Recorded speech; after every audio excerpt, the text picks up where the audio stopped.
Welcome. So we normally have a karakia at the start of these hearings, but there's no one here really to do that. Would you like to?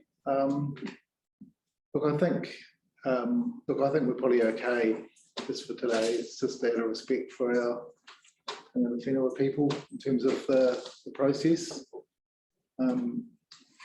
Charles, could you just provide the health and safety messages for us? In the event of an emergency, please follow the instructions of council staff. Please exit through the main entrance. Once you reach the footpath, please turn right and walk towards Borough Park, congregating outside the spark drive. Please do not block the footpath for other users. Staff will guide you to an alternative route if necessary.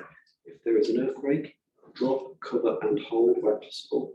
And please remain where you are until further instruction is given. The toilets are to your left outside the door, and there's a cafeteria upstairs right outside the door and up the stairs. Thank you very much. So yes, welcome everyone again. My name is Stephen Daish. I'm a planning commissioner, independent commissioner, and Commissioner McMahon and myself, to my right, we've been appointed by the New Plymouth District Council to hear and make recommendations to them on the proposed district plan, which is a review of the current district plan, which controls land use and some other matters through New Plymouth District. We are sitting today as a panel of two. The quorum for our decision making is two people, and I have in the course that we actually don't agree on a decision, I have a casting vote as the chair of the panel. This is hearing number 3, which deals with designations. And just so everyone knows, we're keeping a record of all the hearings through our Zoom process. So just so you're aware, and we're doing that for 2 reasons. One is to allow people that can't be in attendance in a particular hearing to actually join over the Zoom platform, which isn't our preference, but we do allow, or I do allow in certain circumstances. The second reason is that because we're in quite a formal sort of decision-making process, we do need to have a record of evidence, and that can come to us both in writing, and we have some statement of evidence today, for example, but also the verbal evidence in response to questions becomes evidence for us to make our decisions around. So that's the process. Having said that, it's a formal process we need to go through as decision makers.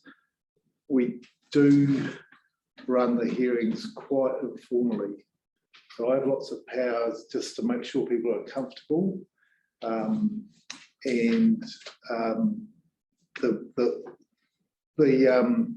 Particularly when lay submitters are here, who perhaps haven't been at a hearing before, we have lots of flexibility to actually how we hear people.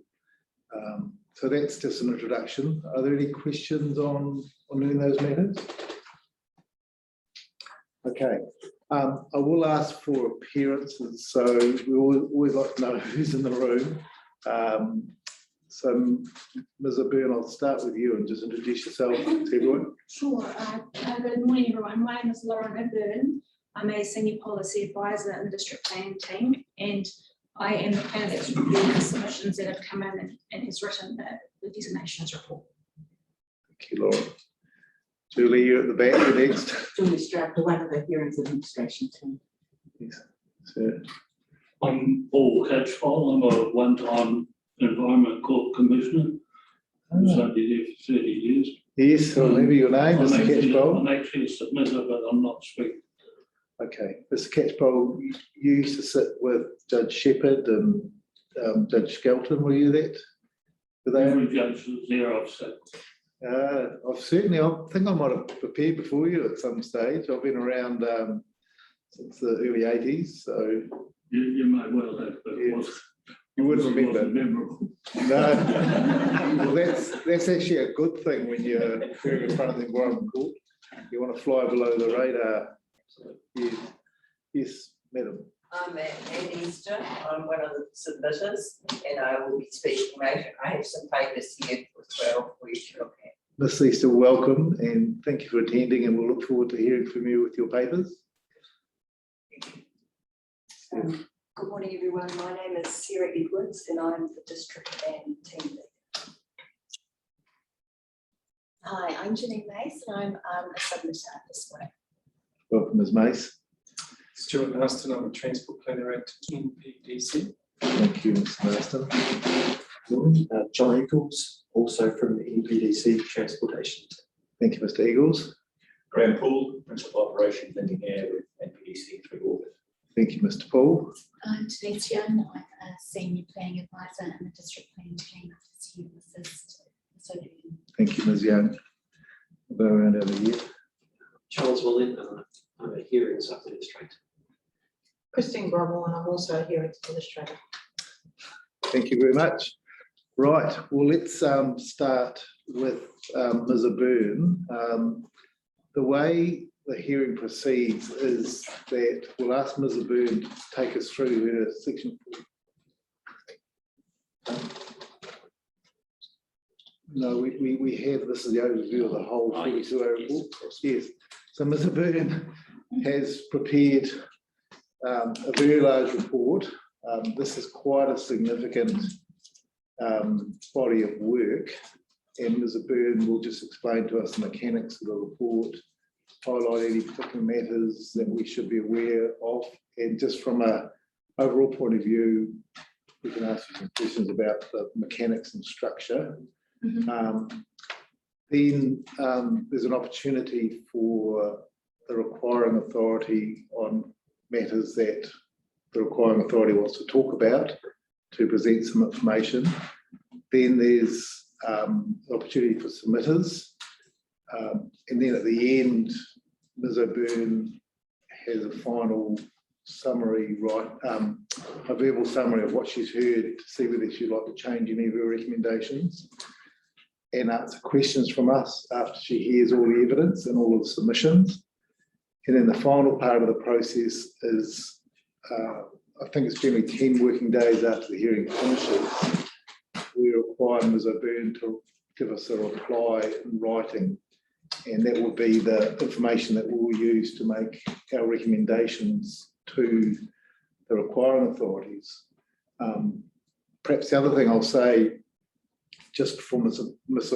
Byrne gives us a discussion about the structural mechanics of her report, is that this isn't notice of requirement a bit unusual in terms of our decision-making process. Normally in all of the zones and the objectives chapters and all of the other matters to do with the plan, our recommendations go to the full council and they make a final ratification on that. With notice of requirement, the decision maker is actually the requiring authority. So that could be the Ministry of Education, for example, or in this case, we're dealing with the District Council as a requiring authority. So we make a recommendation to the requiring authority. They then have an opportunity to accept or reject or modify a recommendation.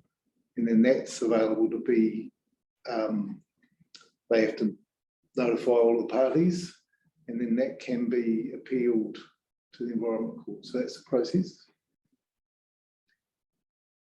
Yes, generally. Yes, yeah. Except there's a distinction between council issue a decision Yes. as opposed to the it's a recommendation. Okay, so we can issue a decision to the, so we can issue a decision on the council matters. But the point I wanted to make is, for the purposes of today, the council is wearing two hats, and that's really important that everyone understands. So Ms. Byrne's role is to look at the submissions and advise us in terms of our recommendations and decision makers. The council, as the requiring authority, is a separate party. There should be no discussion or collusion between those council roles. Just wanted to make that really clear. And that is why I've actually asked specifically that Ms. O'Byrne does not represent the council as a requiring authority. Her role is to assist us with, as a planner, looking at all of the issues and all the submissions, whereas the council as a requiring authority is a separate legal party for these procedures and cannot and should not be colluding or discussing these matters with Ms. O'Byrne. So I just want to make that quite clear. That's a critical point, and the best way of thinking about it is that the requiring authority is the applicant proposing something, and it just so happens that in one instance the requiring authority, the applicant is the council, but we also have the council in the role as reporting on the merits or otherwise of the proposal. So two distinct roles. So is that clear to everyone? Okay. So with that introduction, Ms. O'Byrne, can you please give us your overview? Sure. So I thought I'd just start by explaining what the national planning standards set by the government require us as a council to do in terms of how we display information in the district plan relating to two designations. So we have to show them with a blue designation boundary. It has to be in a particular shade and width. We have to label each of those designations, and we have to use a unique identifier in capital letters followed by a sequential number. So an example might be NPDC 123, meaning designation 123 from the Plymouth District Council. We've got to display each requiring authority's designations in their own chapter, so they have their own page. And then within that chapter, each designation has certain attribute information listed. So it has that designation unique identifier that I referred to. It has a designation purpose, a site identifier, a lapse date, and then it states if there's a designation hierarchy under the Act between designations. And then it also states if there's any conditions on a designation. And then in our plan, there's a link to separate pages where those conditions are held if designations have any conditions. So we have 16 requiring authorities that have lodged notices of requirement for a total of 260 designations in the proposed district plan. 192 of these are rollovers without modification, 102 are rollovers with modification, and 139 of these are new designations.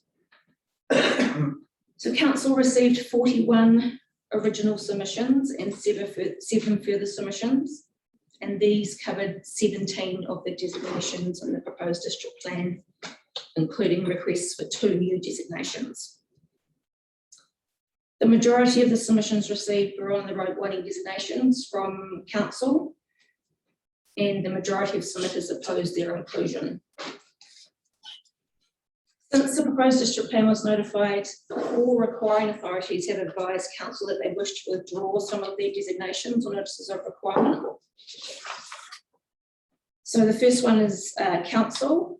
They have withdrawn 43 road widenings in full, 4 road widenings in part, and 7 service lanes.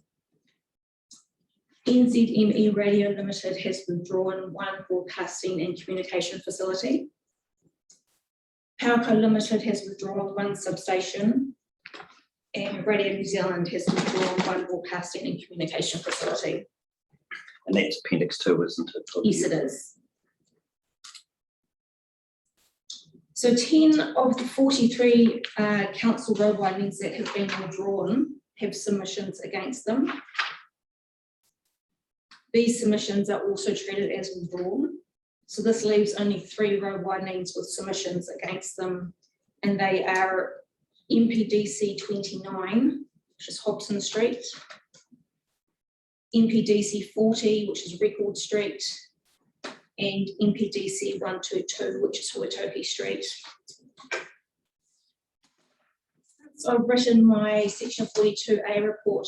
Transpower has also withdrawn its designation for TPR1, which is the new Plymouth outdoor switchyard. 2 submissions were received on this designation from Transpower. However, I note that Rebecca Eng from Transpower has submitted a hearing statement saying that Transpower accepts my recommendations. So I just want to bring to your attention some errors and omissions in my report. Thank you. We'll go through those one by one. Isabel. Got some.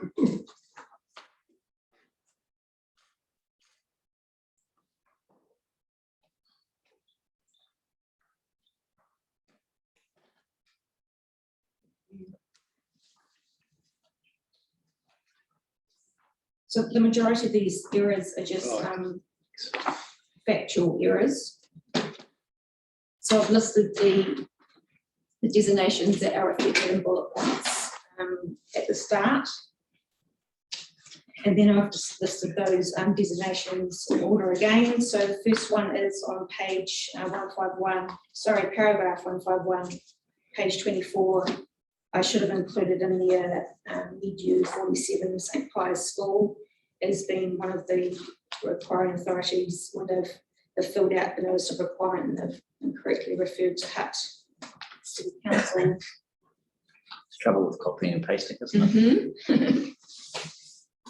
The next one is MPDC 73, Mangati Sewer Pump Station, paragraph 344, page 54. And in there I said that the maintenance vehicles visit every 6 months. I should have said every week. So that one will require a change to the notice of requirement.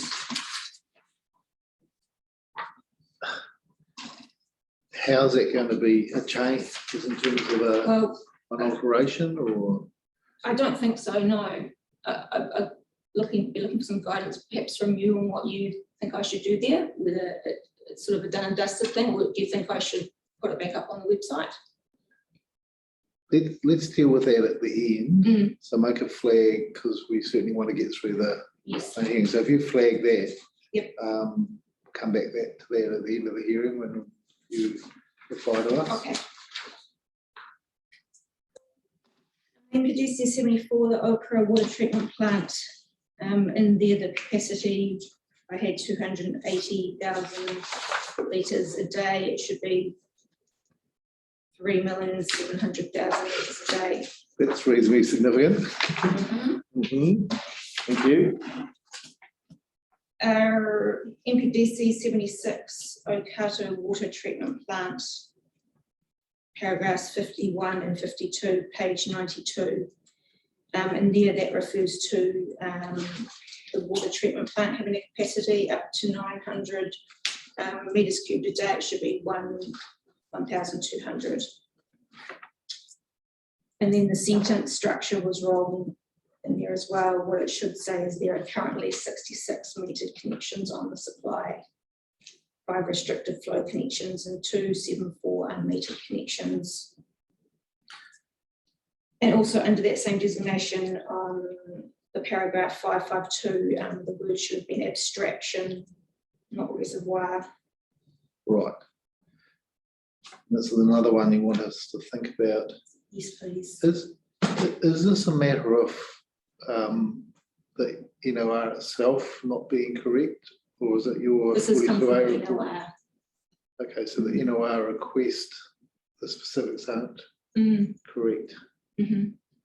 Okay, yep. Perhaps we will see Mr. Paul. Yes, here we probably should hear from you. Perhaps after we deal with the other roading designations, we'll ask you to explain that to us, I think. Thank you. MPDC 77, the Tikanui sewer pump station and biofilter, paragraph 345. I had 300 metres, it should actually be 3 metres. That's not the NOR thing. That is another change we'll need. Yes, it's not an NOR. Okay.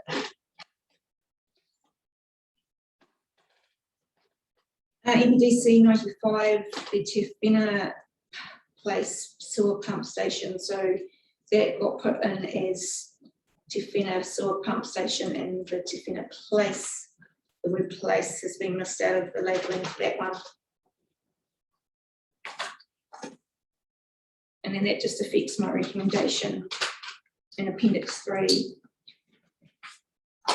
So rather than a confirm, it should be a modify.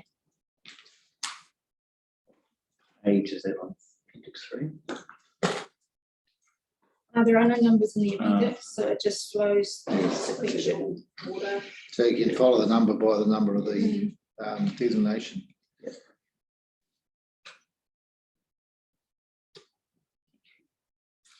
Next one is NPDC 107 Memorial Hall Sewer Pump Station. So that was established in the early 2000s, and that we've put in there, it should be, I've said 2016 was the last time that it was used, but it should be 2015.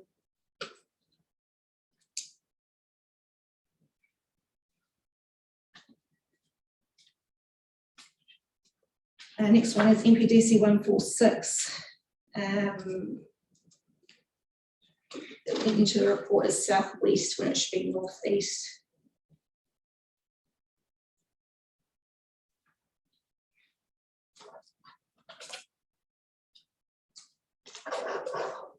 NPDC 160 relating to Airport Drive, paragraph 489. We incorrectly referred to 49 Airport Drive. I should have referred to 47 Airport Drive. And I incorrectly referred to south and I should have said north.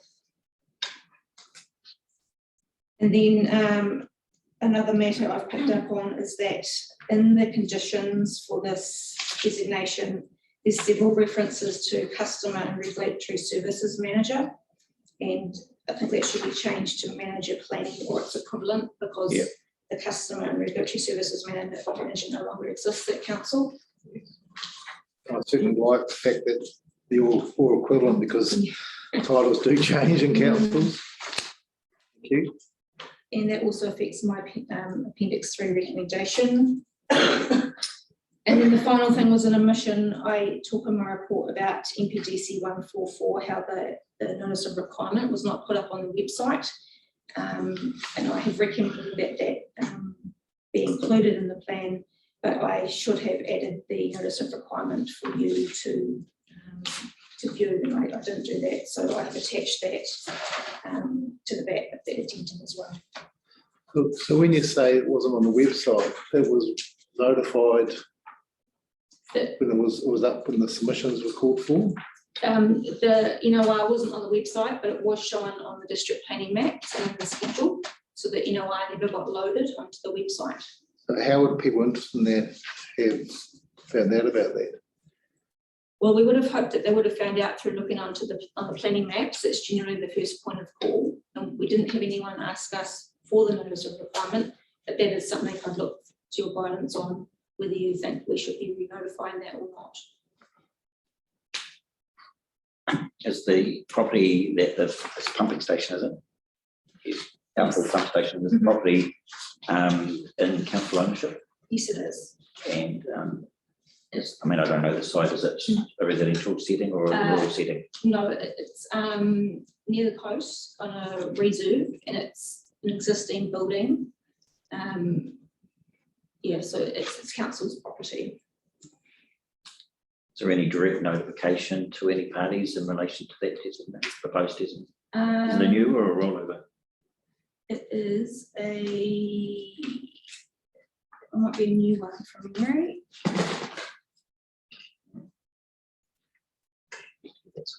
Yes. Yeah. We need to give that some thought. Yes. Yes, Okay. we'll certainly get some more information. And Mr. Paul, just so you're aware, we'd perhaps like to bring up your photos and all the planning maps to identify these ones, just so we can get our bearings about those. So that will be helpful when you come to speak.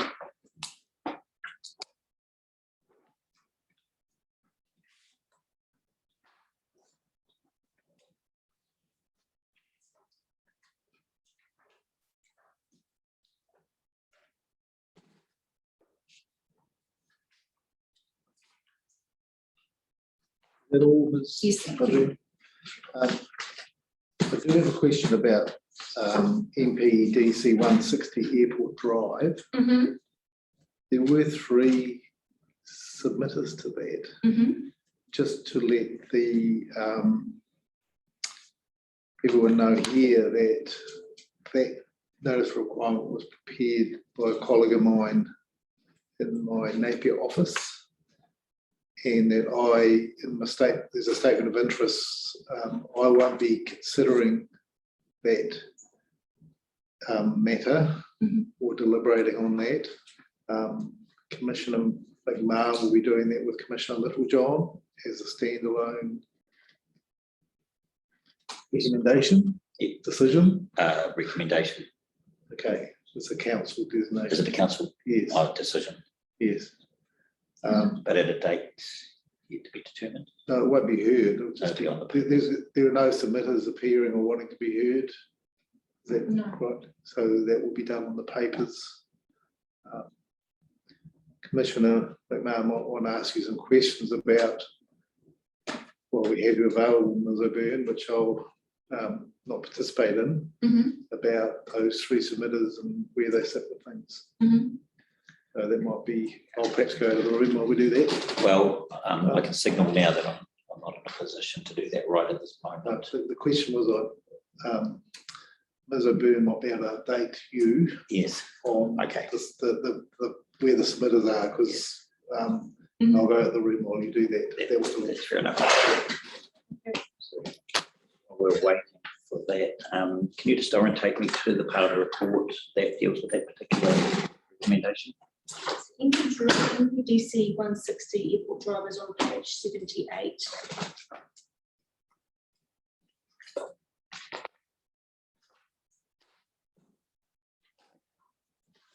So, right, just remind me, this is a rollover or a new designation? This is a new designation.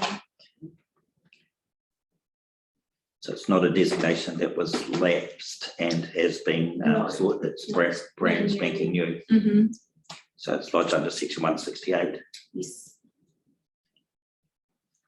Okay, so this designation is about trying to create a safer intersection where Airport Drive, which comes down from the airport, hits State Highway 3. So it's quite a treacherous intersection. Can we bring that map up on maps figure 7? Figure 7 on page 80. EDC 160. Thank you, sir. So just for the record of the tenants, you've snuck in to the room. Wade, Lob. And what's your role, Wade? GIS analyst. Okay.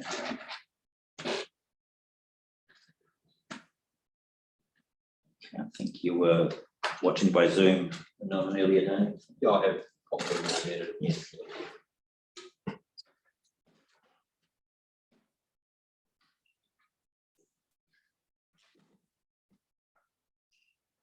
Okay, would you like me to talk? Yes, and feel free to go up to the board if that helps. Okay, I'm just going to grab a map.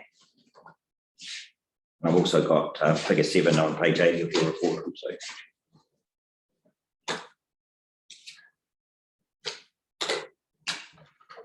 So we had 3 submitters to this designation.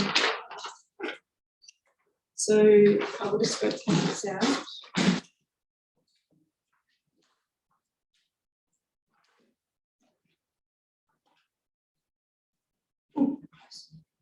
Can you scroll out a fraction? Please? I want to get to the main intersection.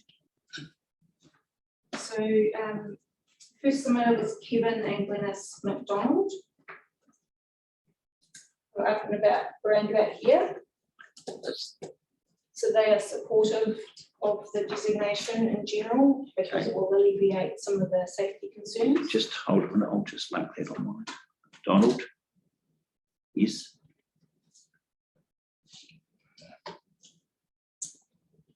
Can we get rid of that dialogue box there, Charles? Thank you. Are we able to put the property I boundaries think you in? might just zoom in a little bit to properties up. Oh, okay. You zoom in, the parcels will come on. It's better. So is that L-shaped, inverted L-shaped property, is that the entire McDonald property? Yes, Yes. right through here. So the next submitter is Tama Trust Limited, who own this piece of property in here. So dissected by the. Yep. Yes. And they would supportive of the designation due to the property being dissected in two. Yes. And then the third one is Linda Giddy on behalf of Neil and Loma Hibble, her at 47, which is this property over to the left. So that they're a little bit neutral. I think they generally. So hang on, just where's that? Is it the entire property? Is it quite a large holding? It is, yes. Yes. Yes. Right. And So they're sort of neutral. I think they accept that the designation's going ahead, but they have a lot of queries, which are probably more at design stage. okay, there were two names here. One was the submitter and there was a Linda Giddy on behalf of Neil and Loma Hibble. just spell that last name. Hibble is Hibbell. E-L-L. Okay, so they're the submitter, but they're represented by Linda Giddy. Giddy.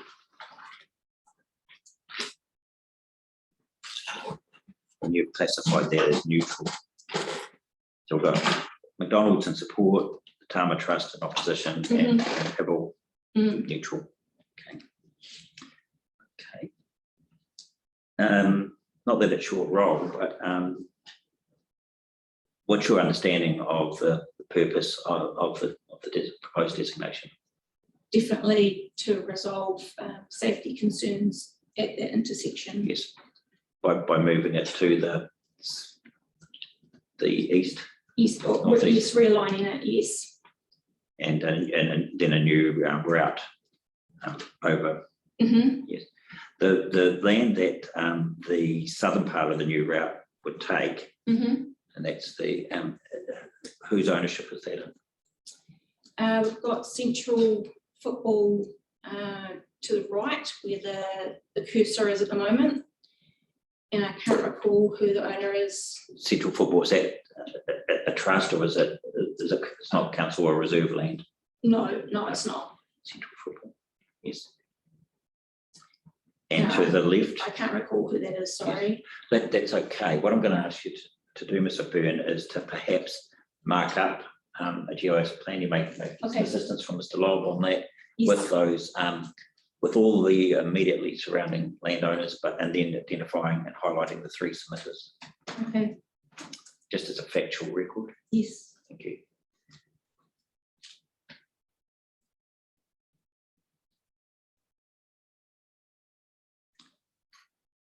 Okay, could I then ask you to draw my attention to the concerns raised by the Tama Trust and how you've resolved those?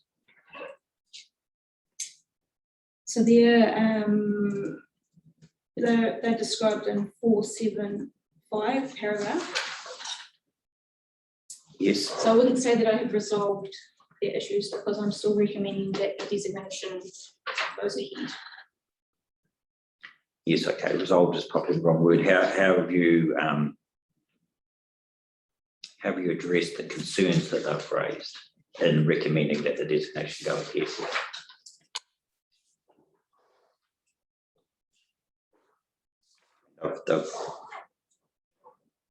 They've raised some functionality issues about with the bisecting of the road. I have talked about in my report about how there is a wider goal in mind here, which is connectivity in this area. So we have area Q to the left and area R to the right, which are staged growth areas in our district plan. So can you orientate me there? So the straight road shooting down is Airport Drive. Yes. and airport area R is the one to the left. And, sorry, area Q is the one to the left. I will Yes. put this on the map so you know. Yes. And area R is the one to the right. Are they future urban growth zones, or are they? The one on the right is, and the one on the left Okay, that's good. is already zoned residential. So the one on the right, the grey zoning, we heard about the grey zoning yesterday from the Edwards in relation to area by the Blue Haven site. Yes, yes. Yes, to the south along Smart Road. Mhm. So that's a Special purpose future urban zone. yeah, I think we call it the fuzz zone. Yes, the fuzz zone. Yes. Okay, that's so that's area Q or That's area R. okay, and area Q, That one is to the left. is that the and- yellow, is it? Yes, And what's it's general residential. yeah, I thought it was, yes. Charles, can you just scroll out a little bit so I can get the full extent of? Oh, well, okay. What's that area known, that general residential area known as generally as the locality? How do people refer to that area? Oh, Airport Drive, Just it's sort of what it's become known as, yes.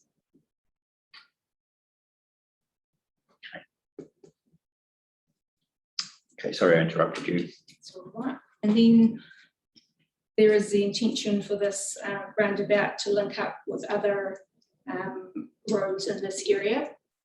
So that's why you'll see this designation has two Functions. little, I don't know the technical term, two little notches coming off it. So one of those, the key one is the Parklands Avenue extension. Connector routes, right? So, so heading East, yes, west. west and east, presumably. Eventually, but we haven't put that in yet as a indicative road. So that will need to be structure planned at a later date.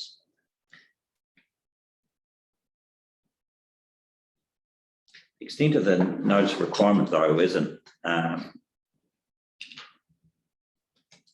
limited to the blue shading, is it? On your, we just go back to the turquoise boundaries on the notice requirement on the aerial photograph. Sorry, Charles. Yeah. So, okay. So presumably the designation goes from the current boundary of Airport Drive. Mm-hmm. It's got the creates the new intersection. Mm-hmm. Then tapers back, provides some acceleration and deceleration. The new route up to the intersection with Airport Drive, where there'll be currently Airport Drive, there'll be a roundabout, and then the potential.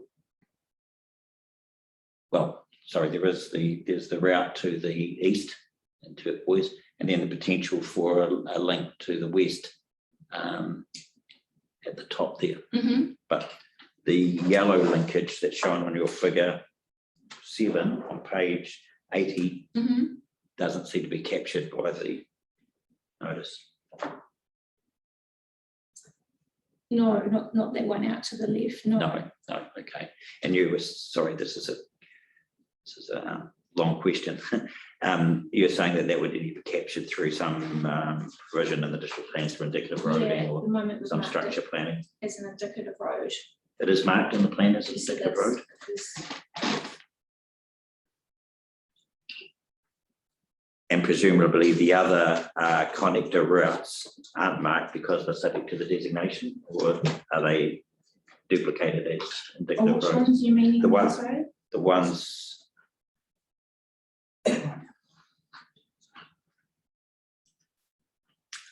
The one that goes to the east Mm-hmm. and the one that goes to the little stub that goes to the west and the longest stub. Yes, that. Okay, Thank you, Ruth. that's very useful. So the dotted lines are indicative roads. Yes, they are. Thank you.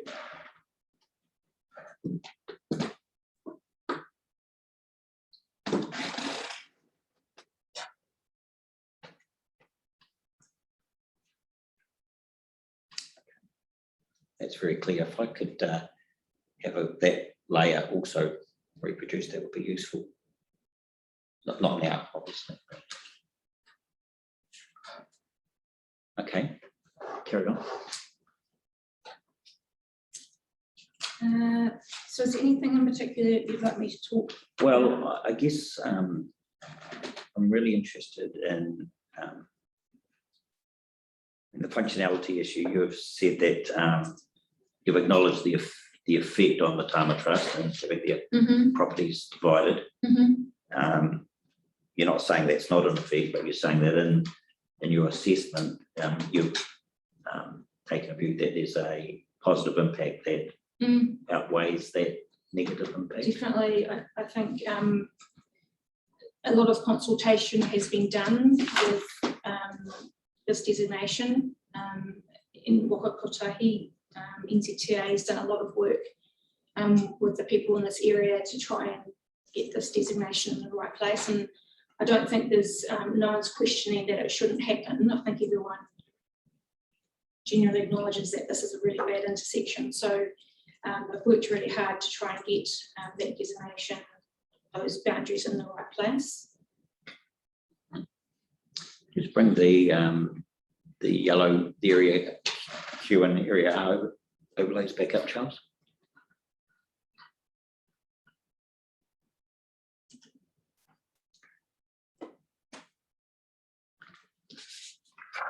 So there will be quite an increase in traffic once these areas get underway and get constructed. So that's adding to the reason why a better linkage is needed through here, a safer linkage. Understand that. The operative plan, what's the zoning of the area? I referred to that on paragraph 479 on page 80. Yes, I've got that. In there, it's the ODP. Yeah. So it's Rural environment. Yeah, rural environment. But within it. Future urban development overlay on top. So it's in the proposed plan, the fuzz zone, it's a special purpose zone in its own right. What's its function? Does it have an interim role in protecting land until at such stage that definitely future plans are not? It's kind of like a holding zone, really. It's to indicate that that's where council wants future growth, but a lot of work needs to be done first. Yes. Before it can actually be rezoned, so a lot of structure planning is needed first. So I presume the activities are fairly limited. Do they revert to rural type activities in the interim? Just a moment, I'll check. This isn't my area of expertise.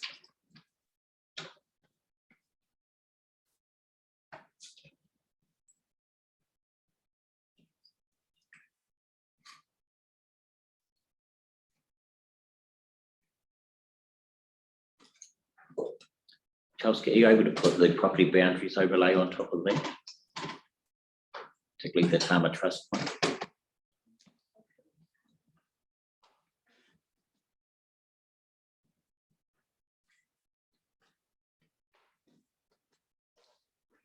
Abandoned wetland zone, that was the problem.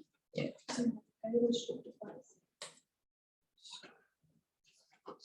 Question is the fuzz zone presumably has limited range of activities, and does it primarily relate to its former rural? Correct, that's right. So there's restrictions on certain activities, for example, oil and gas activities or intense indoor primary production, indoor production, which is essentially Chicken farming, etc. Yeah. So there's restrictions on those locating in there. But essentially it's as a rural zone. Yes. And those activities continue until such time that it is rezoned or structure planning. Yes. Two questions arising. Sorry, Mr. Bent, while you're here. Is there any restriction on residential development under the fuzz? There is, to the certain extent that you can't, that you would then a resource consent to do multi-unit developments. Yes. But in terms of a single house or a landowner in there that wanted to build their house, that is permitted access. Yes, so is it one house per property? I think so. I need to check that. Just remind me the minimum allotment size in the rural zone. There isn't. There isn't one. I'll just check. That might explain why I'm not doing the rural zone.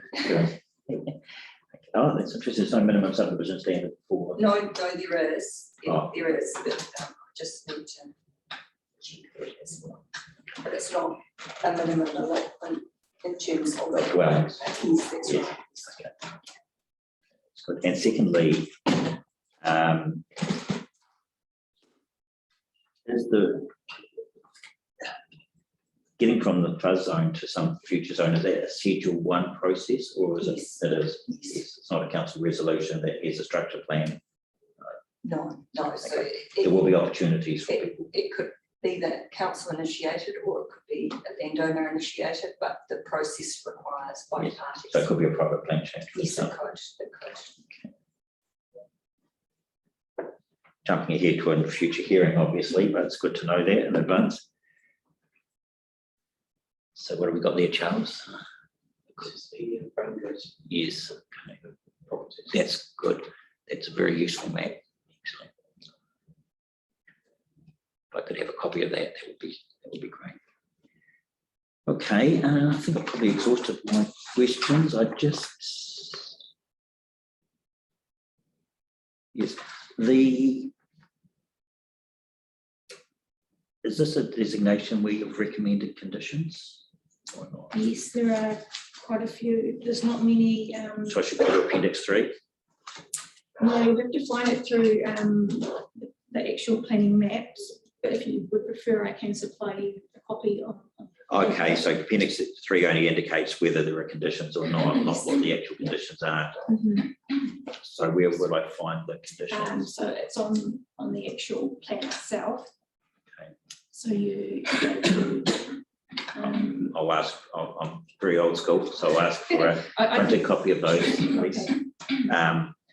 Two things, how many are there, and just what's the general nature of those conditions? Are they grouped into topics?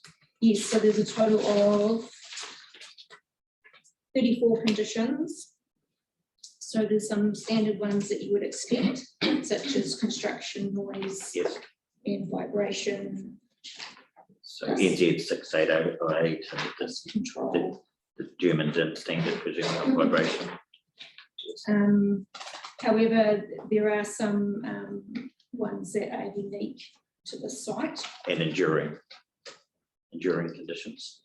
Yes, yeah. So for the operation, continued operation, Yes, do you want to speak to those? yeah, sure. So one of them, one of the key features of this particular area, as you drive down Airport Drive from the airport, is you see the view of Taranaki Maunga. Yes. And in the proposed district plan, we have actually identified this as a view shaft. It's a new Yes. view shaft in our plan. And Taranaki Maunga is very, very important to iwi. And they have participated heavily in the process for this designation. So there is reference in these conditions about how they need to document how the view shaft to Mount Taranaki is going to be maintained and enhanced. And what's the process for that? Is that the outline plan process, or is that, presumably that information wasn't included in the designation? No, they still need to do all the work on that, and there's reference to some lay-by area with interpretation panels and things like that, because it's a very, very important place to iwi.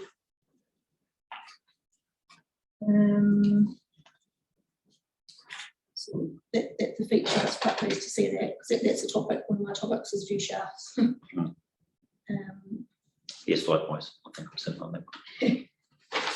So I mentioned here the storyboard, an opportunity for a road lay-by green space.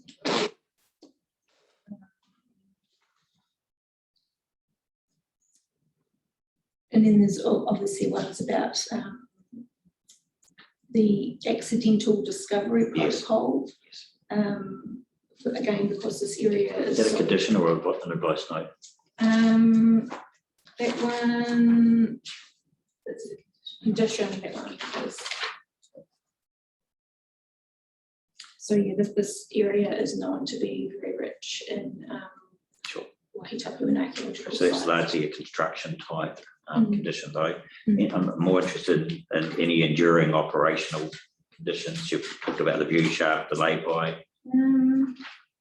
There is one, I was quite pleased to see this. I didn't actually know you could put conditions like this in, but I was pleased that the requiring authority offered it up. It was things like feedback and incidents for the landowners and anybody really. They can provide feedback while the construction's occurring.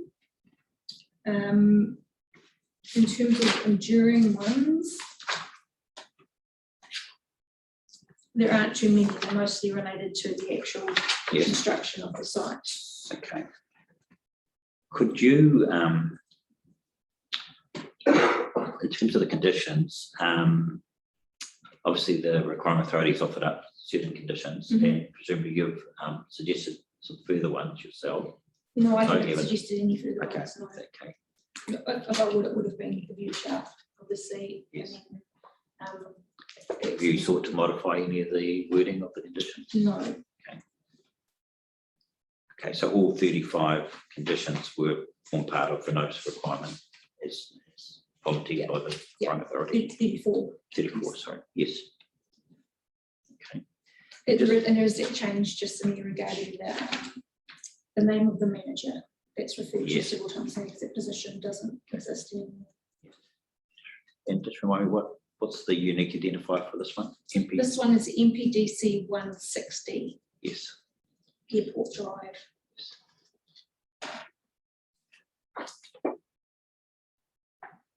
And finally, the lapse date that you're recommending?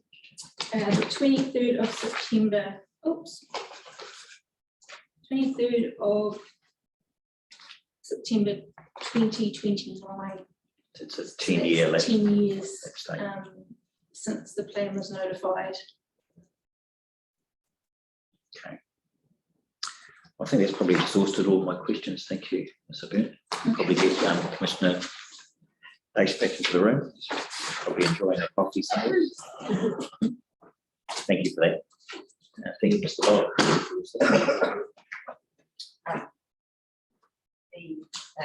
Looked up the subdivision. Yes.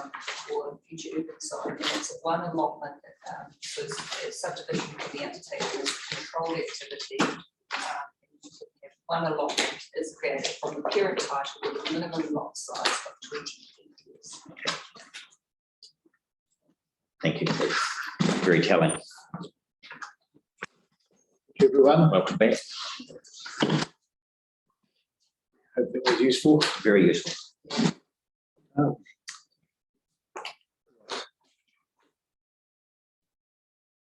I think we're ready to hear the matters to do with MPDC 122. That's, yes. So I think we'll hear from the council as requiring authority first. So please step up to the witness box, the people that have given us the evidence.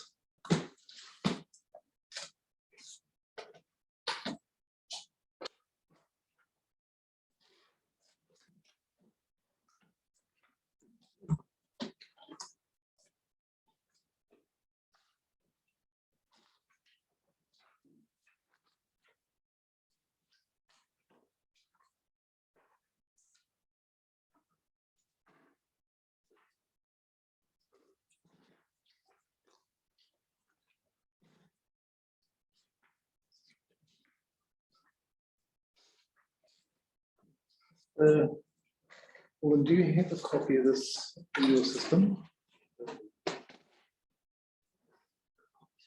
Electronically, I'm talking about?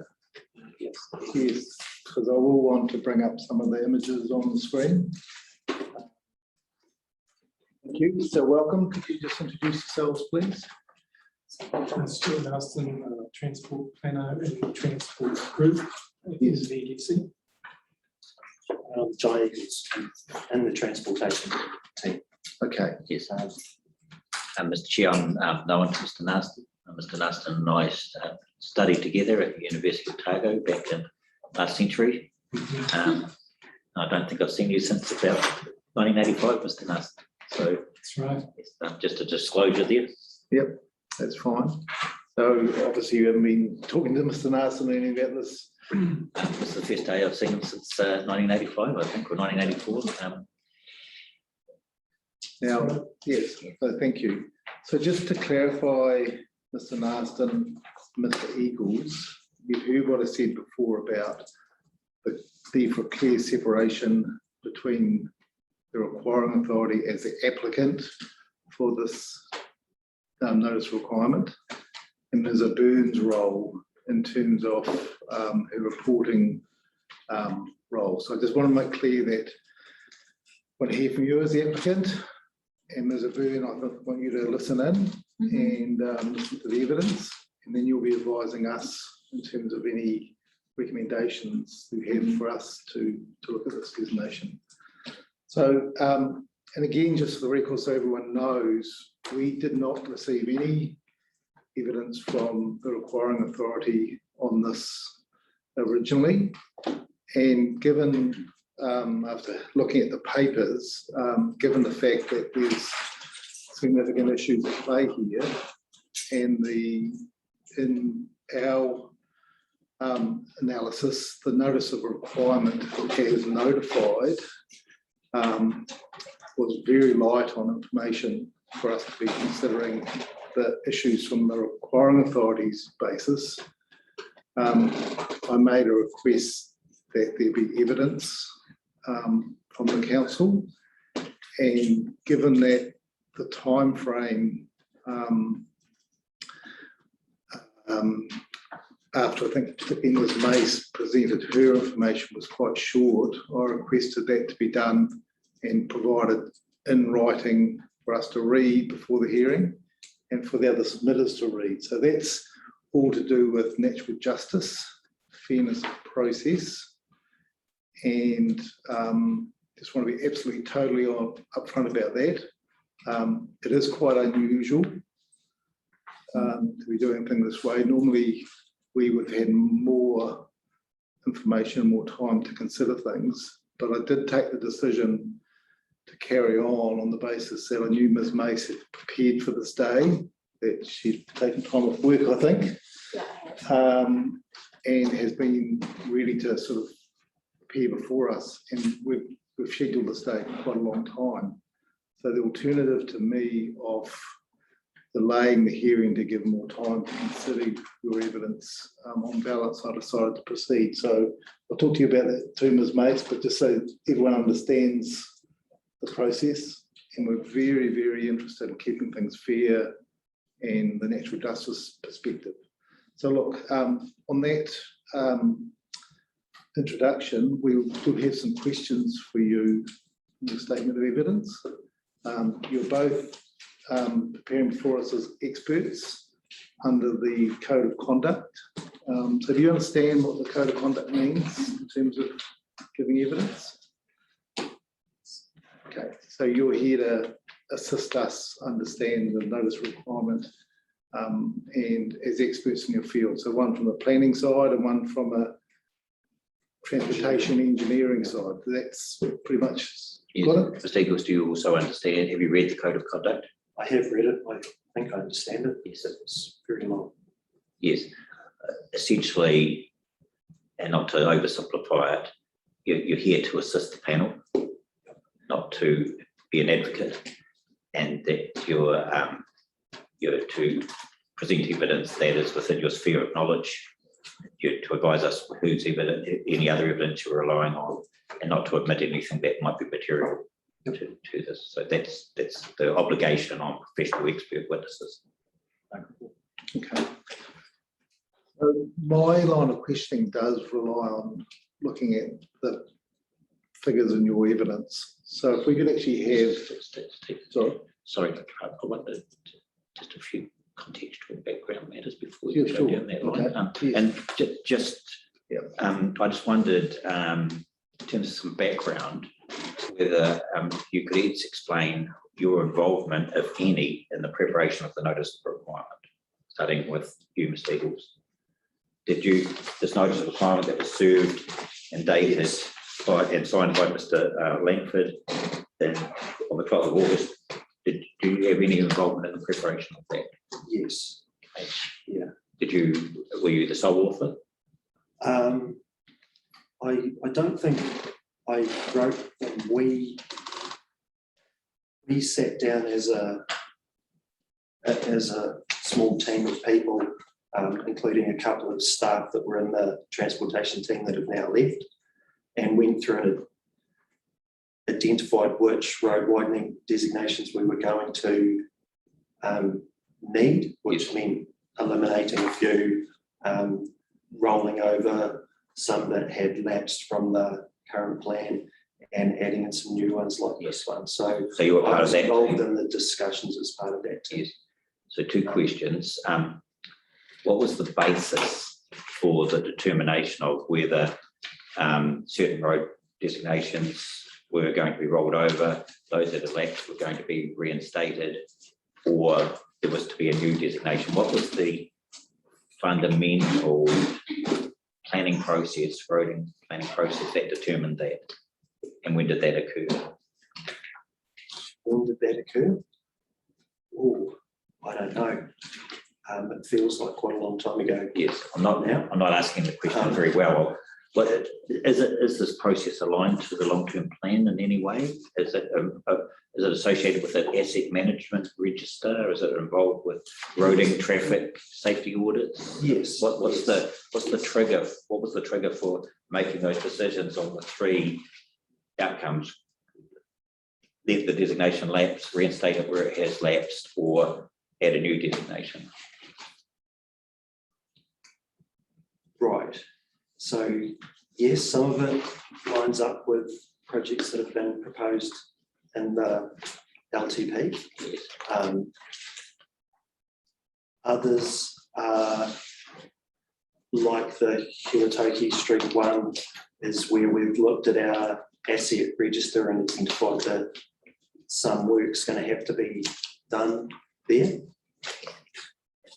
Okay, so that, And others have been put in for safety reasons, either based around information from CAS crash analysis Yes. system, NZTA system, yes.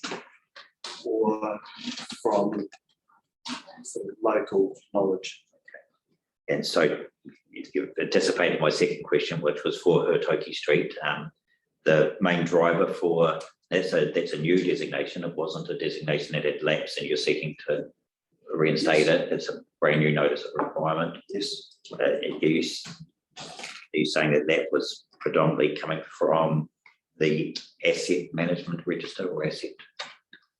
What was the main driver for signaling that as a new designation? Well, there's 2, and I think we've covered that in the evidence. The bridge is going to have to be replaced at some point. We expect that's about, based on its condition, that's going to be about 30 years that it's going to have to be replaced. Yes, I think you say 40 years in the The notice requirement, yeah. Route 1 that it's on is a key route across the Can we just stop there? So Yeah. the notice of requirement, I think Evelyn's talks about 40 years. Is it up to 40 years? I think, is that the position? You just said 30 years.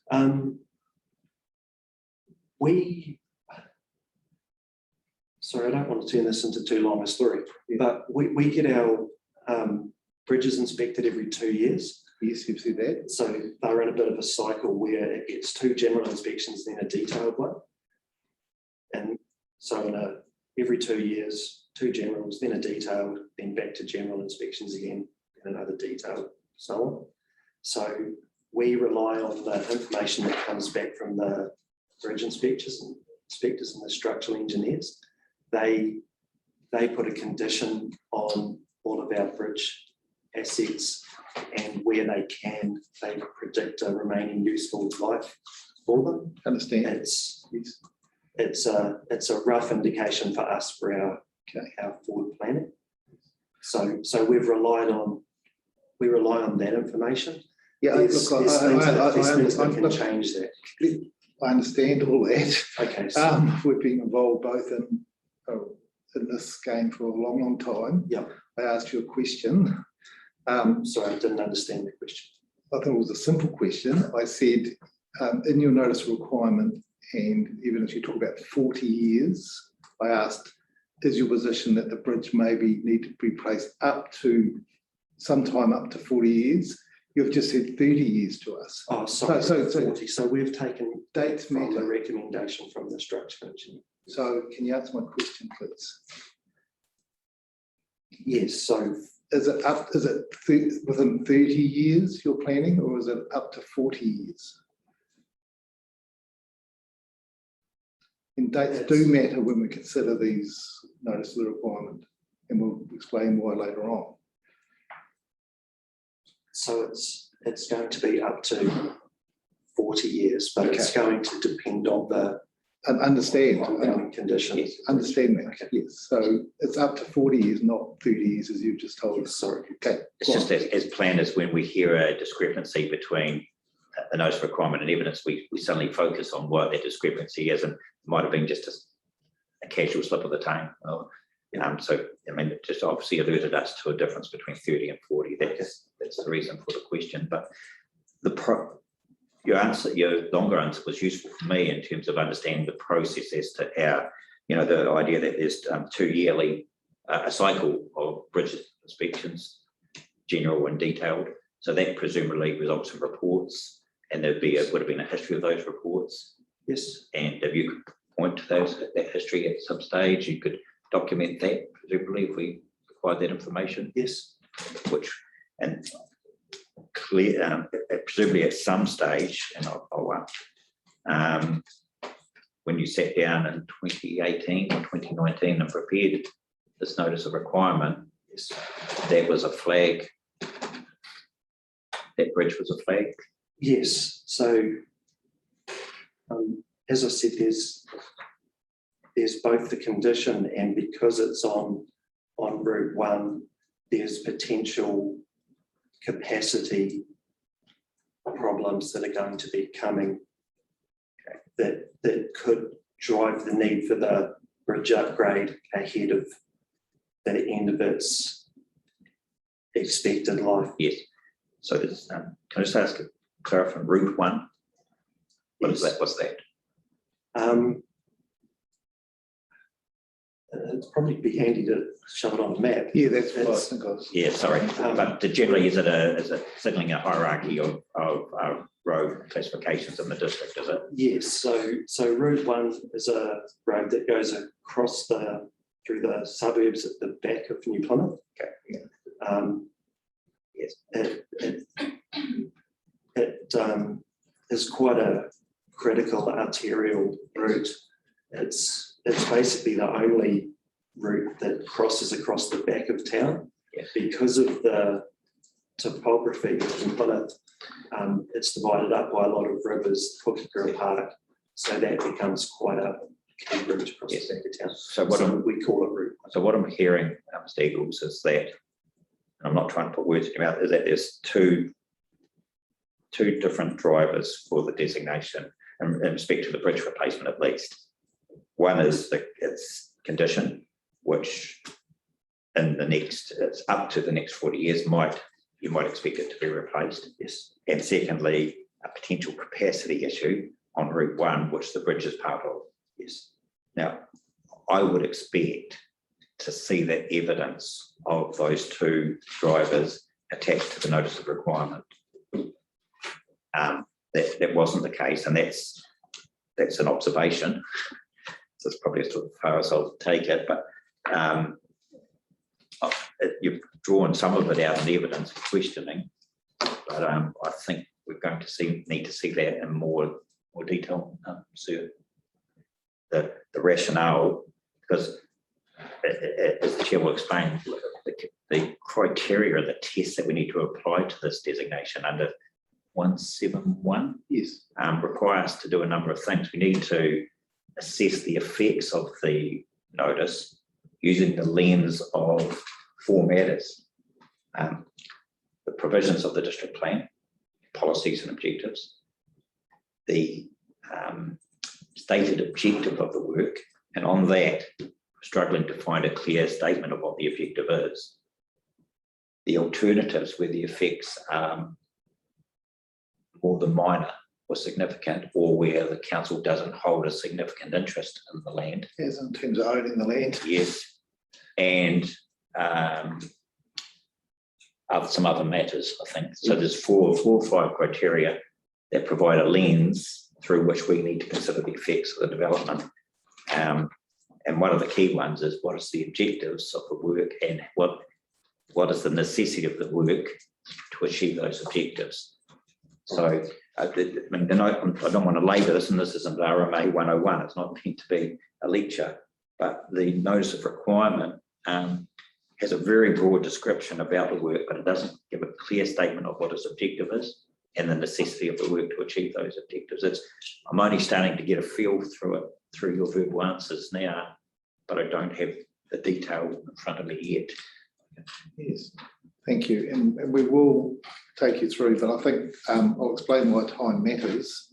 The Environment Court on Appeal has made it very clear in other places that a requiring authority is not able to hold a designation for a long, long time. And there's a lapse period on designations. 5 years is the standard. You can ask for more. So the concept of a requiring authority holding private land that does not own public works for a long period is not an acceptable planning process. So that's why time matters. And I am interested in, and we will need some information on this, in terms of the capacity matter. We've heard the bridge integrity matter, which is it may be replaced sometime, need to be up to 40 years. It might be 30, might be 35. So that's one driver. The second driver about the need for further capacity for this arterial route is a second driver, and you provided some information in the evidence you provided us, but I think we will need much more rationale on that, which we can ask you for at the end of our questioning.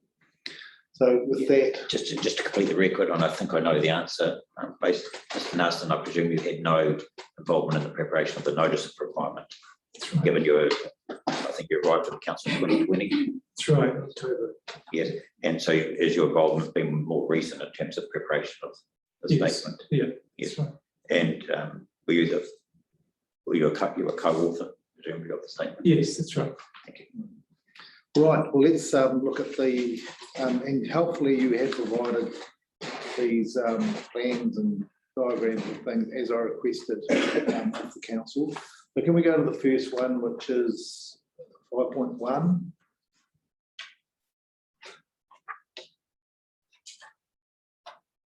I've got a black and white copy of this, so whether there's, Yeah, that was. yes, so there's colour. All right. So can we just blow that diagram up? Not blow it up, but have it as enlarged as best you can, Mr. Warren.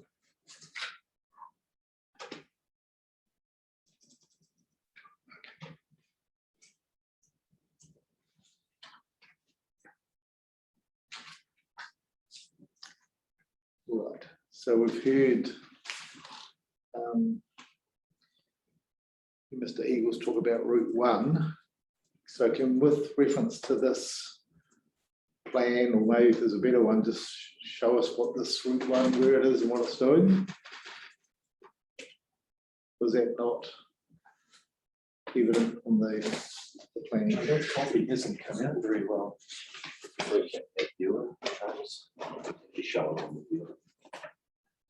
That's next. So that's the Showing second, yellow. that's the second figure, which I've got entitled proposed cycle network Yes.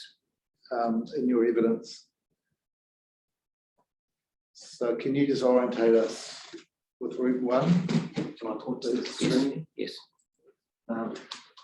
So sites in here, So again, just and this is Route 1 that comes across the line that runs across the back of town. yes. So just for the record, when you're explaining things on a slide for us, can you just say what you're saying? So Route 1 starts at the intersection of State Highway 3 and yeah. Route 1 starts at State Highway 3 at Northgate, Yes. comes down Manbury Road, Armley Street, Cumberland Street, up John Horry Street, Kiwatoki Street, Royce, and then carries on with Waimea Mata and across to State Highway 45. Right. 45, so from State Highway 3 to. And is that defined as an arterial route in the council's roading hierarchy? Yes. And the hierarchies. So sure it's in the evidence, the hierarchy has a number of roads of importance. So does it start with arterial or is there something above that? State highway.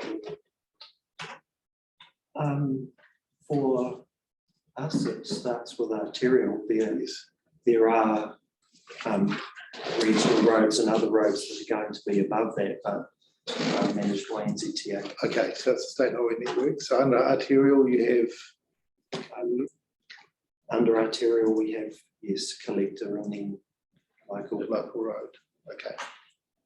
And is that also reflected in the district plan sequence? That the slicing and dicing of arterial collector roads and local roads is, as Mr. Eagles has explained it as an asset, as a roading map proposal, is that reflected in the district plan classifications of roads? To be honest, this is actually a question that Lauren Okay. is answering. Sorry, Lauren. Yes, it's marked on the planning Sorry. maps.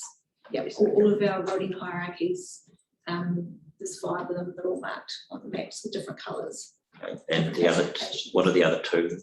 We start at the top with state highway, in arterial, in collector, then local, and then pathway connection. Pathway connection.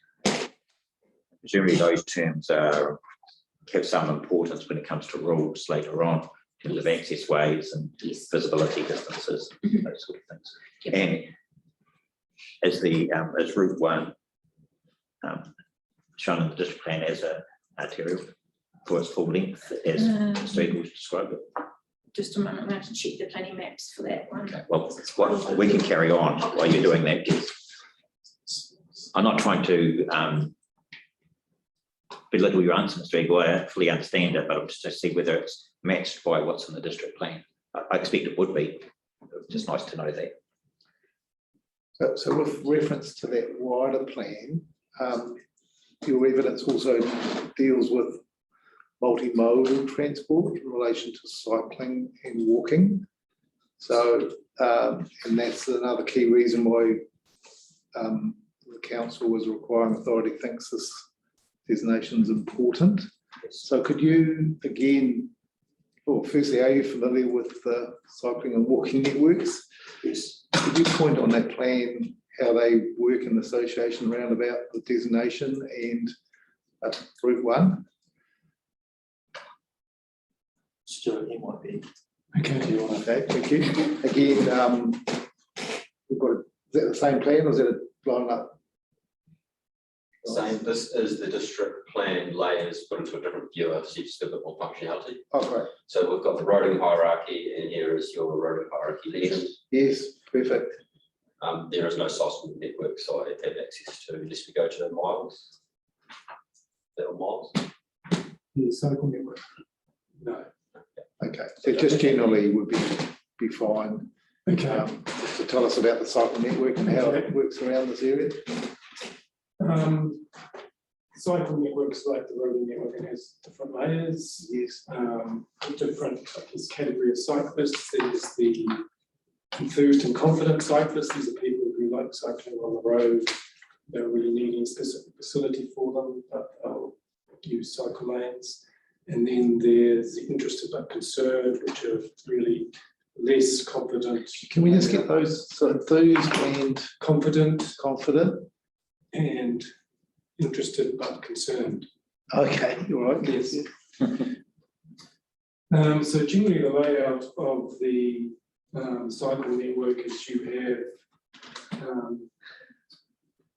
some provision on the state highways down here, which is an on-road cycle lane, but no buffer from general traffic. So that would be for the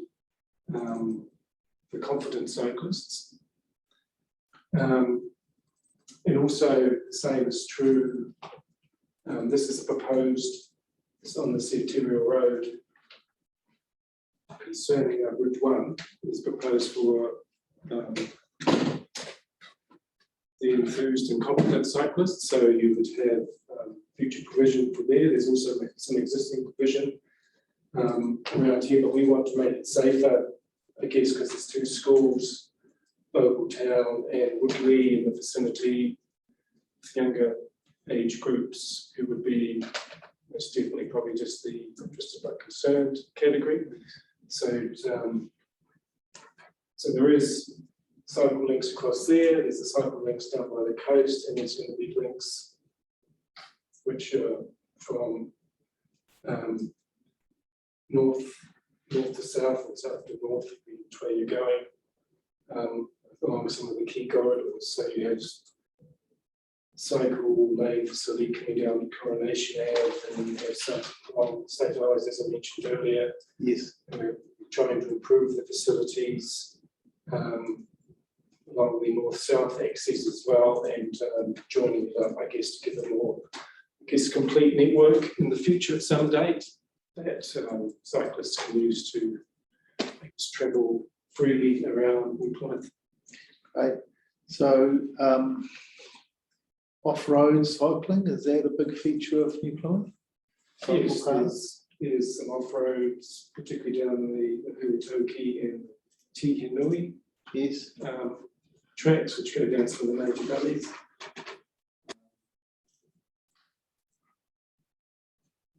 I see. So they're north-south because the valley's obviously towards the sea. Understand that, yes. So I think you've said that the council doesn't actually have a network plan of the cycle, either the current cycle network or the future proposed. They have a proposed network, Okay. which is, it's in draft form, so it hasn't been confirmed, but it's certainly shown on the map where the different layers would be intended to be developed. Yes. I think we'd like to see that if that is available to us. Even though it's a draft, we might want to, presume it hasn't gone out for consultation, or? There was an original network done in 2009-ish, and proposed is more recent, say, in the draft form was around 2019, I think it was. Okay. But as I say, it hasn't been confirmed or committed. Do you think it's available for us to understand? Because Yes, a lot of yes. justification is around improving cycling and Yes. walking. I think if you just make a note that we'd like to see that.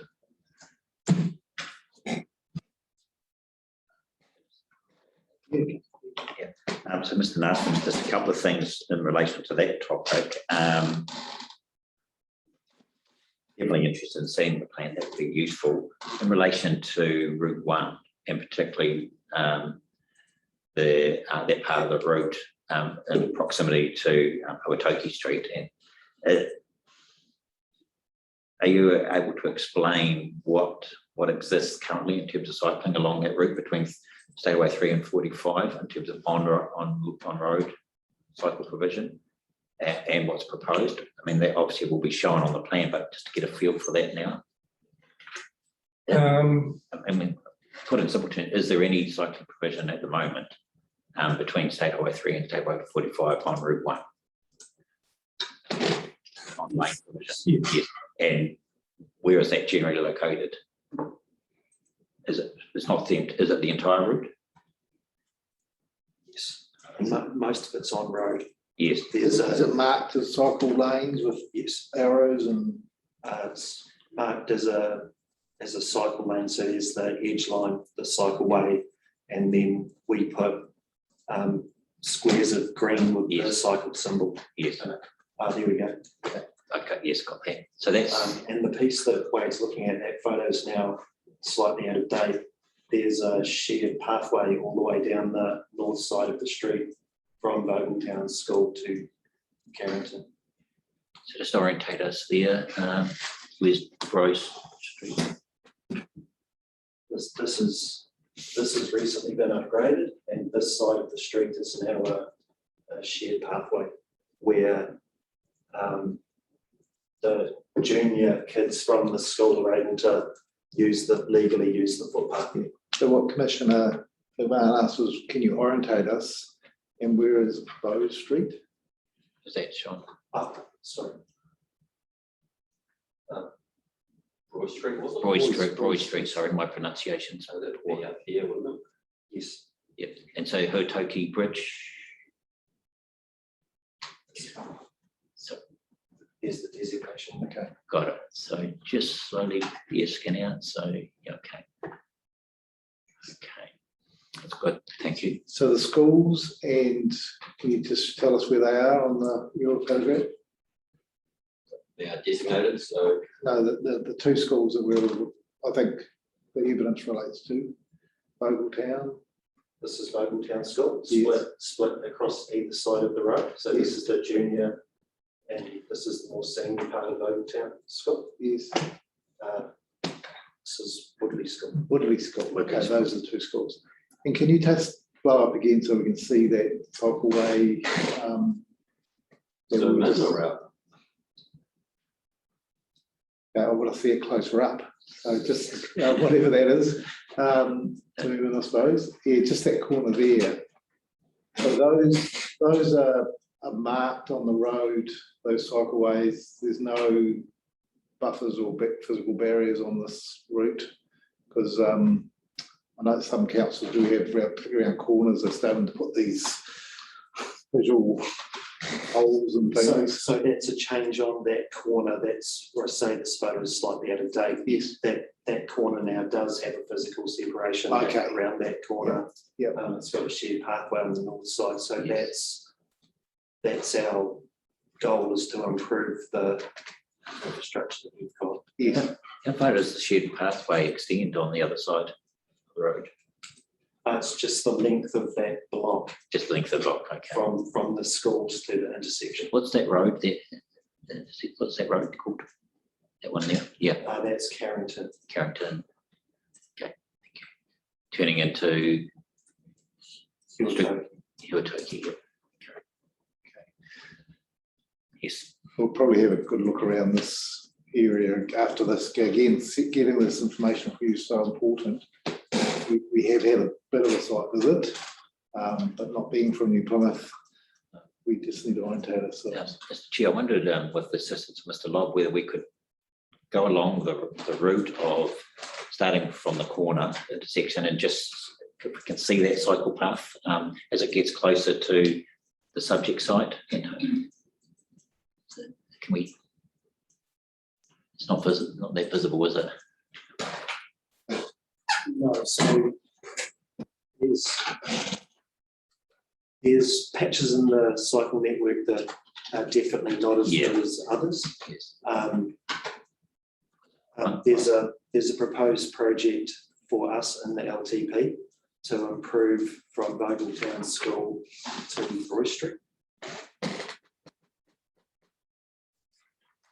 Okay, so that's going back to my earlier question. This photo is much more up to date than our aerials. So this is a standard closer to what we are aiming for now. And then who's driving away when it gets to the corner? So there's the separation around the corner. Yes. Okay. So we're going towards Carrington there, are we? Yes, no, you're looking at Vogeltown School on the left-hand side. Yes, but if we carried on, we hit the major intersection that you'd. No, that's behind That's us. behind us, is it? Yes, gotcha.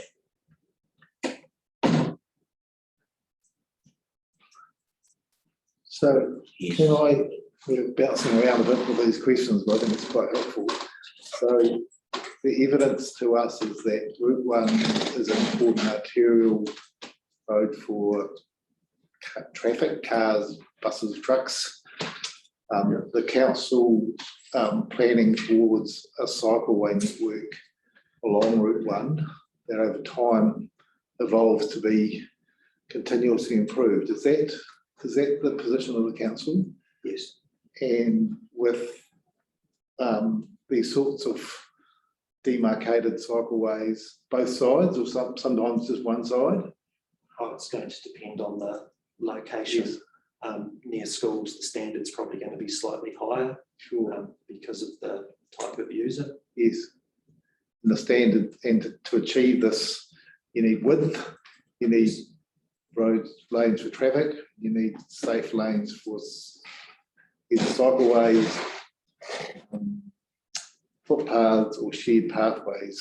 And that's all part of the way you think about design and safety. Is that correct? Yes. Yes. And you mentioned the long-term plan proposal for the cycle network. What can you give me some dates and as to when that was authorised and approved? I can. I think we put it in here. It is in the evidence on page 8. Okay, just give me the paragraph. Paragraph 6.7. 6.7. Do you know what value that is? I'm not but we can talk about it. Okay.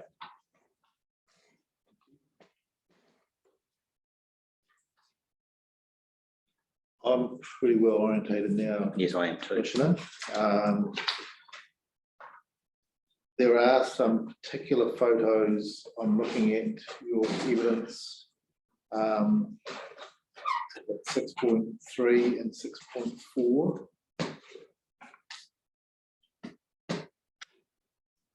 So Warren, can we have those on the screen?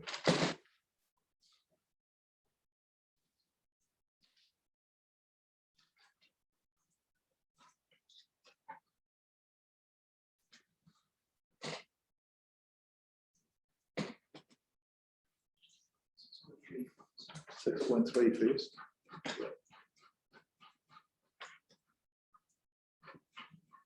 Okay, so that's the photograph there. So can you talk us through, we have walked in this area, but that's looking, the orientators again on this photograph. It's looking down Toki Street. So you're looking towards the west, Yes, towards the bridge, yes, and on the other side is the Y intersection. Toki goes to the left, yes, and Boyce Street goes straight on. Goes straight on. Okay, and the designation is on the right hand, as we're looking at it, the right hand side of the photo. Yes. Right, so can we look at the next photograph? You can orientate us on that. So here you're looking towards the east. So you're just at the far side, I guess near the intersection, the Y intersection where Toki goes out towards the left and Boyce considers straight on, and you're looking back up the hill Towards Vogeltown. Vogeltown. Again, on this, the designation is on the left. Okay, thank you. And there's another one along here. Yeah, that's a blow up of, but yeah, it's useful for you to just orientate us in that way. Okay, Yeah. again, so we're looking east towards Boyce Street and the Y intersection. East towards Boyce Street. East, yes, sorry. And designations on the right. On the right hand side. Yeah, so let's go through and look at the next photo in your evidence.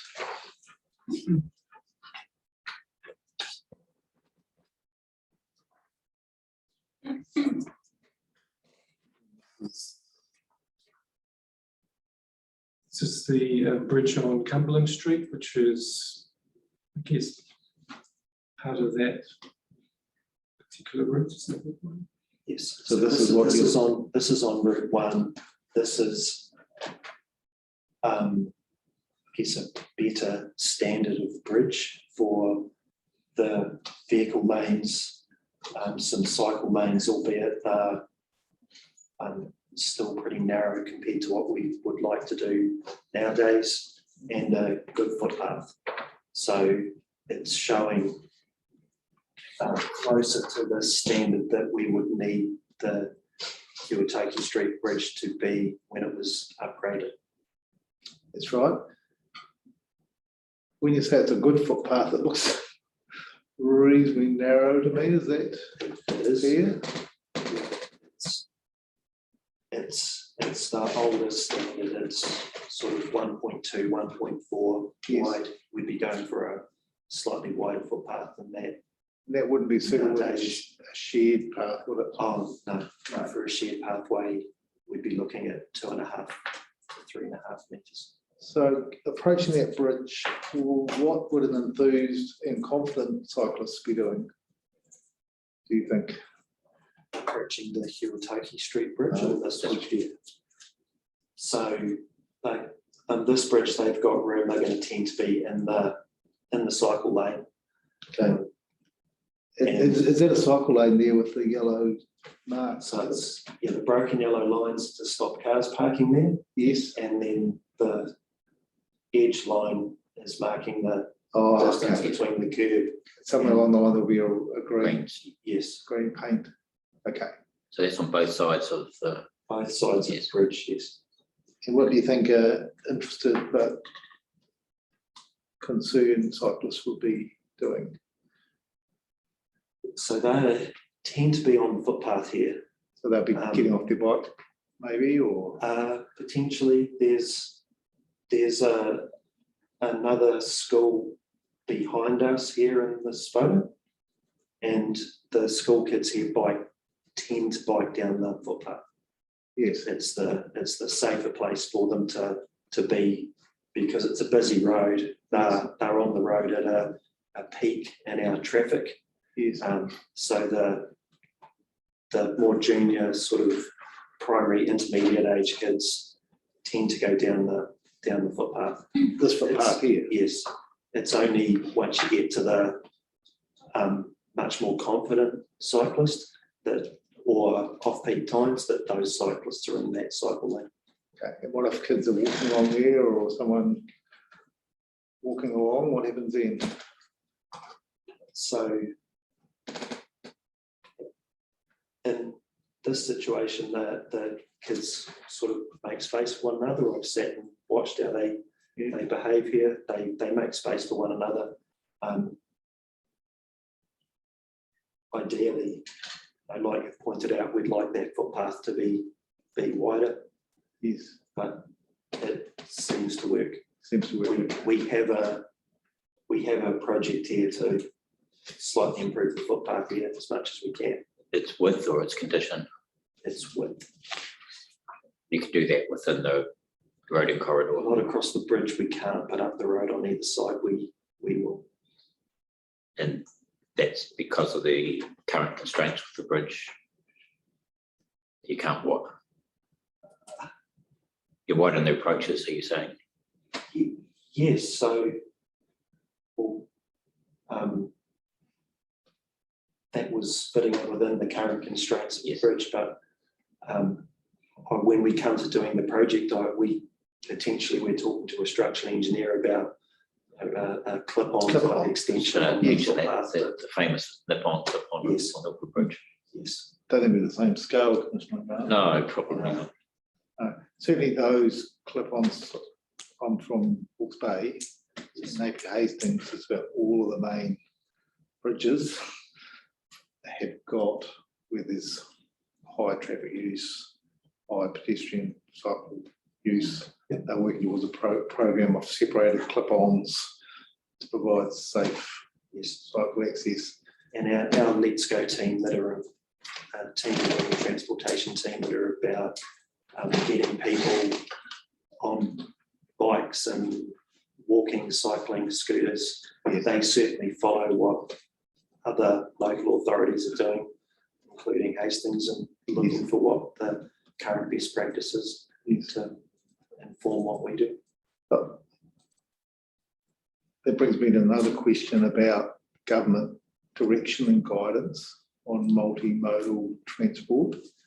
There is a national, I don't even remember the name, it's a national, it's not a policy statement, that's an RMA term, but a national government guidance document that's issued, I think it's just been updated by the government, that requires councils to plan for and implement multimodal transport within all of their districts. So are you aware of what I'm talking about? Stuart? Yes, we're aware of that. Can't quite recall the name. The name, Yeah, but yes, it's a multimodal approach now. yes, which is directed to councils. And the reason I'm asking these questions, everyone, is the council's responding to not only traffic safety and capacity issues, it's directed by government policy for transportation departments and councils to be actively planning for and facilitating what's called multimodal. So that's public transport, which could be by way of bus, tram, train, whatever, electric minibus, whatever, walking, cycling. And so these pinch points become an issue, and I'm just asking for your guidance that you're aware of that. It's quite a change in government policy in the last 5 years. I can't recall the name of it either, but I think there's a similar document in the energy sector. And they're not policy statements, they're like, but it'd be interesting. But maybe you could have a look at that over the break and just come back to the name so we're actually referring to the right document. It'd also be interesting, Mr. Narston, and because of your planning background, whether you could advise us to what extent we can consider that document under section 171. Maybe a consideration for Ms. O'Byrne. I'm looking at the clock, we've been sitting here for a while. I do think we do need a cup of tea and a break. So can I say we'll have a break now and come back at 11 o'clock? Thank you. And just in terms of one important that less important in our hearings than others, but we're on the have a break. Just keep to yourselves and don't. Certainly go and find out that information. So can I just signal in terms of one particular question I would have after the break? Yes. I'd just like some elaboration on the paragraph 6.7. You addressed me in that in terms of that the long-term plan. We came to 6.7 in relation to the council's long-term plan approval for the roading for the cycleway network. I presume that might be the first item, the road to zero, but I'm not too sure. But I'd like to understand how those three projects that are listed in 6.7 relate to an intersect with the Huatoki Bull Street locality, if at all. But just signaling that in advance, so you're prepared. Yeah. And the other thing to prepare on is 7.7, 8.1, and this is where you're talking about the southern, this is the alternative, the southern ring route is in the framework of perhaps 30-year option, whereas I think this is in the same framework from a bridge integrity point of view, but I'd like to hear from a capacity point of view what the time frame for this project that the designation is designed to be able to implement would be. Because again, just my introduction about dates, timeframes really matter for designations. So I'll hear back from you. If you can think about that, we'll ask a specific question about that when we come back. Thank you, everyone. We'll adjourn until 11 o'clock. Back underway. I think we had two questions we left you with over the break. First one's the national guidance document. What's the name of that? It's the government policy statement on land transport 2021-22 to 2030-31. That's the one. Yes, so it's a GPS, not an MPS. That's right. Yes, Yes, that's yeah. what it is. GPS. Thank you. Mr. Eagle, I think you're going to talk about the capacity timeframe for when the council might, for one of you. More Stuart question, Yeah. it's part of the strategy stuff. Is, so I'm interested to know, being on a timeframe basis, given the capacity issues, would you be planning to build this new infrastructure? Could I just seek a clarification? Is that go out regarding the ring road? I think you mentioned. No, this is 122, this part of the, well, no, so the ring route, I've got evidence that that's in the 30-year timeframe. Yes. But that's an alternative, Yes. which you, I think you reject as an alternative under 171 as it is. So for this work, what is the time frame that it will be needed within based on the capacity issues? It's, in my view, it's definitely a longer term project. So it's hard to give a specific date, but it will depend partly on what happens with the condition of the bridge over time, but also in terms of the growth areas to the south that have been zoned for growth. This is a smart, what's it called? There's a number of them within that particular area, and I could ask for clarification from. Sure. That would be helpful, Ms. Byrne. Okay, so we've got the special purpose zone, which is a future urban zone between Cowley and Franklin Road. Yes. The Patterson Structure Plan Development Area, which is on Patterson Road. It's called Patterson Road something area. Patterson Structure Plan Development Area. Is that a part of the fuzz as well?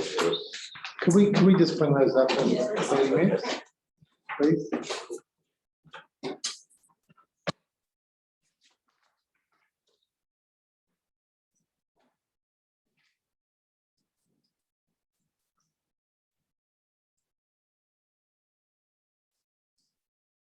Okay, that's the grey future urban zoning there. What one's that, Wade?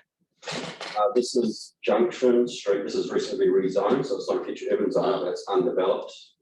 You go and The large grey one to the left. Okay. So take us through, Ms. Byrne. So we've got the special purpose zone known as the future urban zone between Cowling Road and Franklin Road, which is the grey area there. Where the cursor is. Yep, that's the one. Yes. The Patterson Structure Plan Development Area on Patterson Road. So that's just slightly to the right. That's Where the cursor's circling there now. yes, That's residential B, is it? that one is general residential. And the Aye. proposed plan. okay. We don't Just have waiting for my AMP in computer there. to tick over. So it's zoned, but needs a structure plan, presumably as a pre-development condition before any consents can be issued, is that? That's a structure plan on that one. Yes, yes. Got that? So yeah, general residential zone is the underlying zoning area. And then we have a new zone that we've proposed in our proposed district plan. We don't have this in the operative plan, and that's a rural lifestyle zone. So there's 3 areas coming up along the south, which are those kind of muddy brown colour. Yes. So there's 3, there's one on Franklin Road, which is where the cursor is, Yes. one on Veal Road, Yes. Veal. Veal, VEALE, and then one on Saxton Road, which is that little one over there to the right. Okay, so they're rural lifestyle Mhm. zone, it's a new zone. What's the minimum allotment size there? I don't know off the top of my head. I'll have to get back to you on that one. We can look that up. Yes. Yes. Lot size is 4,000 square metres, I believe, but there's a variety of provisions. Yes. So there's multiple, we can't go to all 4,000 square metres. No. And just to go back to an earlier question to Ms. Byrne, the future urban zone would require a Schedule 1 process to have that rezoned, and it's essentially a quasi rural zone in the meantime. Yep. Yes. The reason for raising these areas that might be adding more traffic to Route 1. Yes, so yeah, there'll be more people developing land in this area, and hence more people travelling on roads in these areas, and therefore more people wanting to use that Route 1 to get across town. Okay, so I think it's back to you, Ms. Marston, and Mr. Marston, sorry. This is the crucial question for us. When would the council be planning to build this infrastructure, given what we've heard in terms of capacity issues? And I'll need some indication. Is it within 5 years? Is it within 10 years? Is it within 20 years or within 30 years? So if you could just ponder that, that's a critical question for us around timing. It certainly, in my view, wouldn't be within 10 years because the development hasn't happened yet. It wouldn't be fully built out at least until the end of the 10-year period. So I think there's 3 of those areas which are planned for the first 10 years. And there's some other areas which are in the 10 to 20-year period. So I believe it would be more likely to be after 10 years. After the life of the plan Yes. and after the 5-year lapse period, which is a 12 lapse period on designations. So you'd be requiring a further lapse period out. Have you actually asked for that? I'm not sure. No notice requirement. Yes, 10 years. 10 years? Okay, so we've got evidence that it won't be built within 10 years, in your view. So we have a problem, don't we? Because we normally only give ground on 5-year lapse period, 10 years, and you're telling us that it will be likely to be constructed, built after 10 years. I guess our evidence was always qualified by when that growth occurs, and there's a piece of work that we need to do to actually, I guess, get a better handle on the growth in terms of the capacity issue when that will occur. It's based on what we know, it's definitely beyond the 10-year period. Okay. Because what's a given is that the condition of the bridge isn't really the driver in terms of a short-term solution, is it? It's the capacity that's earlier than the bridge replacement. Mm. And might you, within the 10 years, is there a possibility that you might want to do some works on the road where the white intersection is? Because we observed quite a sort of kerfuffle there around when we arrived and tried to navigate that. It's not a great intersection, but our view when we were proposing the designation and expecting the bridge to have to be replaced, that any work that was done on the intersection would get tied into a project, so it was all done at the same time. Yes. It's quite a difficult intersection to upgrade standalone. Yes. And then come along and replace the bridge later. That intersection would need a further upgrade to make it tie in. Understand that. Talking about that. Yeah, yes, that's right. That's right. Yeah. Another question on timing. Could you conceive that, and again, we had a quite close look at that bridge. Could you conceive within the 10-year period that there might be works in place, perhaps at a clip-on cycle walkway to that bridge for safety purposes, given the GPS directions? Yes, we would have to consider the business case for that, because we could be spending quite a lot of money to upgrade the bridge and add a clip onto it to basically almost temporarily upgrade it when it's going to be due for a more full replacement at a fairly short time after that work was done. Understand. The clip-on could have a relatively short life. And would that business case be done as part of annual plan or long-term planning? So Yes. But this work is not in your long-term plan over the next 10 years, is it? The replacement of the bridge, no. And the widening of any cycleways, footpaths quite wide in that area, but the bridge has got no. Yes, so that's one of the projects that's listed as there's upgrade from Vogeltown School down to the bridge. Yes, that's 6.7. Yes. But then what happens at the bridge?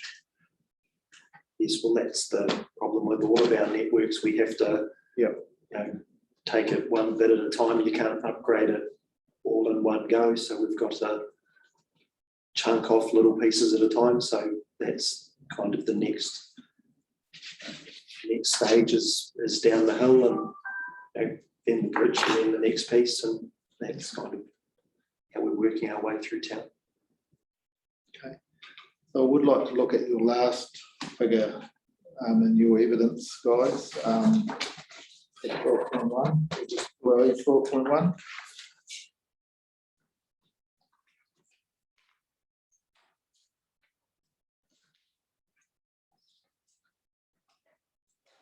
This is the designation NPDC 122, is that right?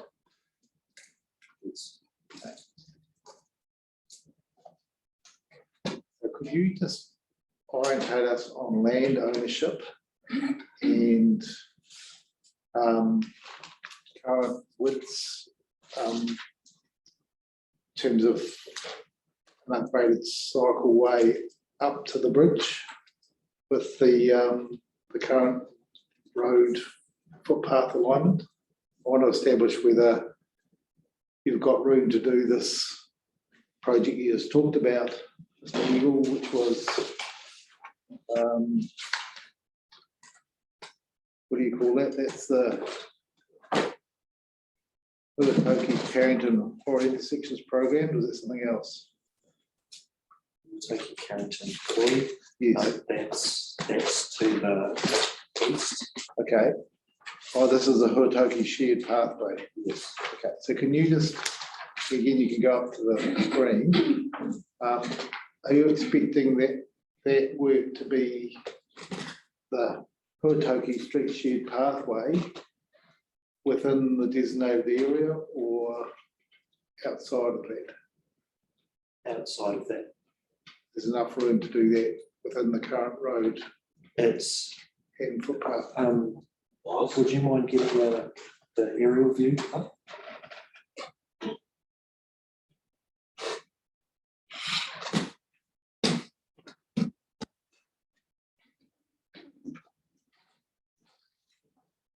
Aerial photos.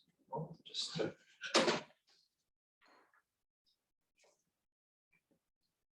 so this is the bridge. This is designation. This is the two Vogeltown schools, and yes, this is it. Yes, this is the section of road that was recently upgraded. Yes. Yes. So the plan is going to be to go from this corner down to here. Yes. Yes. So it's likely to be more significant upgrade on the western or southern side of the road down to this intersection. Thank you. So that piece, that's the next stage. Okay. So can we come back to that figure? we were looking at still? Just before we do that, that is what you called the Tuataki Street shared pathway to your 6.7. Thank you. And that's likely that work will likely be on the western side of this, but yes, so the bottom of the picture. Yes. Okay. So in terms of ownership, we see some yellow lines there, don't we, Mr. Eagle? Yes.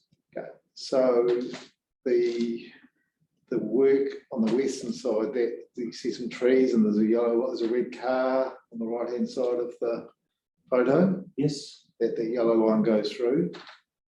Is that the extent of the road reserve? That yellow line is the current legal boundary. Off the road? Yes. And the adjoining residences? Could we just blow that up a little bit more? It's struggling a little bit. Zoom in a little bit. Oh, sorry.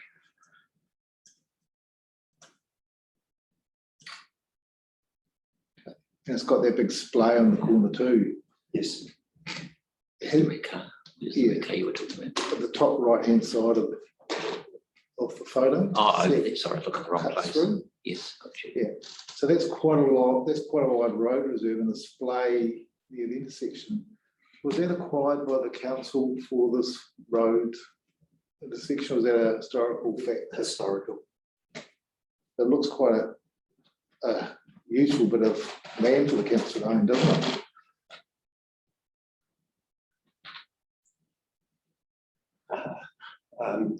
Yes, possibly. It's the big triangle on the corners currently drops down to the Kiwataki Under River. there, yes. So it's quite a big drop down there. The small white line that you can see alongside the bridge, Yes, I think is a sewer bridge. I can see that. So and the rest of that. Just put your the point rest on of to that- show that. Yes, that's right. the rest of that green space and both up and down the Kiwataki River Valley are council reserves. Are they reserves? Are they reserves under the Reserves Act, or Sorry, I expect so, yes. yeah? What's your understanding of the term council reserve? What do you, when you say that? Is it road reserve or is it reserve It's for not a road reserve, That is but one. I'm not sure if it's, That is critical information for us. What reserve status is that land? Is it scenic reserve? Is it recreational reserve? Is it held under the Reserves Act? Is it local purpose reserve? If we could establish that, that would be quite helpful. corollary to that question, Mr. Byrne, is the zoning of that land too? Is it an open space zone? Does it have a, is it? It is Is it a a residence? general residential zone. Right.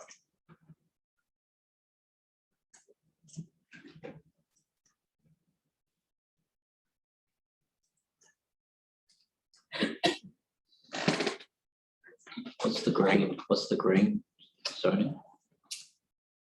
That's an open space type zone, so that is where the Huatoki domain is.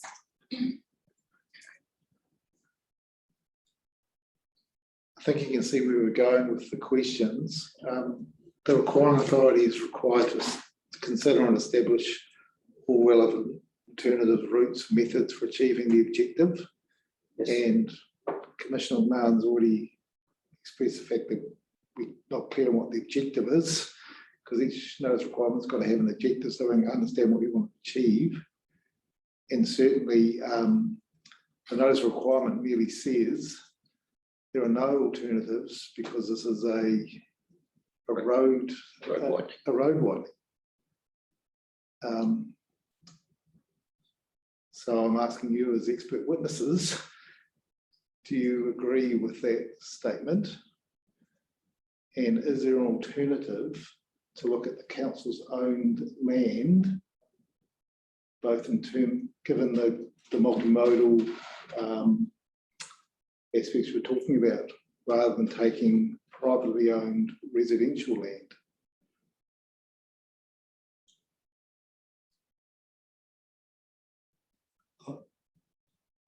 I think it's covered in the evidence, but what we would do at the same time as the bridge is replaced is realign the road. And this road has this kink. odd reverse curve through the middle of it. So the idea would be to pick up a straight from somewhere in this corner through to around about here.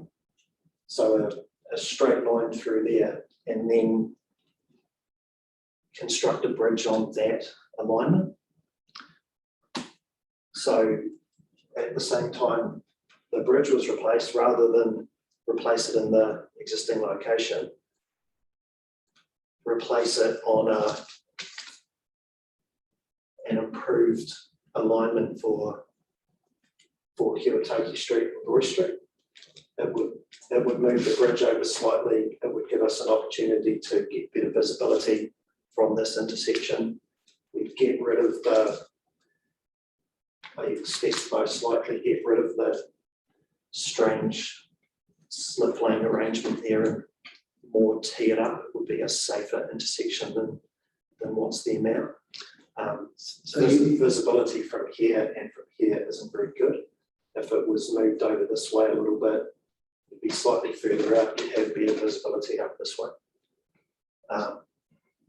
So you started that by saying either the idea or the ideal. I couldn't remember what you said. The ideal or the idea is to have The idea. the idea. Yes. Okay.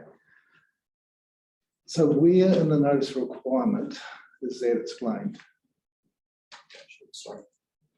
I didn't write those. As I said, I was part of the panel that had the discussion about what was required. Okay, and was this discussed with the residents that are covered in some documentation provided to them, or? Again, I'm not sure. We're not sure. Can we find that out? Because that's, again, quite important information. Okay.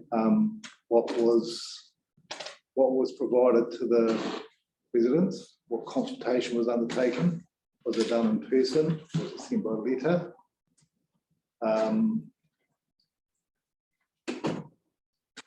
And also, for my part, I would expect to see plans, explanations, alternatives. I'm not a transportation engineer, but I call myself a transportation planner with a lot of experience on it. Our observations was that this is quite a high speed area.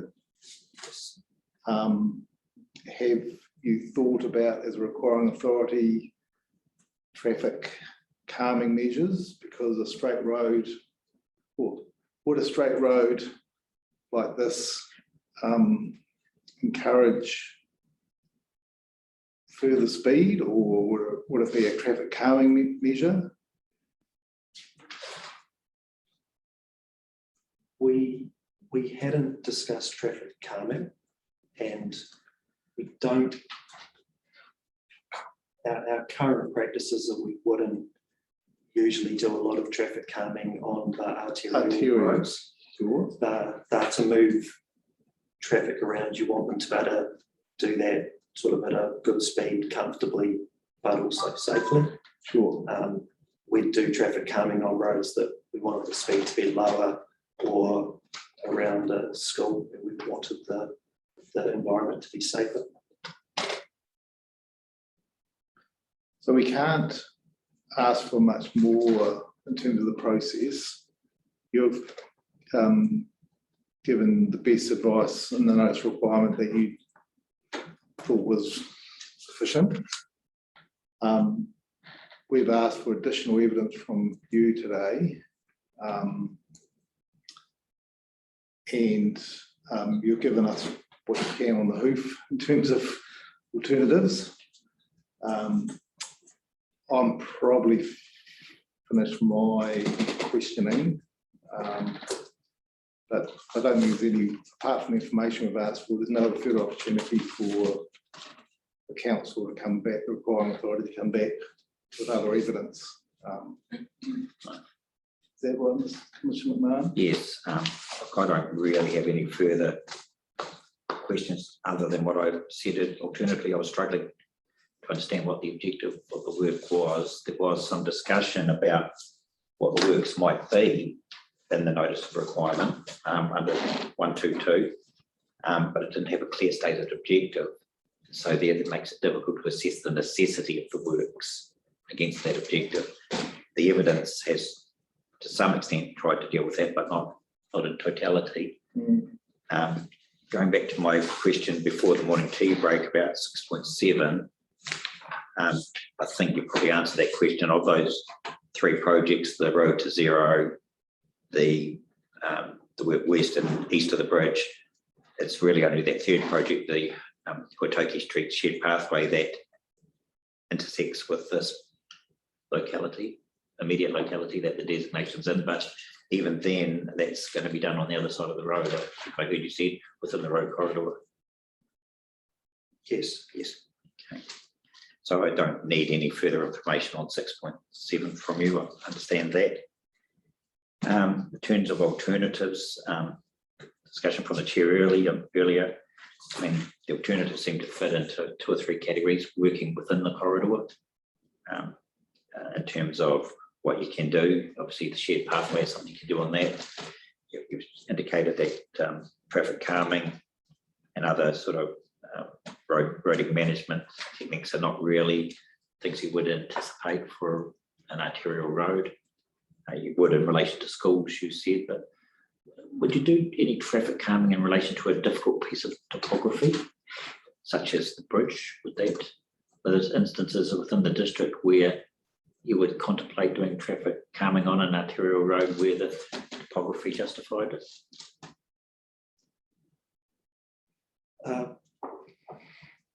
Possibly, it's quite No, it's a hypothetical. Yes. Do you know of any examples currently? I can't think of any. Okay. Perhaps a follow-up question. Are you concerned at all with the speed of the traffic and the safety issues in that area of the council's network? In this area? In this exact area, that's at the bottom of 2 hills. The speed, not that I'm aware of. No. We don't have any complaints from here that I know of about the speed. Have you We read? put out traffic monitors and do traffic counts that also report the speed, and I don't recall this one coming up as having any particular speed issue. There's a couple of questions. What's the posted speed? 50. What do you have? What do your monitors tell you about the environmental speed? The operating speed. Yes. Sorry.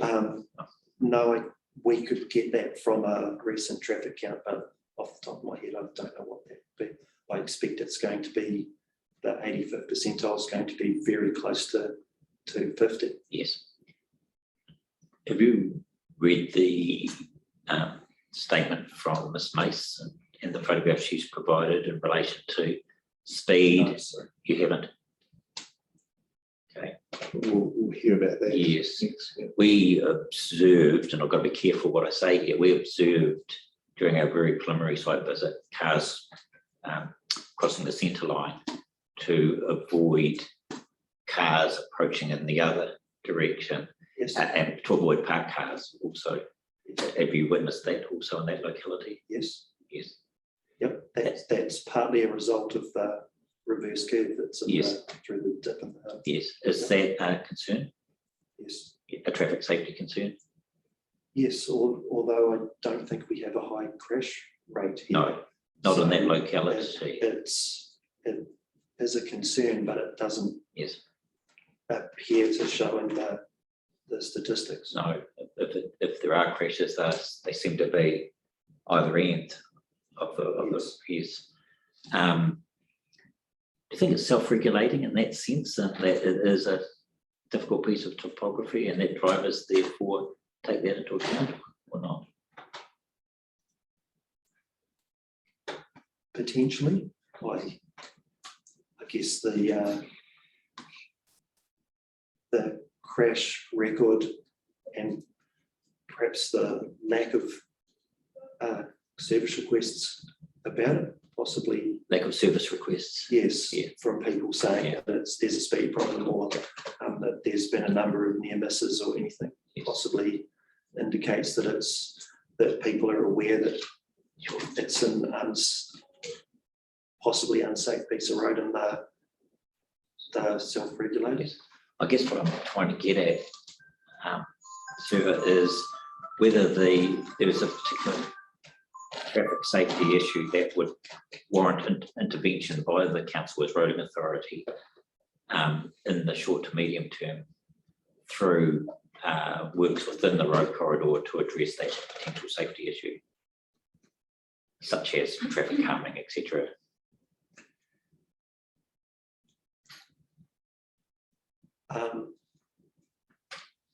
Stuart, any thoughts on that? Well, I guess I'm asking you, I mean, you didn't actually outline what your qualification. Did you outline qualifications? You're a roading engineer. I presume you undertake traffic safety surveys. So we have a traffic safety engineer in the team. Okay. So that's part of our team. He's constantly monitoring the sorts of issues that come up on the network, prioritising the higher priority ones. We obviously have to request funding that's limited. Yep. If this one hasn't been flagged through accidents or service requests, it's going to tend to be well down the list. Yep. And you're not aware of any safety audits that have been undertaken at all? No, none that I'm aware of. Can't take that any further. That's fine.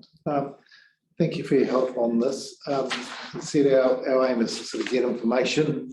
We're establishing facts and opinions and expert opinions.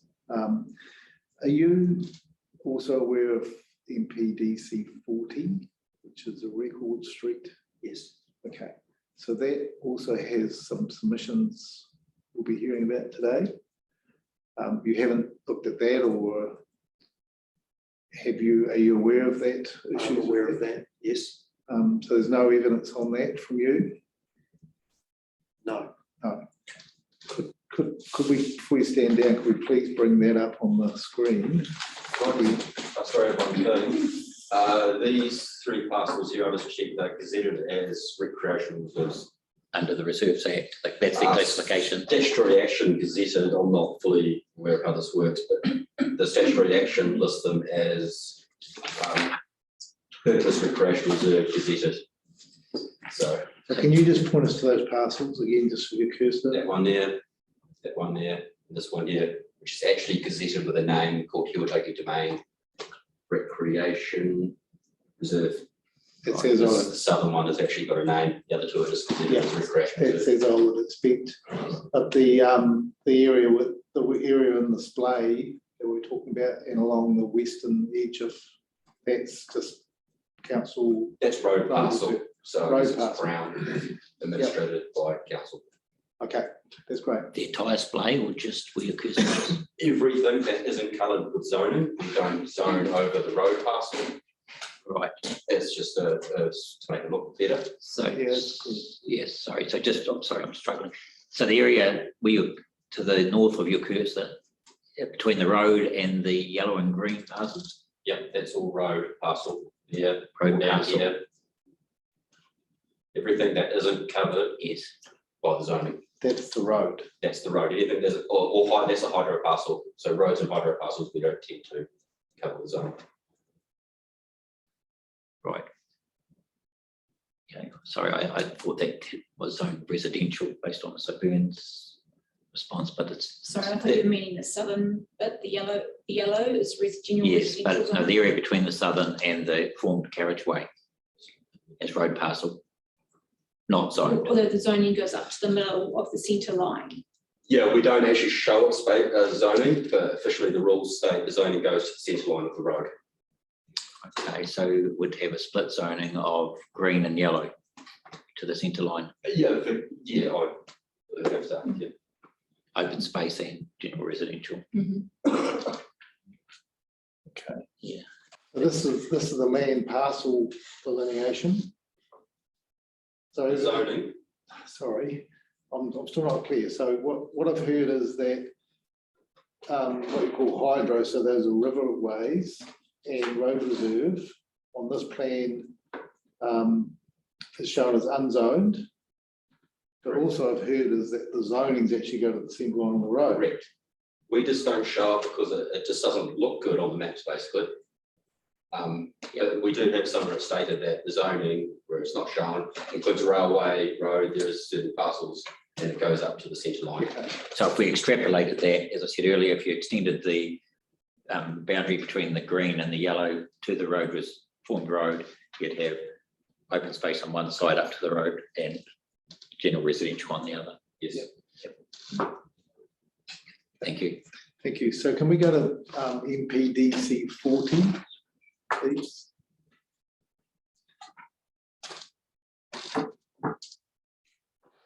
Right.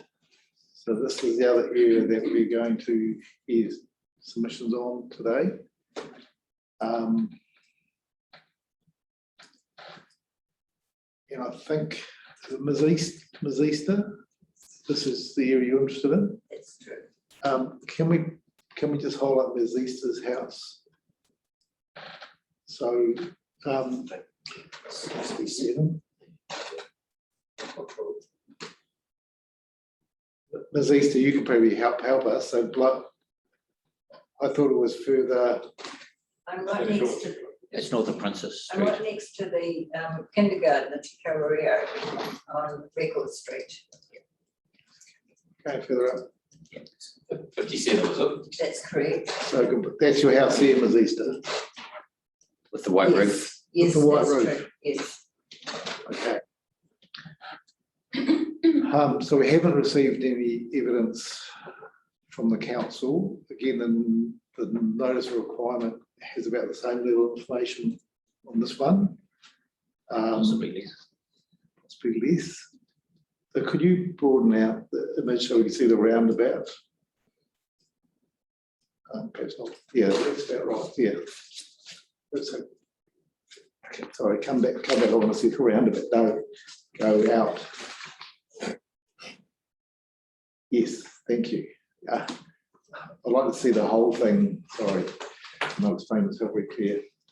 Yes, thank you. So could one of you just explain the transportation issues? It seems reasonably obvious to me as well, but go through the arterial routes, the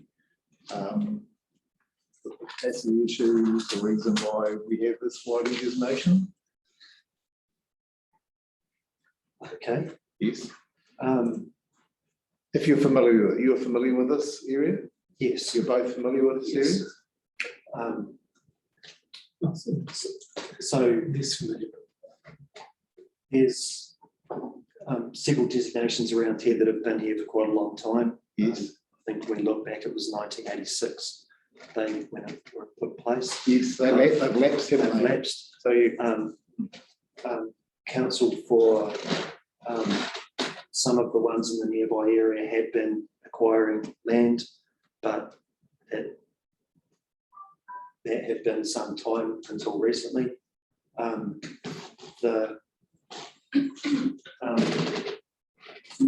up. So the press could we zoom right out?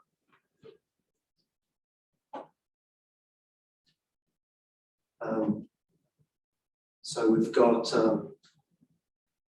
Fitzroy Village CBD Yes. in here. This is Fitzroy School. This is the state highway heading into town or north. Yep. That's what you call the valley. Yes, and this is the valley. And up at just off the top of the screen is the coastal walkway. Yep. So we've got a number of planned projects here. We're looking at a walking cycling bridge to cross the Waiwakaio about where the netball courts currently are. So to be able to give people an option to be able to get across to the valley. That would tie in with a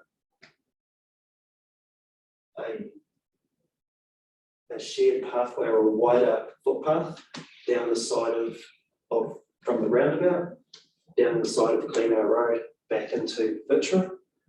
Another similar shared footpath down here to the coastal walkway, and improvements down the rest of Plymouth Road out to Paranga Park, Lake Rodamanu, and the River Bridge. Okay, so it's. Would this show up on your plan of the walkway, the planning, the proposals for walking infrastructure, cycling infrastructure, shared pathway infrastructure? Was this a separate project? Off the top of my head, I'm not sure if they're there, but they're all in the LTP that's just been adopted by the council. Okay, so I think I asked for some information about the walking. You're going to give me some sort of plan. The draft plan that hasn't been confirmed. Yes. So it's called Cycle Network Review dated November 2019. As different levels of the cycle provision on the map. Yes. Cycle network Review 2019. Yes. I'd have to say for our decision making on this, we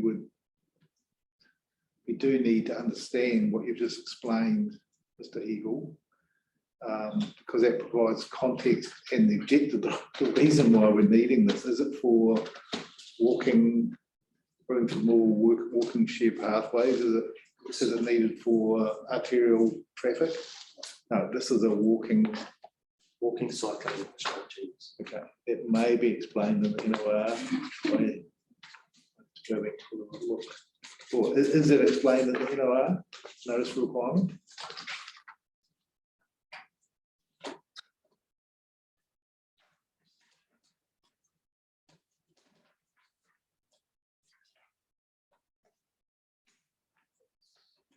This is MPCD 40. Says Record Street 4 metres on eastern side from Plymouth Road to opposite Barrabool Street.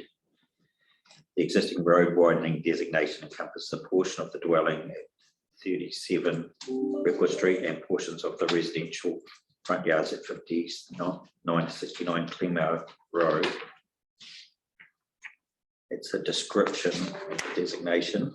In terms of the reasons why the road widening designation required along Record Street to the likely intensification of the Fitzroy area over time, and this portion of road being inconsistently narrow. There is also a residential road planned at 53 Record Street. Is that the TRTR one? Yes. Yep. Which will increase the amount of users in the immediate area. Fitzroy Primary School is also in close proximity, resulting in increased foot traffic and vehicle numbers at peak times. A consistently wide road corridor that enables as much visibility and manoeuvring space as possible is desired. So it's largely a focus on roading there as opposed to pedestrian. So do you think, first Mr. Nasser and Mr. Eagle, that someone reading that would understand that this area is being required by the council for walking and cycling purposes? Now that you've read it out, no. Mr. Nasser? I agree. Yes. Can you hear the same question? Were you involved, or was other parts of your team involved in consultation with neighbours where they provided documents, where they provided the rationale you've just given us today for this road widening? I'm not sure. Can you please check on that? I think I have asked you to check on that and provide information on that back to us. so for both designations. So what was the consultation process, who attended, whether it's done by letter or by door knocking or by some other process? That would be helpful. Thank you. Do you have any other questions? Thank you. Thank you, guys. That's been very helpful. Sorry for the delay in all this. But again, thanking Lisa as well for waiting and listening through this. Important for us.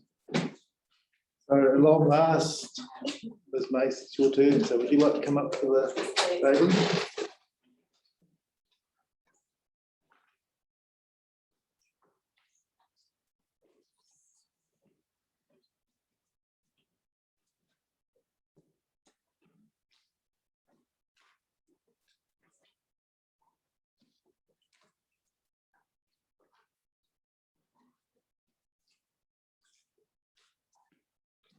So these are my 10 copies of my reports. Thank you. In addition to what Well, perhaps even to Charles and Nathan.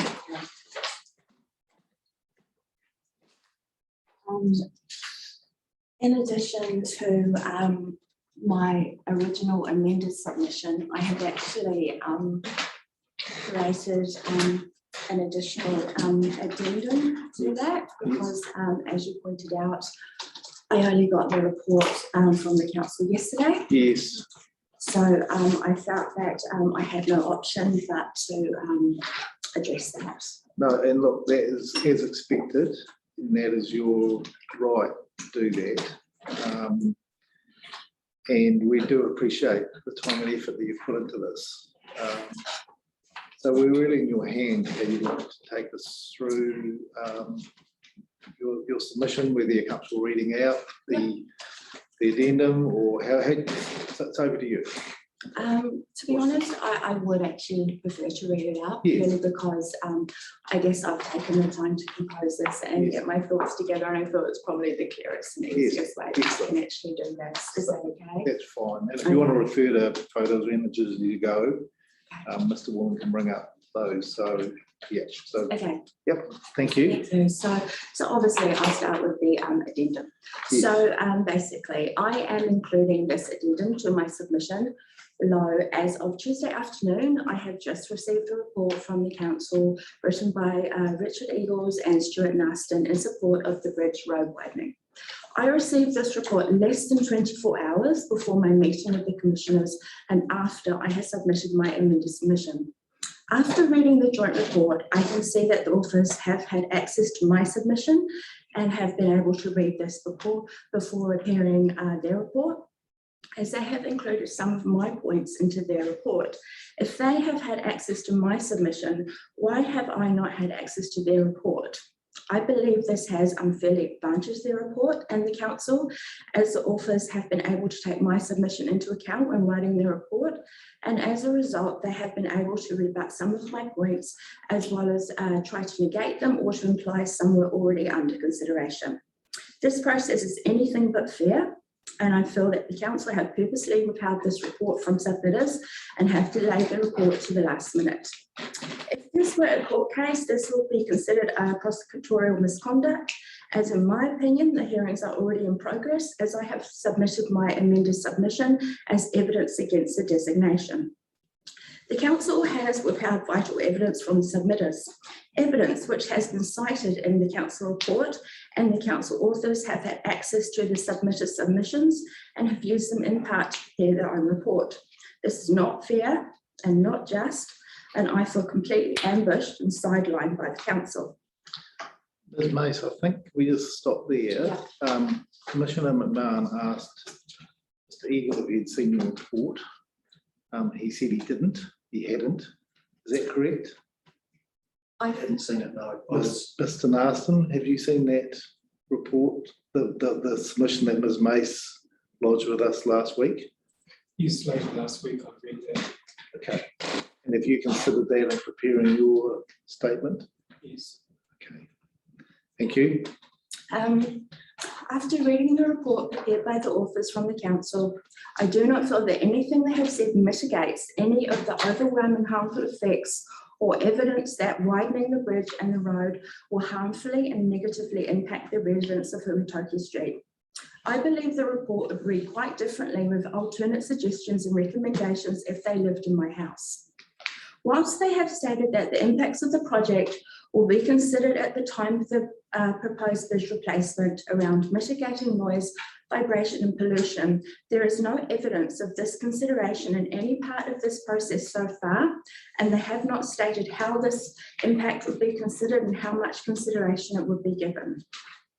The report talks about the positive effects of how this new bridge will encourage people to walk and cycle, and how walking and cycling has health benefits for users.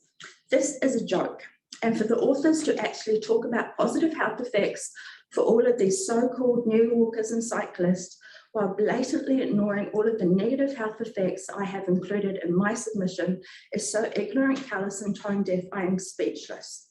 Who are all of these new walkers and cyclists, and how will the council encourage them to specifically walk and cycle on Huatoki Street? And why is their health so much more important than mine and my neighbours? The report provides data around how busy the road is and the type of traffic that uses the road, which supports my submission around how much of a negative impact that this high volume and loud traffic will have if the road is moved closer to my house.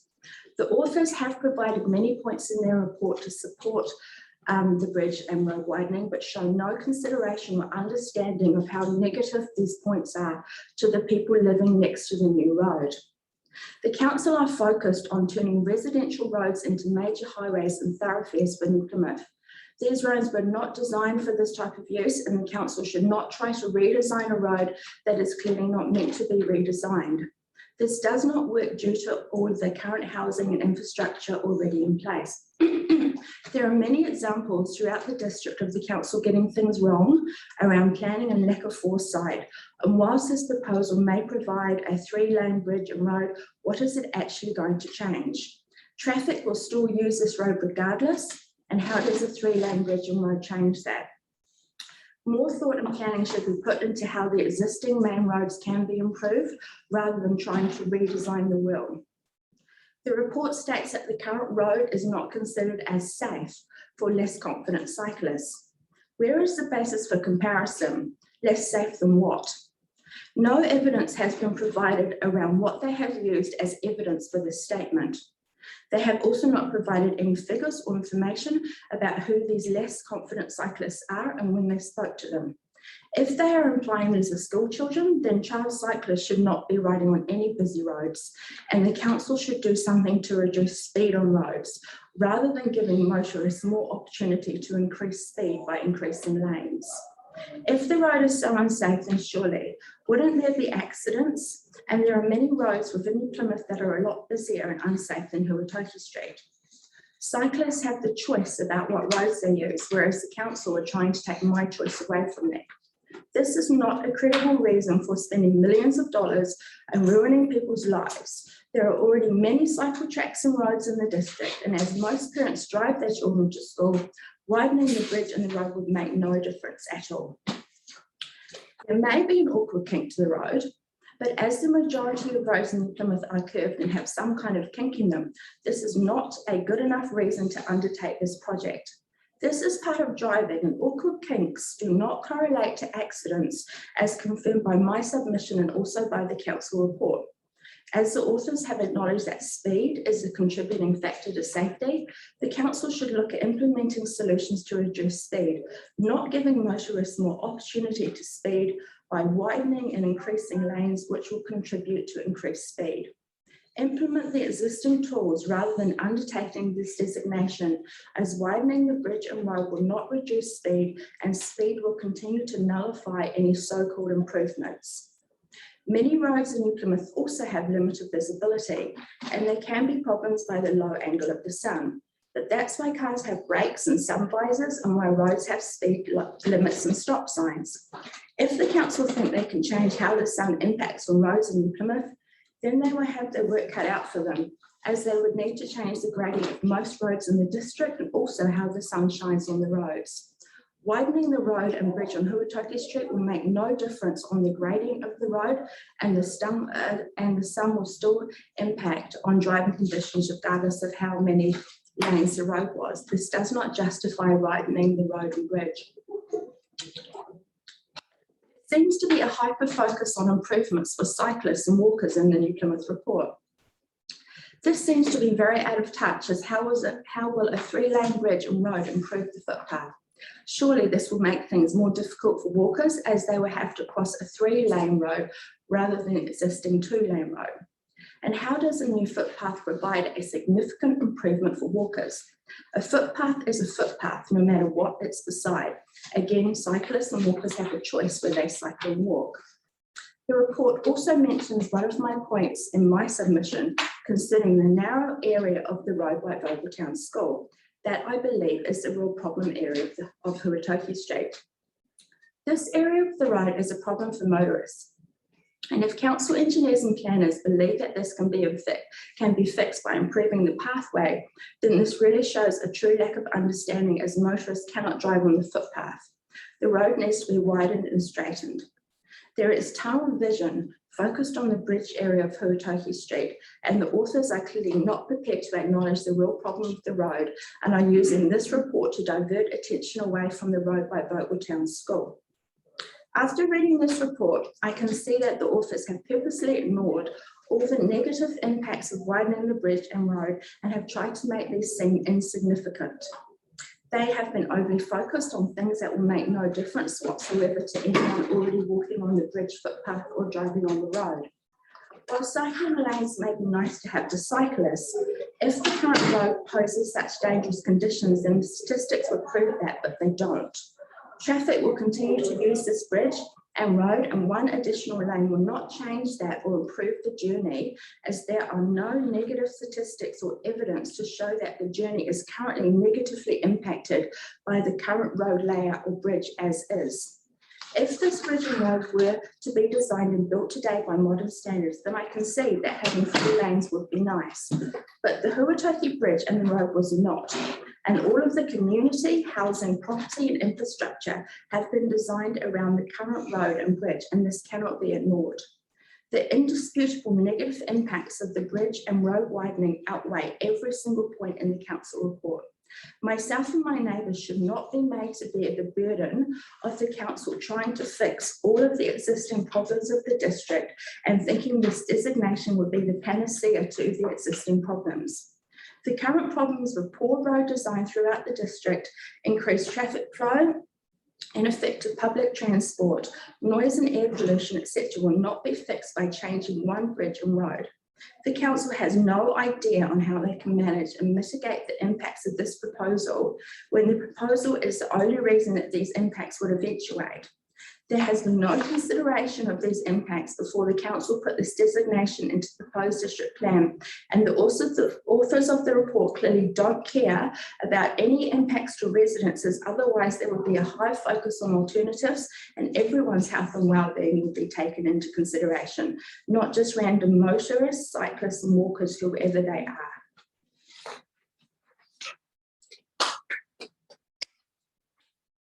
So that's my addendum, and now I would like to read out my original amended submission, please. Thank you, Ms. Mace.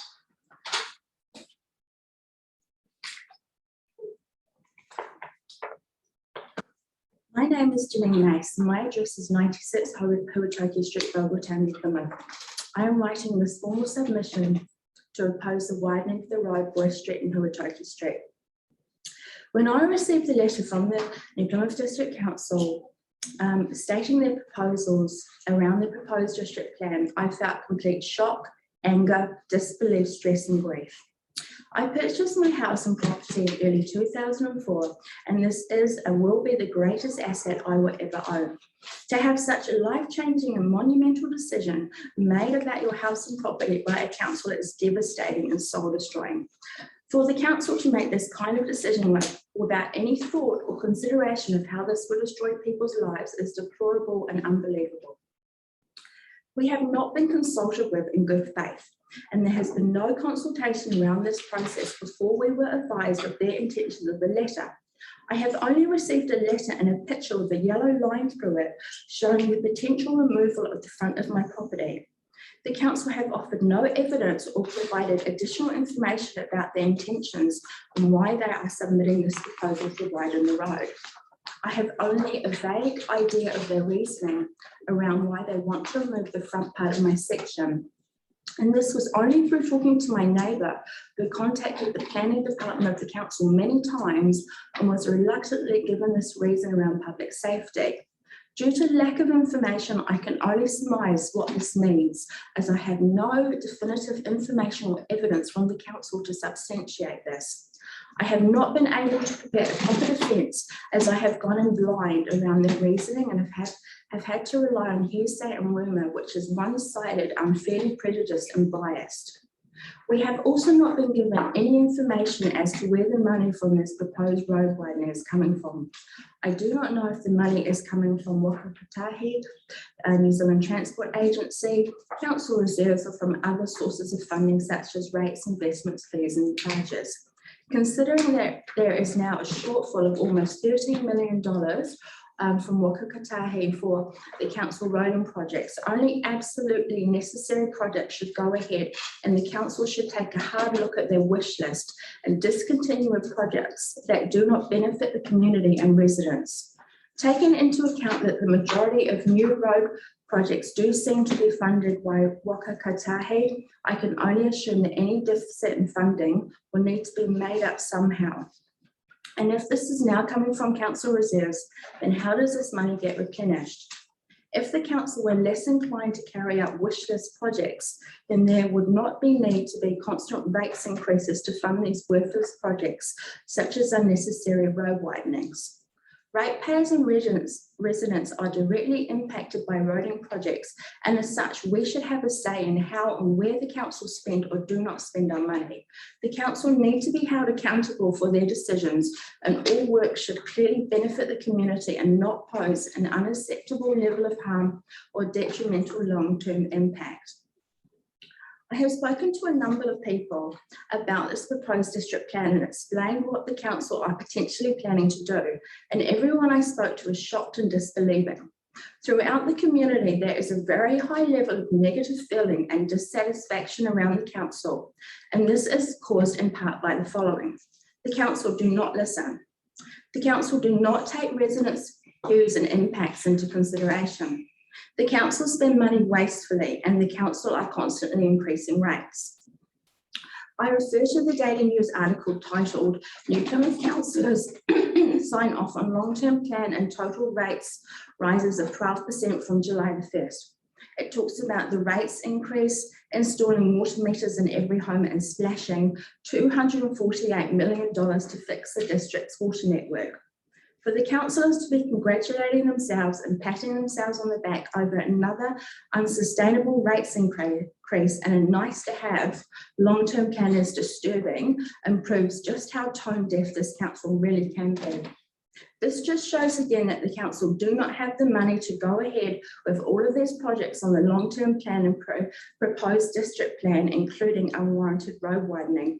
Otherwise, they would not need to increase rates again. This recently approved rates increase of 12% has not been understood and accepted by the community and is not sustainable and definitely not justifiable, as the council should focus on what is necessary and not what they would like.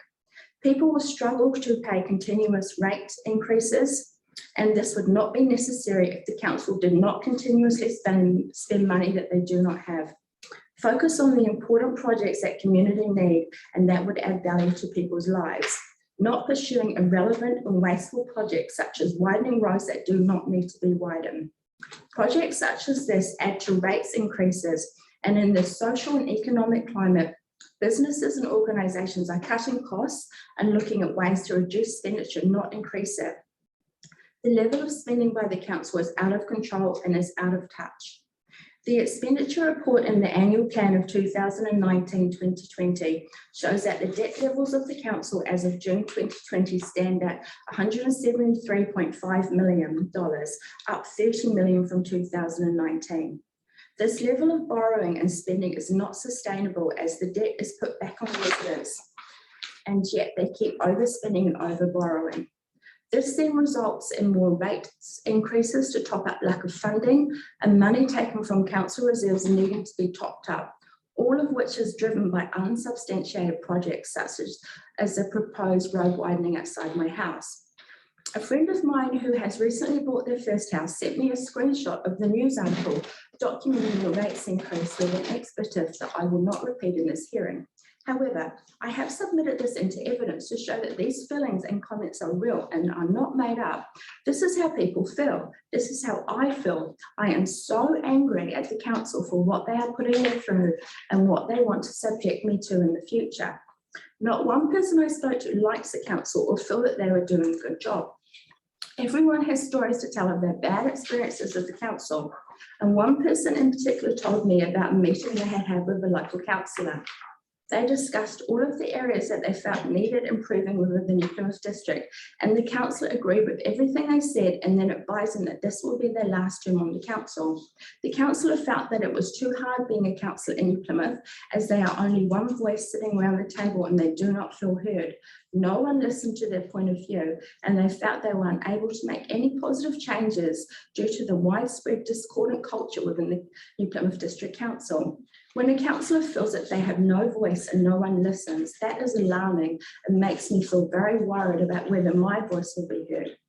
One person recently said to me that they feel that the council works against its town and community, and that the council wants all of New Plymouth to be miserable and have really hard lives. To hear these types of comments over and over again is really sad and reflects the feelings that people have towards the council, which can be directly contributed to how the council operates as a whole, and the continuous feeling that it's us against them rather than the council working with and for the community. Ms. Mason, just make a comment on that last paragraph. In legal jargon, what you've given us is what we call hearsay. Yeah. So this is you giving the opinions of other people.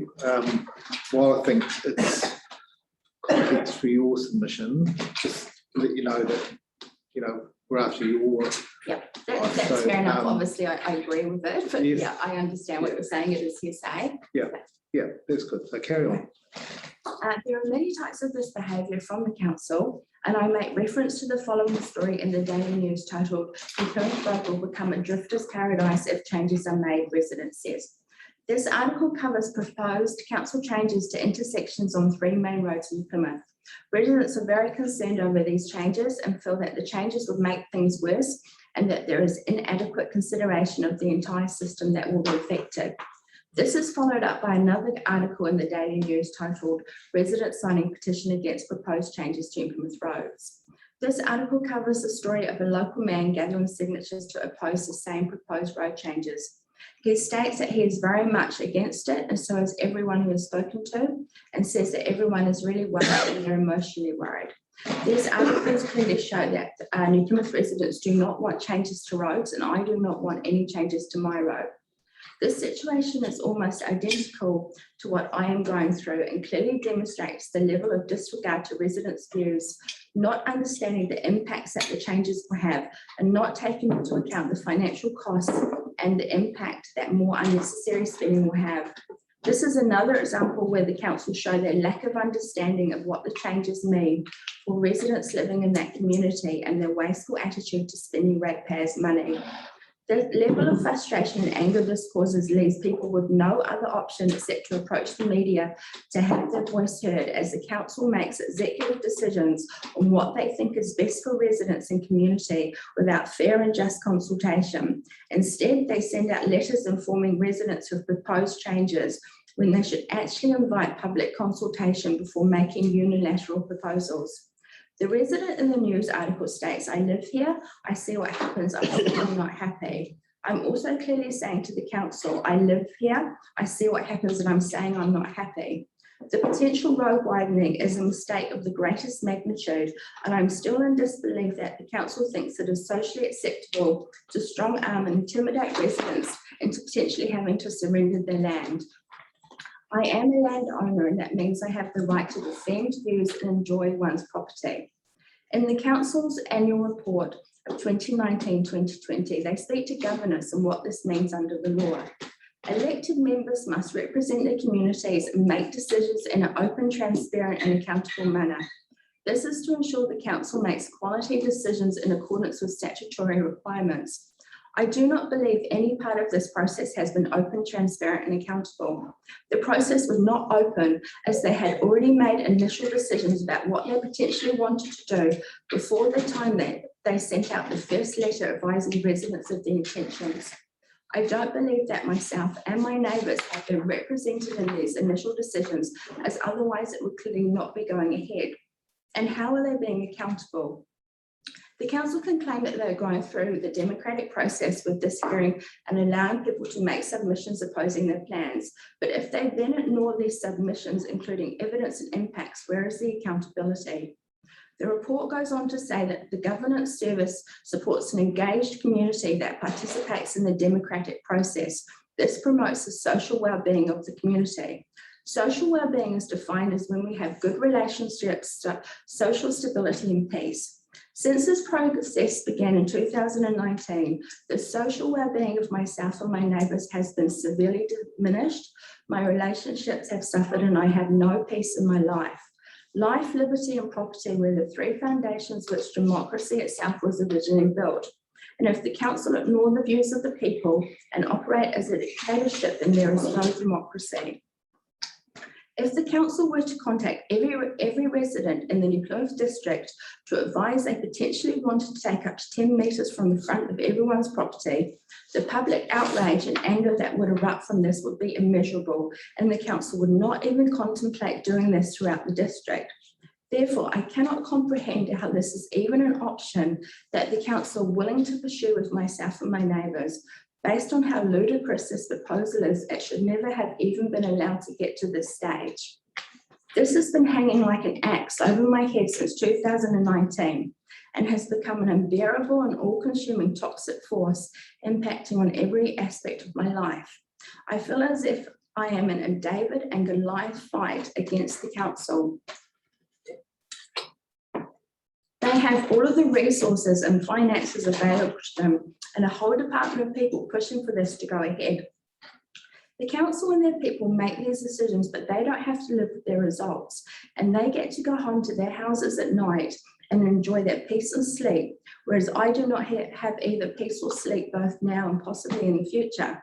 These strangers are making decisions about my life. They don't know me or have any comprehension of how these potential decisions will impact me and cause me, my family and my neighbours great harm.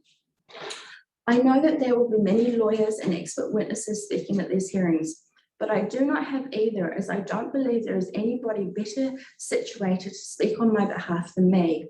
I have a unique point of difference that they do not. They are fighting for their job, whereas I am fighting for my life. This is personal and no one better understands these impacts than me. I therefore am opposing the submissions due to the extensive and immeasurable negative and disastrous impacts to both my life as well as my neighbours.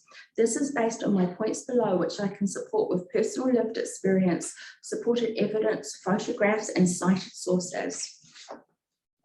Lack of Are you reasoning. doing okay, Ms. Mason? Yeah. You're reading along, you don't need to take a break? You're No, just- that's fine. follow on? I practiced this a few times, so. Yeah, all good, thank you. So lack of reason to support road widening. The only reason I'm aware of that has been provided by the council to support the road widening is public safety. I oppose this reasoning and reject this justification.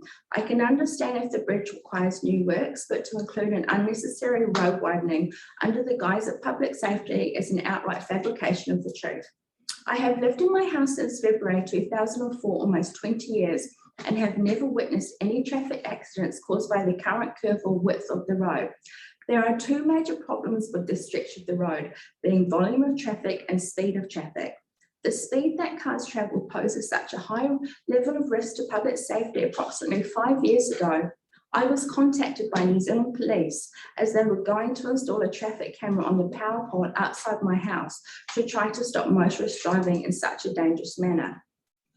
If the road was widened and straightened, this would only increase the speed of the cars and potentially contribute to speed-based accidents. If the council is truly concerned over residents' safety, then install speed humps. This would be the most practical and cost-effective method of reducing speed and actively managing public safety. The council does not seem to be able to identify the obvious problem here. And if they go ahead with their ill-informed plan, they will only be enabling motorists to continue with dangerous driving speeds and behaviour, putting public safety at risk. When my neighbour questioned the council on the actual statistics and data around this issue, he was informed by the council that there have been 0.5 or lower car accidents per year over the last 30 years within 60 metres of this bridge. However, they have not provided any evidence to support this claim. If this is such a dangerous area, then I cannot understand why I'm not aware of any accidents in the last 20 years and why this problem has never been addressed before by the council.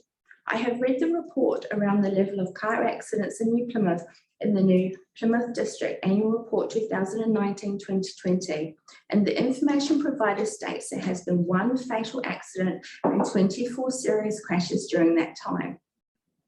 All fatal accidents and serious crashes are reported in the media. I have researched this on Stuff and have gone back through more than 10 pages of articles documenting car accidents in New Plymouth, going back to August 2013, and there has been no accidents, serious or otherwise, that have happened on this particular stretch of Ruatoki Street or anywhere near my house, road or bridge mentioned in any of these news articles.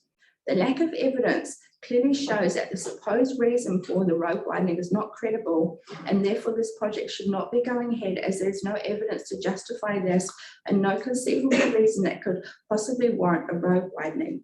The council should change the focus to areas of the district that do require improvements and work at managing their resources to concentrate on the problem areas only, not Ruatoki and Boyce Street. If public safety is really so important to the council, then I have no understanding of why they proceeded with the construction of the new pedestrian crossing on Ruatoki Street. I refer to the Daily News article titled, New Plymouth's $600,000 road safety solution now needs a safety solution of its own. This article relates to the new pedestrian crossing that was constructed outside the shops on Ruatoki Street that shows the council do not always get things right, and when they make mistakes, it has an extremely negative and costly impact. The crossing is so dangerous, it is unable to be used and is now barricaded off. Again, there was no adequate reasoning provided for installing this crossing, as it was entirely unnecessary, and there was inadequate public consultation before construction went ahead. The planning around this was unsound and faulty and showed that there was no understanding around the logistics of installing a pedestrian crossing so close to the corner of the road on a road with a high traffic volume. Shop owners said they had complained to the council several times. Based on the fact that the crossing is still in place, it shows that the council did not listen to concerns or take feedback into account. In the comments section of this article, the majority of comments are overwhelmingly negative and includes such comments as, so the council got it wrong, typical and not unexpected, central and local governments are so wasteful it's crazy. The local community and business voiced their opposition to this before it was built, and the council said wait till it's completed and everything will be fine. Guess who's looking stupid now? It's dangerous, and I know there have been complaints about it, but the local council just ignores them. Why on earth were the experts not able to afford this before spending all the money? Yes, leave it to the council and their bungling bureaucrats. These comments really show the level of frustration with the council around not listening and being wasteful with spending ratepayers' money. The cost of this to New Plymouth ratepayers was $600,000, which is such an enormous waste of money that could have been used on so many other projects or to offset rate increases. I am so concerned this will happen in my situation, and the council will blindly pursue the road widening regardless of residents' feelings, deleterious impacts and financial improvidence. I do not know the costings around potential widening of the road, but comparing it to the pedestrian crossing and the size of this road widening project, the council will be millions, the cost will be millions, and it's a completely wasteful and reckless use of ratepayers' money. The council have not provided any indication of cost analysis, and this is extremely concerning, and it shows that decisions have potentially already been made behind closed doors before public consultation. The council not focusing on the real problem area on Ruatoki Street. The width of the road on the Boyce side of the bridge is disproportionately wide compared to the narrow part of Huatoki Street, which is up the top of the hill from number 62 to 40, directly down from Bowen Town School. This narrow part of the road creates a bottleneck as it is so restricted and hazardous. Cars park on either side of the road during peak hours, and this creates treacherous driving conditions. I have taken photos as per the photos evidence, and this shows the build-up of traffic and the dangerous driving conditions. I have personally witnessed cars crossing the centre line to be able to drive through this area and the near misses that have occurred. If the council is so focused on public safety, then why isn't this area in the proposed district plan to be widened instead? Cars do not park on both sides of the road outside my house or up on the block of Camden Street. And as the only two problems on this part of the road are speed and volume of traffic, neither of these problems will be fixed by potential road widening. In fact, the road widening would not solve any of the current problems that the council may believe are happening, as the only problems are speed and the volume of traffic. And the only way to manage this is to install speed humps to reduce speed and implementing a weight limit on the bridge to reduce the volume of heavy trucks and vehicles going over the bridge. It seems that the council are overly focused on spending money excessively on an area of the road that is not a problem and are ignoring the real area of the road that does need widening and straightening. This is a serious oversight and shows that the council can be tone deaf to the real needs of the community in managing road and traffic safety. If the road widening outside my house were to go ahead, the impact on infrastructure and disruption to residents would be immense and would be ongoing for months. In addition to the exorbitant cost, there is no obvious and real benefit for the proposed road widening to go ahead. I can say this for a fact as I have lived experience around the true problem areas on Huatoki Street, and the council and the people who work in the planning department do not. By taking public consultation into account and really listening to people about what works in the communities, so many mistakes and negative feelings could be alleviated. Loss of property value. My land value will be destroyed if this plan goes ahead by the council. To rip away the front part of my property will create a huge negative financial impact to my property value. The proposed plan states that up to 10 metres could be taken off the front of my property. This leads up to my front door. The loss of this part of my section would devalue my property, and everything I have built up and protected is going to be wiped out in one foul swoop by the council. I will never be able to recoup what I would lose financially, and all because the council think they need to widen and straighten a road that motorists use to cut 5 minutes off of their travel time between the back suburbs of Plymouth. I don't understand how the council can possibly justify destroying people's lives for a back suburb shortcut road. I have recently gained an appraisal of my property to show the financial implications and consequences of the road widening going ahead and potentially losing up to 10 metres from the front of my property. The appraisal shows the range of costs before my current value, before any road widening, and the lower value if the road widening were to go ahead, and the difference in cost is $80,000. Not to mention the cost for a new garage, driveway, parking pad, and a new essential 2.5 metre concrete block fence across the entire front of the property. I strongly believe that I would lose tens of thousands of dollars regardless of how much land the council may take if the road widening does go ahead, as all the negative impacts of the road being closer to my property and the house would be taken into consideration by potential buyers. I cannot put into words how strongly I am opposed to any of my land being taken away. I have researched into my area around my property on the Plymouth District Council GIS viewer. And if the property lines are correct as per the website, then it shows on the opposite side of the road on Huatoki Street, the land that the council already owns. This shows a substantial amount of land that could be used for any minimal road improvements that are necessary, rather than potentially undertaking a huge and non-essential road widening project that would include land that does not already belong to the council. It makes more sense to use land that is already owned by the council rather than targeting property owners on the other side of the street. There would also be the additional cost involved if the council were to try and acquire this new land, which makes no sense at all. They should look at what is already available to them and utilise their own property rather than trying to seize property that belongs to individual landowners. Loss of resale value and loss of basic property rights. The amount that I will lose financially if this plan goes ahead will destroy the equity that I have built up in my house and property and will severely impact on possible resale opportunities. I have built up my property value and have nurtured this through careful house and land improvements, but the new resale price of my property would drop by tens of thousands of dollars, as I would no longer have any street appeal, no off-street parking, no garage, loss of privacy, security and safety, and increased traffic volumes and noise levels, and the new road would be encroaching into my living and sleeping areas.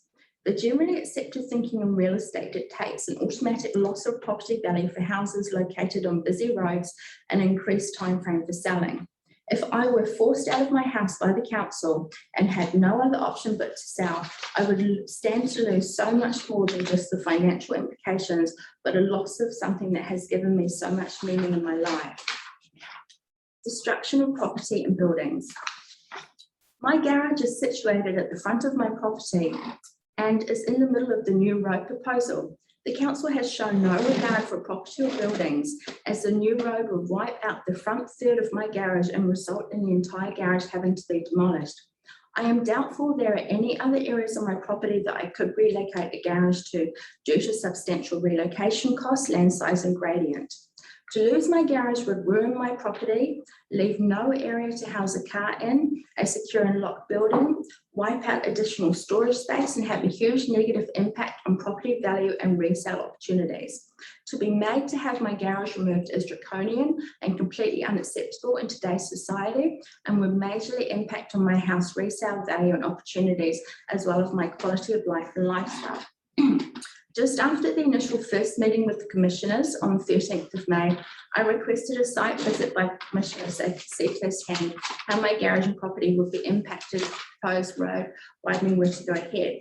At the time of submitting this submission, I had not been updated around confirmation of a site visit. So as a picture is worth 1,000 words, I have submitted pictures that show red tape lines going across my property as per the pictures and evidence. Ms. Mace, this is probably a good time to stop and reflect. Certainly we undertook a site visit on Monday afternoon. We did that carefully with another member of staff who's not involved in the either as a requiring authority or the reporting officer, and just recall that you showed us around your property. We did ask you some questions about the nature of the balance of your property and the gradient, and then we had a good walk around ourselves, independent of you. So just to let everyone know, we certainly acknowledge your request. We organised that through the hearings panel, so just so everyone's aware of that. Yes, that did happen before I wrote my. That's right. So this is a timing thing I was talking about. So that's all good. Cool, thank you. You were back at the time of submitting the submission. Did you want me to include that or not? Because you have actually. Look, the pictures have been useful to us. So I think my suggestion is if you want to take us through any, particularly when you get to the pictures, do that. So you don't need to read out the rest of that section. Okay. Thank you. So loss of security and privacy. Our house is built at the front of our property, and as such, this means that our house is situated uncomfortably close to a main road. There is already a lack of privacy and security, but to move the road within a few meters of our front door would greatly reduce our privacy, even more so, as anyone walking past on the street or driving past on the road would be able to look directly into our house. Our current house location has also created a lack of security due to being in such close proximity to a busy main road. Our house is easily accessible from the footpath. Due to this close proximity, we have been directly targeted in the past and our house was burgled, and we have also had issues where groups of youths have wandered onto our property, being drawn in by lack of security and privacy. If we were even closer to the road than we are now, the council would put us into an extremely vulnerable position with no consideration or regard for our personal safety or the security of our house and property. No off-street parking facilities. We have very limited off-street parking options available to us at the moment due to our house situated towards the front of our section. If the road widening proposal were to go ahead, we would lose what off-street parking we currently have and would have nowhere to park our cars off-road, as this would remove all off-street parking in our garage. It is not reasonable to remove all off-street parking and expect residents to have to park their cars on the road with no alternate garaging options provided. Having to park on a busy road would be very unsafe and hazardous to myself and my husband of entering and exiting the vehicle due to the volume and speed of traffic. We would have nowhere to carry out car maintenance and cleaning and no secure area to park our car. I really don't care how wide the potential new road could be. I would not want to have to park my car on the road regardless. The council are potentially putting residents' safety in jeopardy and showing a complete disregard for people's property, safety and welfare. Noise pollution impacting on health and quality of life. The traffic never stops. This is continuous throughout the day and night. The sound and noise level of loud cars, exhaust, motorbikes, buses and trucks constantly driving past our house 24 hours a day is already a detrimental and damaging consequence of living so close to a non-stop busy road. If the road was moved closer to our house, even by a minimal amount, the noise pollution levels would increase significantly. The noise would be relentless and infiltrate our living areas, including bedroom and lounge rooms, in addition to outside areas, being impossible to escape. Noise pollution is defined as harmful or annoying levels of noise, and is the propagation of noise with harmful impact on the activity of human or animal life. As defined by National Geographic, noise pollution is an invisible danger. It cannot be seen, but is present nonetheless, both on land and under the sea. Noise pollution is considered to be any unwanted or disturbing sounds that affects the health and well-being of humans and other organisms. Exposure to prolonged or excessive noise has been shown to cause a range of health problems ranging from stress, poor communication, productivity losses in the workplace, and communication difficulties and fatigue from lack of sleep, to more serious issues such as cardiovascular disease, cognitive impairment, tinnitus, and hearing loss. I suffer from tinnitus, which is a ringing or buzzing noise in one or both ears, and which is often associated with hearing loss. This runs in my family, and I've had this for some time now. It is exacerbated by living next to a busy road. But if the road were to be moved closer to my house, then the noise would increase, and I fear for my hearing if this was to go ahead, and I'm concerned that I would experience additional hearing loss. In 2011, the World Health Organization released a report titled Burden of Disease from Environmental Noise. This study collated data from various large-scale epidemiological studies of environmental noise in Western Europe collected over a 10-year period.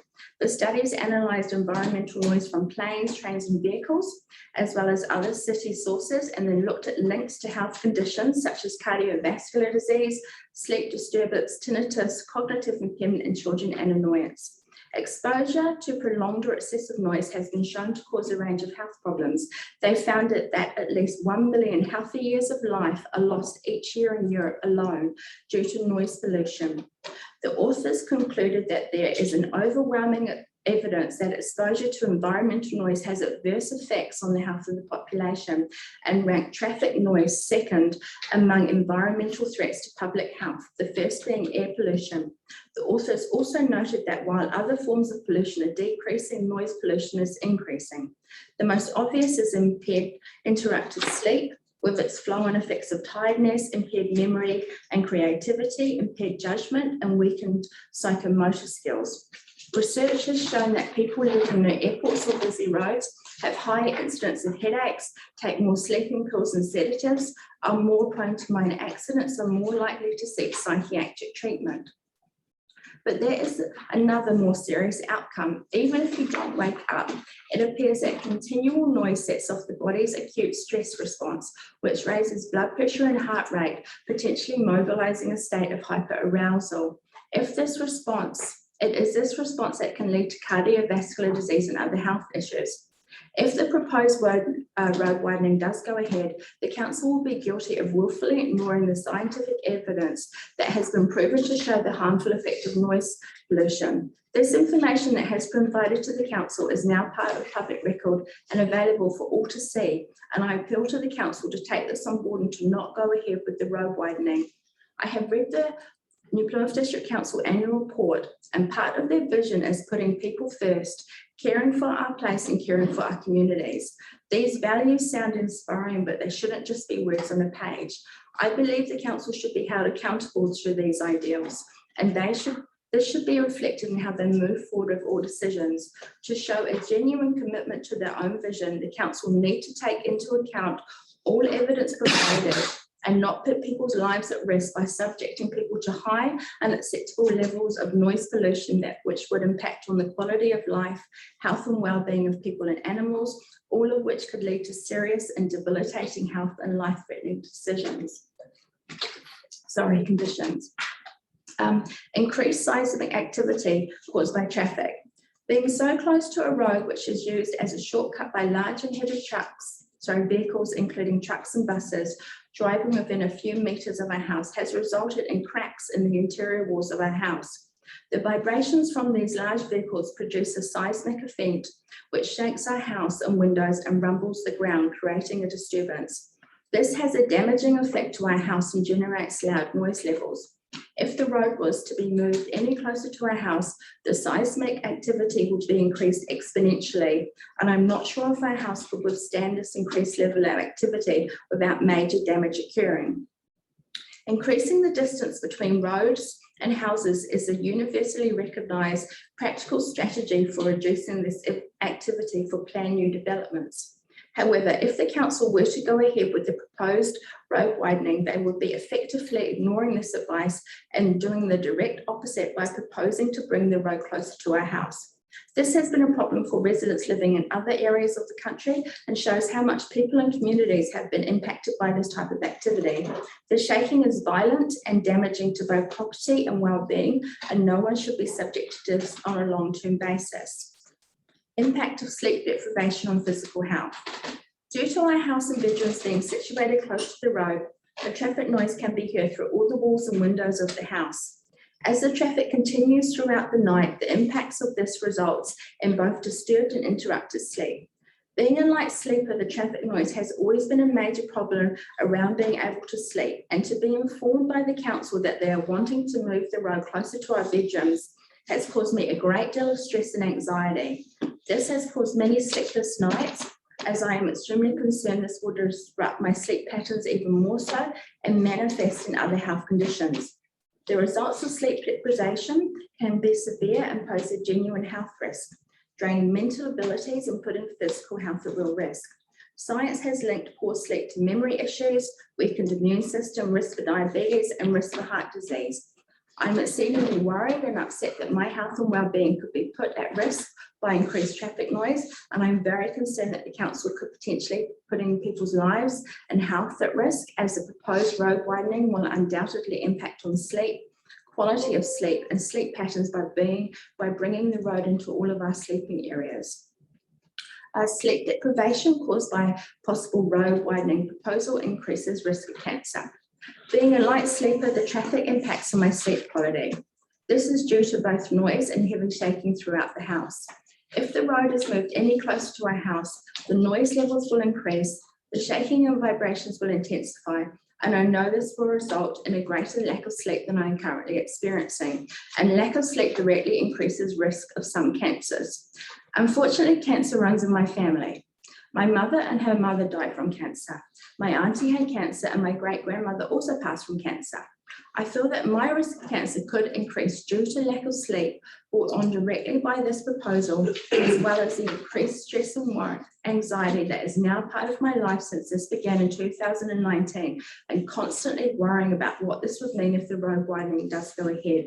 I am potentially being put in a very susceptible position and really struggle with the fact that I may have an increased risk of cancer due to a possible new road having such a detrimental and overwhelming impact on me. excessive stress and anxiety levels caused by the council proposal and potential outcome. Since I have known what was in the council proposal, I have become exceedingly stressed and anxious, and this has impacted on every aspect of my life. I cannot stop worrying and thinking about what the proposed road widening would mean and what would happen to our lives and how dreadfully unbearable it would be. I've had to seek medical advice from my doctor as I feel that my well-being and mental health has been so adversely affected since this process began in 2019. He has provided a medical certificate that states the following. This is to confirm that Janine has been suffering from significant anxiety as a result of the proposed changes to the district plan that would potentially impact her property significantly. It is affecting her sleep and causing her a lot of distress. I now have ongoing periods of insomnia brought about by the constant feelings of anxiety, stress, and being unable to stop worrying. This has also caused tensions and feelings of depression that have spread throughout all areas of my life. I'm not happy, I can't sleep, I'm depressed, and I feel that this proposal and the possible outcome is ruining my life. The feeling of everything that I hold in value being potentially destroyed is beyond words, and extremely hard to explain how much this has negatively affected me. There is no amount of money that could compensate for what the council are trying to take away from me, and how completely irreversible the damage to both my property and mental health would be if this proposed road widening goes ahead. The way the council have managed this proposal and the potential road widening situation shows a real lack of understanding and care around how this proposal makes people feel and how negatively this impacts on people's lives.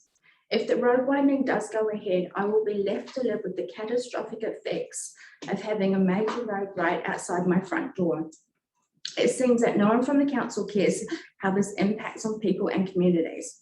The lack of empathy and insight around this affect people's lives feels very callous, and the council really seem to be focused on their own objectives, no matter how completely wrong, out of touch and damaging their proposal is.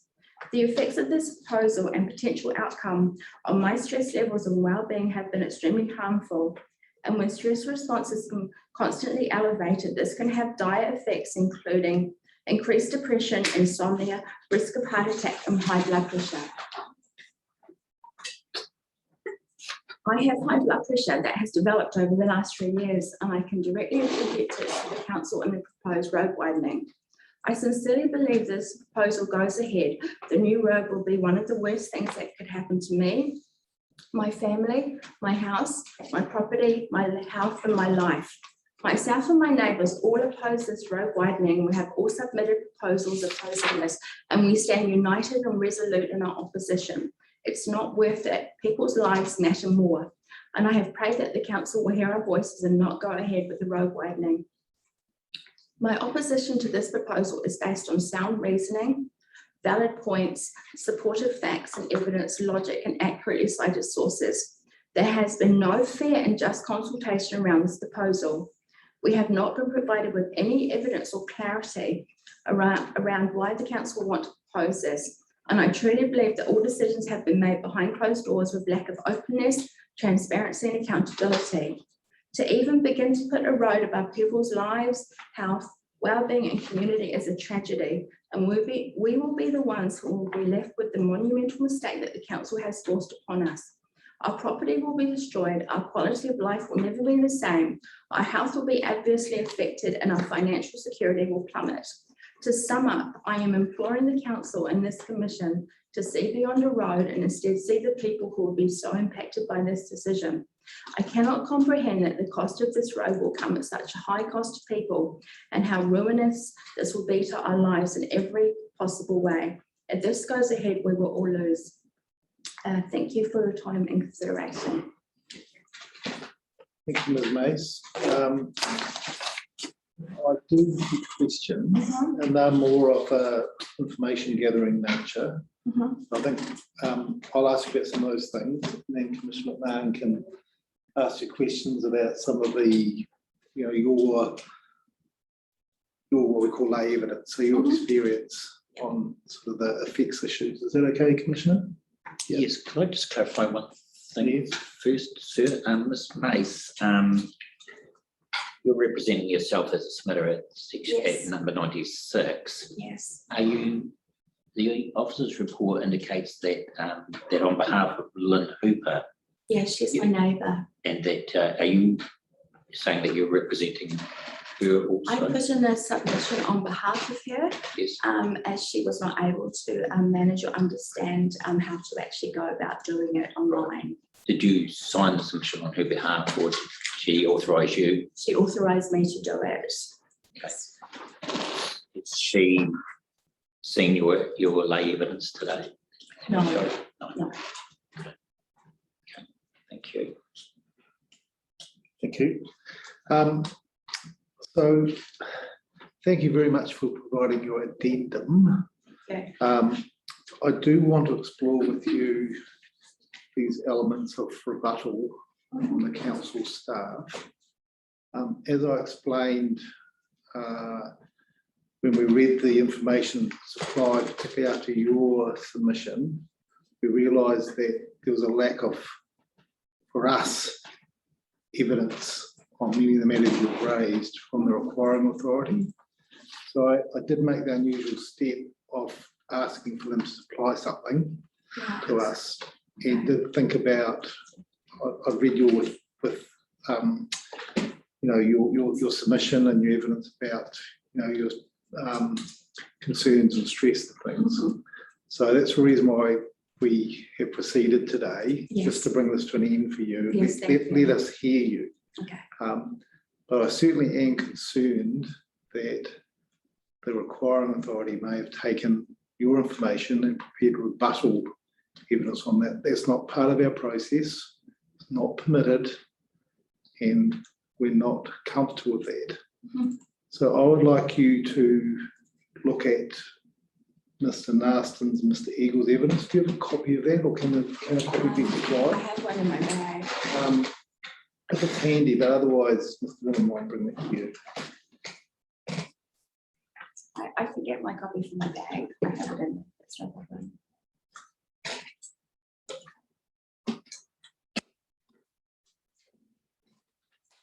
You have it there, Mr. Wallace? Yeah, thanks. So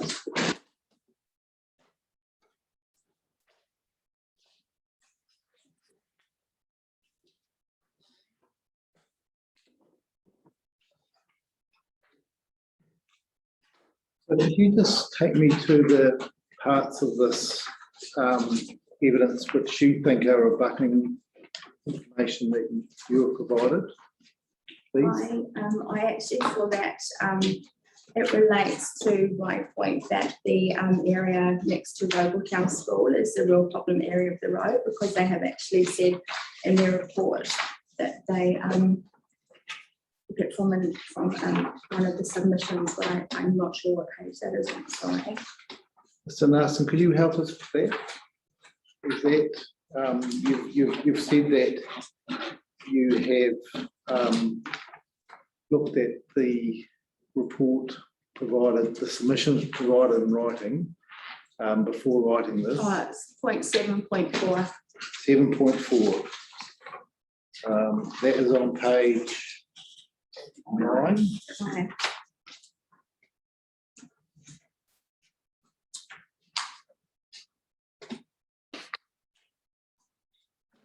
So 7.4 you feel is in direct rebuttal to your...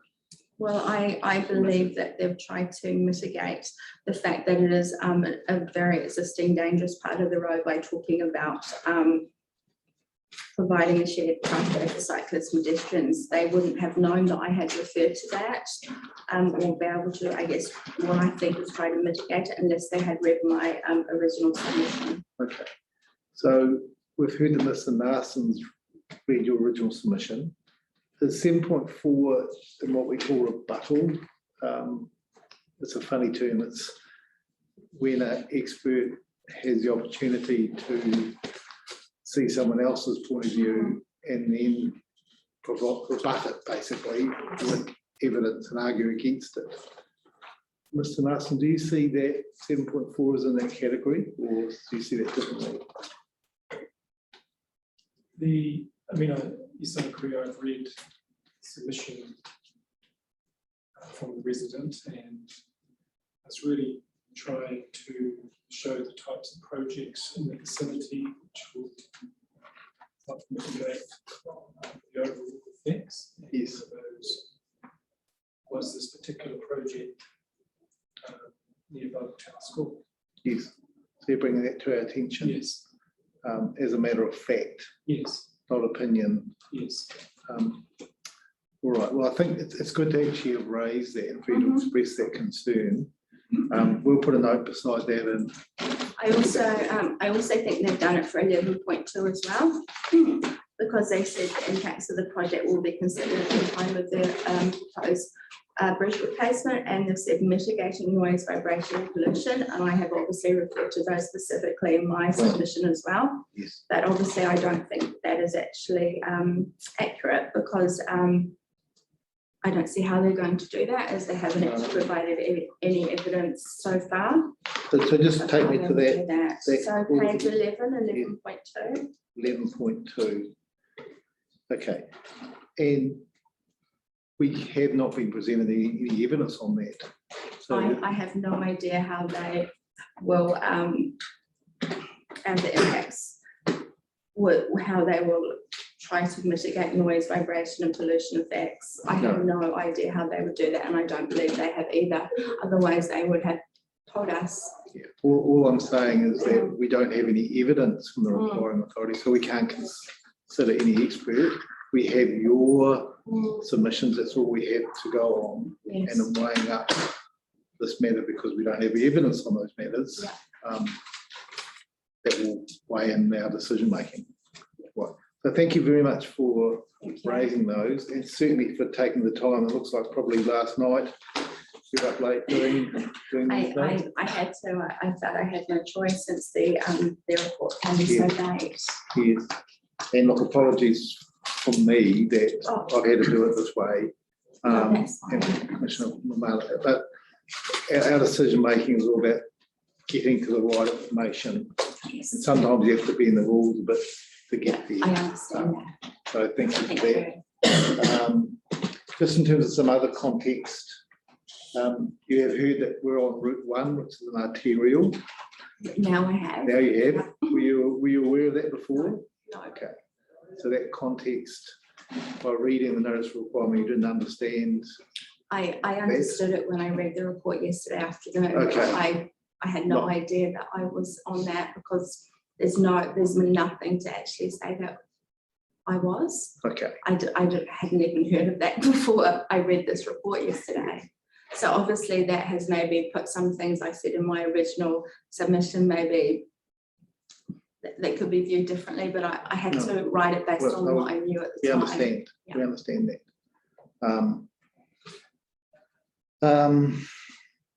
Now, I do want to establish the consultation process for you. You say you've got 2 paragraphs at the start of your original further submission, let's call it that. Yes, absolutely. So you were notified by this by way of a letter. A letter and the picture of the yellow line through it. Okay. About what time did you receive it? Do you know roughly the date? That would have been in early to mid 2019. And that was before it was after the district plan. Before, just trying to get the I time actually frame. don't know, I'm sorry, I'm not Was it aware of that. So the date the plan was notified was October 2019. October. September, sorry, apologies, September 2019. Okay. Ms. Mace, do you still have a copy of that letter? I've actually tried to find it in my house, and I'm really sorry, but I actually couldn't locate it, and I tried to find it on my emails from the council, but because of the time, it has actually disappeared, but I imagine there will be a letter from the Well, we've council. already asked Mr. Narston Yeah. to provide us with evidence That would of, be great, because, and maybe the copy of the letter that went out to Yeah. residents would be appropriate. And that must be on the council records, I would think. Thank you. Before or after that letter, were you approached, rung up No. door knocked by anyone? I probably rang the planning department So you probably rang about them? 3 times. I really had no understanding of why this was going ahead, and we were not actually told why. So I had to ring up the council because I didn't understand. Okay. And I did speak to a couple of people in the planning department. They weren't helpful. They didn't want to or couldn't provide any evidence or reasons. And as I said, I'm only aware of the supposed reason around safety because of my neighbour kept, I guess what you'd say, ringing up, demanding answers, and they were really unhelpful to him as well. And he's actually speaking later today. His name's Stuart. Emerson. I am actually saying what he told me, so it is hearsay, but you could also ask them that and he will corroborate those facts. So Mr. Emerson is speaking. I think his name is Christensen. Sorry. Yes, okay. Sorry, Christensen. Yeah, We've sorry. actually got a statement which Yes. Mr. Wallen will read out from Mr. Christensen, from Mrs. Christensen. Okay. So yeah, so just you've had no council initiated engagement with you about this designation. 0. And from what you know from your neighbours, is that the same? Absolutely. Yes, I have spoken to all of my neighbours about this. Where obviously we're all on the same page opposing it, and none of us have any more understanding or contact from the council as opposed to what we've initiated ourselves. And that's why we really didn't understand why this is going ahead and what was actually going to be done. Okay. I have another factual question really about, well, it's really from your knowledge. Your page 2 of your main submission, I think it's the 3rd paragraph, you talk about projects being on a wish list. Are you aware that the council plans 10 years ahead in a long-term plan? No, I wasn't. The reason I said wish list is because it was a term that one of the councillors actually used in the article, and I assumed if the council used a councillor used the term wish list, then I guess maybe some things that they might want to do as opposed to nice things or things that maybe they should do. Yes. And I don't feel that they actually differentiate between those. Okay, so under the Government Act, the council has to plan ahead 10 years, and they have a 10-year plan which is reviewed every 3 years on a rolling review. And budgets, expenditure need to be identified on those going forward. So that's why I was asking questions of the council team about whether this project was budgeted in the current long-term plan. Okay. The council's just finished, that's right, isn't it, guys? It's LTP and has made decisions on that, I think. Yeah. So that's why we'll look at the long-term plan and just confirm whether this project, and that was where I was coming back to the timing questions before, just so you understand. Okay, thank you. Okay. Talked about the hearsay matter. Your loss of property value on item 7. Oh, sorry, page 7. That topic.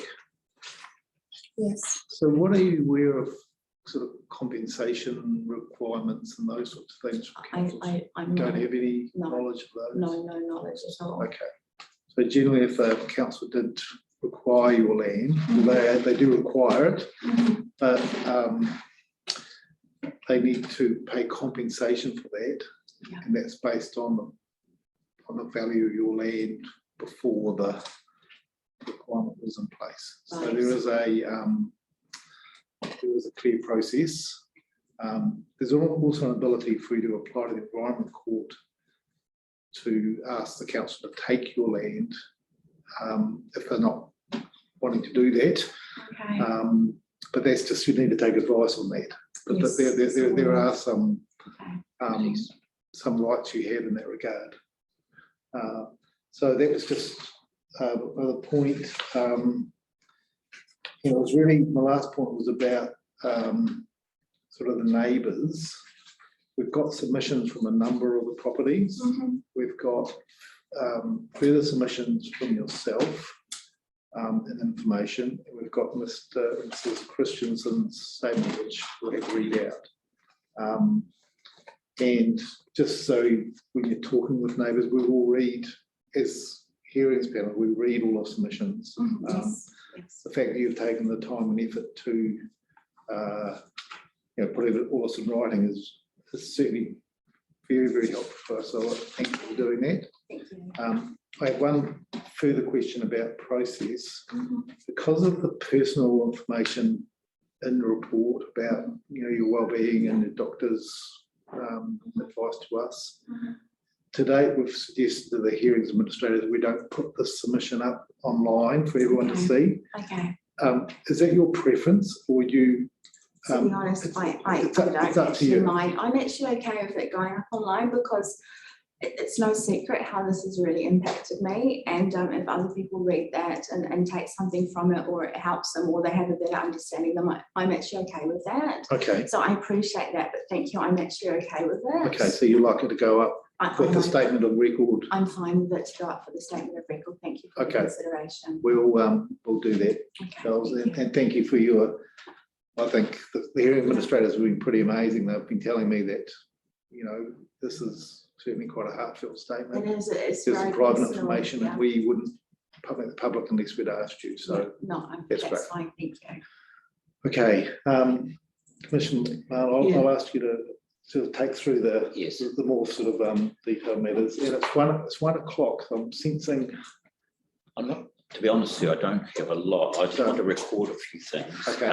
And just for the record, what I've heard, I mean, I had eight topics I was going to talk about. Most of them have been covered by Mr. Daish. But just for the record, they were the representation matter that I discussed with you earlier. I'm clear on that. The second one was the process leading up to the hearing. And by that I mean the way in which your evidence came in and then the rebuttal came in. So I'm clear on that now. It wasn't rebuttal. The way in which the evidence from the requiring authority as requested by us came in at the time of that. Yes. My question to you on that is that, are you satisfied that you've been able to respond adequately in your addendum to that evidence, or do you think you need more time to do that? No, I actually feel happy with what Thank you. I've done yesterday. Thank you. I have put quite a lot of time into that as well. Okay, thank you. The third matter I had was about the consultation process. Mr. Dace has clarified the dates, and we're going to hear from Mr. Naston about what the letter was. So that's another tick. So just on that, Mr. Naston, I did ask you for the factual information about the consultation, both in writing and in person on the designation. So just so are you clear on what we're after? Not from yourself. I know other staff will have done that. Yes. Yes. Okay, I'll follow that up. Yeah. And you'll supply that through the hearing administrator to us. And we'll obviously make other people involved in this hearing make it available as well. Yes. Okay, thank you. That would have been a requirement under the first schedule, probably, Mr. Naston, where council was required to notify property owners directly affected by the designation. That probably was a standard anyway, I imagine, and had an attachment to it. But I'm particularly interested to see what was attached to that letter and whether it included the notice of requirement or just reference to the notice of requirement.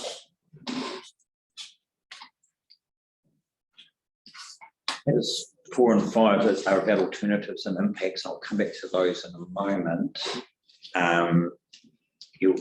The last matter was about the costing issue, which Mr. Daish talked about in terms of the long-term plan. There are two aspects to that. Ability to deliver the project in a costing matter isn't directly an RMA consideration, but it is nevertheless of interest to the panel how the works are programmed, if at all, in the 10-year period.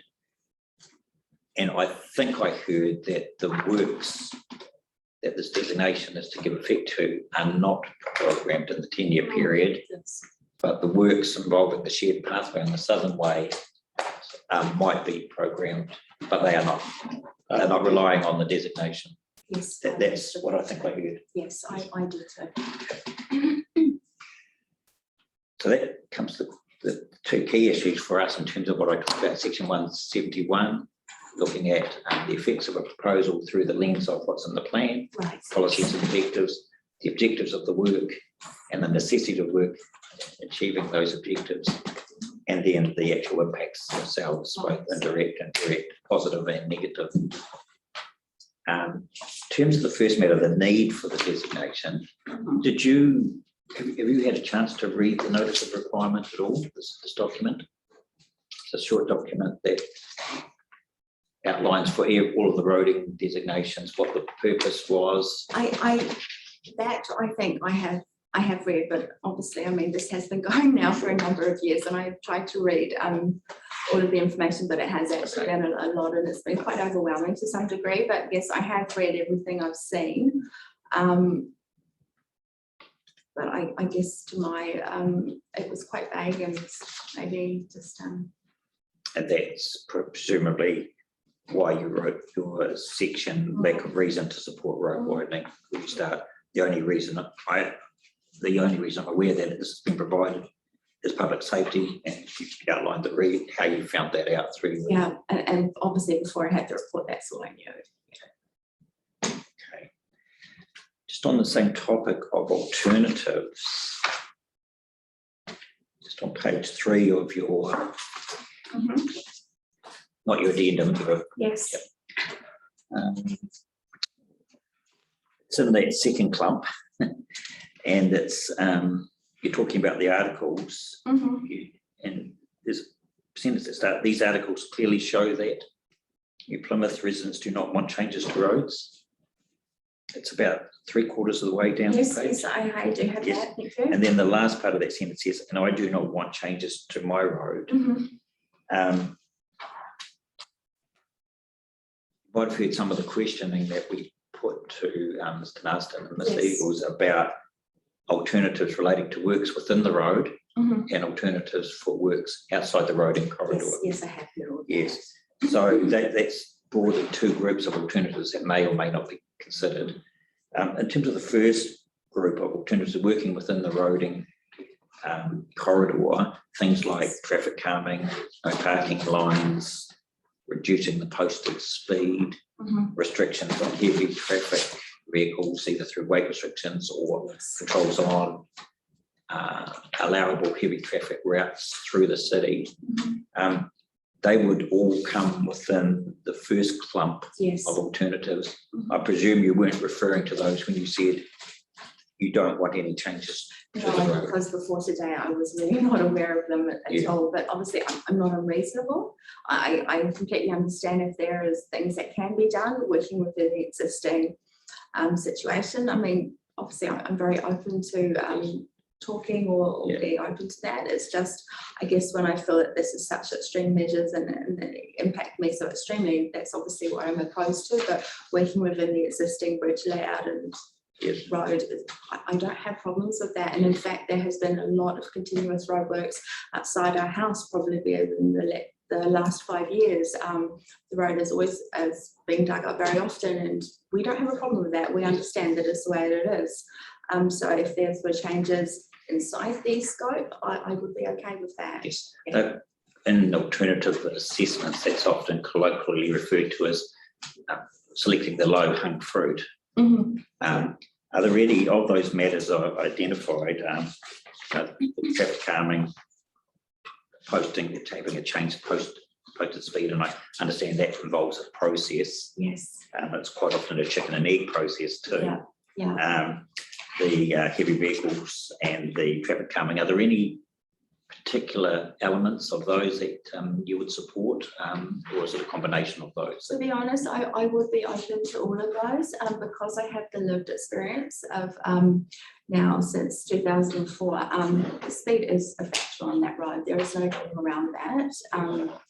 So if there were things put in place to help address that, then I would be very open to it. I haven't contacted the council about my concerns about the road because, I mean, speed is speeding and cars are going to travel at that speed. I've just accepted it as is, but just very wary about using the road when I'm crossing and coming out of my driveway. Yes. You heard Mr. Eagle talk about the desire to realign Mhm. the road and straighten it so that it tied up from the top down to the bottom, and that would Yeah. involve a reorientation of the Mm. bridge, so it would straighten the Yeah. road. Mhm. You've commented on that in terms of speed and your. Yeah, 100% believe that. At the moment, the speed that cars travel down there, you can clearly see that it's more than 50 k's an hour, and that's on the so-called problem area of the road. So I can only imagine what they would travel or continue to travel at if it was made straighter and safer. I don't see how that would change at all, to be honest. Why would it? And I'll change now to the other side of the coin on alternatives, Mhm. and literally the other side of the coin being the other side of the road. Yes, yes. I presume that if there was an alternative widening on the other side of the road, if that was, I think we heard that it's the roading authority accept it's an alternative, whether they believe it's feasible or practical. Right. Don't want to put words in their mouths, but I Yeah. may well have had some doubts on that. But presumably it wouldn't be as opposed to No, I that. wouldn't. I wouldn't, because I do truly believe that the council should look to what they already own initially and see what can be, put together around that before taking these extreme measures. Yes. Thank you. And the final question was about the impacts, and you talked about expertise and not bringing along lawyers and traffic Well, to matters. be honest, I can't afford lawyers, and I've done my best. It's not a criticism, it's No, based, no, I'm just. I think you I'm made a just valid, saying, yeah. I think you made a valid point that Yeah. as a person that's potentially directly affected, Yeah. it's important that we hear your view on that. Mm. And you consider yourself an expert in that field in terms of what your view is. So For me, yes. that's not a question, and it's not meant to be a leading statement either, it's just an Oh, acknowledgement. I thank you. I appreciate that. That's all the questions I have for you. I will have some questions to the reporting officer based on your answers and some of the other answers. So, thank you. Thank you. Ms. Thank you Mays. so much. Have anything too No. much of a stressful No, situation? I mean, I'm glad I've got to this part, because like I said before, it's just like, it's been a constant worry on my mind, and obviously it will continue to be so, but I feel that this is quite a big milestone that I've reached today. And now I don't have to constantly be thinking about speaking here and what I'm going to say, because I've said it. Yes.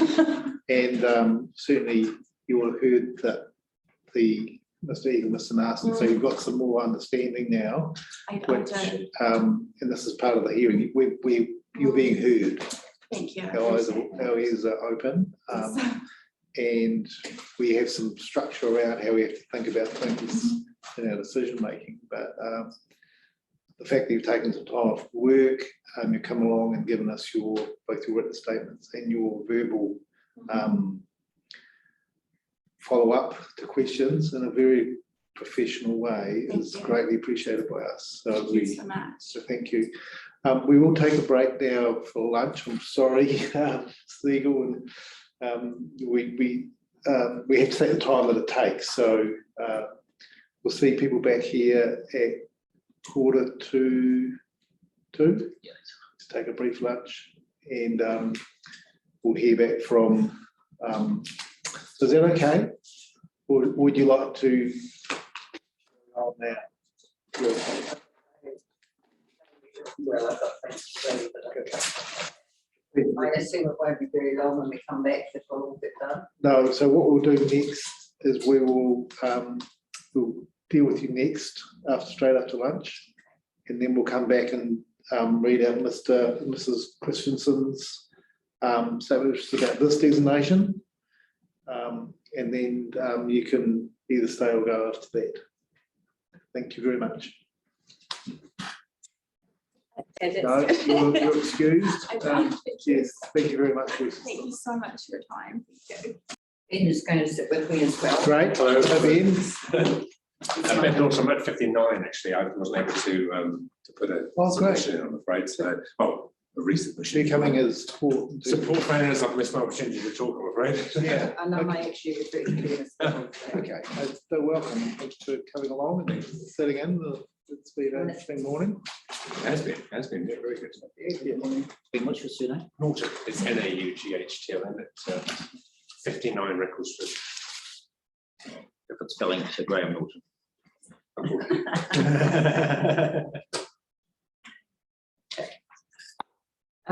My name is Anne Easter and I have lived at 57 Record Street, New Plymouth for the past 29 years.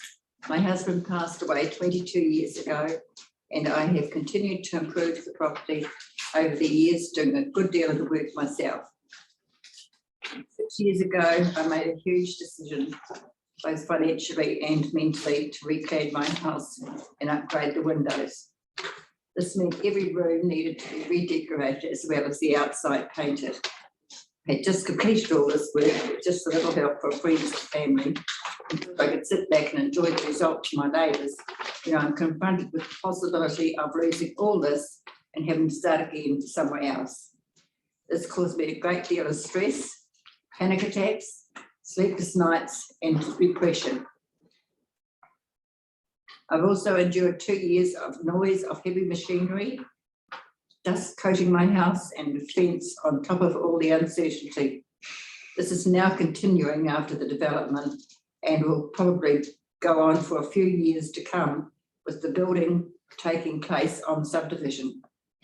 I did approach the contractors when they were developing to wash my house and fence when they finished, and they seemed willing, but after months of following this up, it still hasn't been done and they still haven't answered me. The water gardens drainage area are great for collection of all the rubbish that is blown there. The lawn planted at the entry is not attended by anyone, and as I take pride in my property, I mow this as I do my own lawns, and I'm 80 years old. It has been indicated by council that the opposition is more to do with the subdivision and the road widening.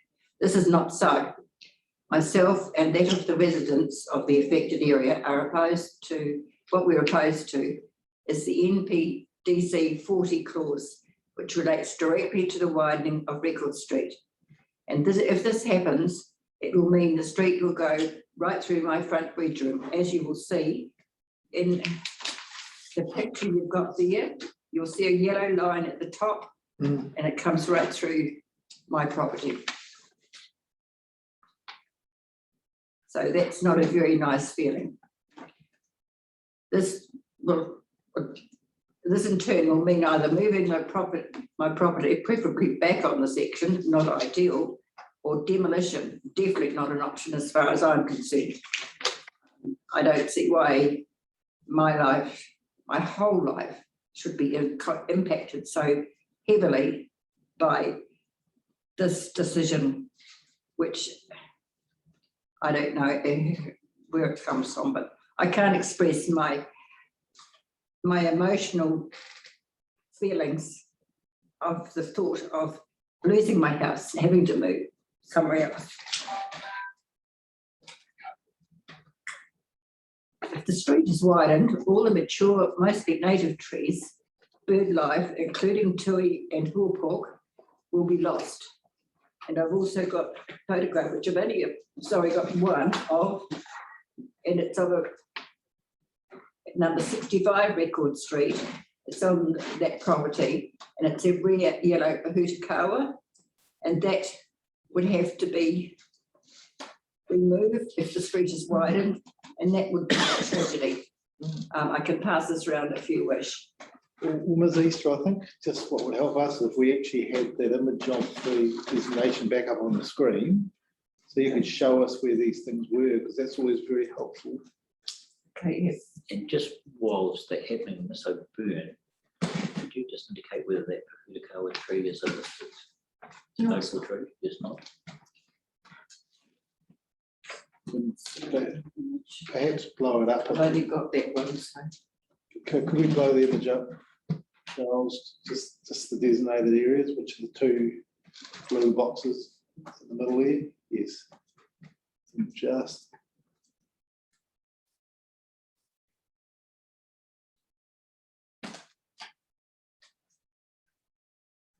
Take your time.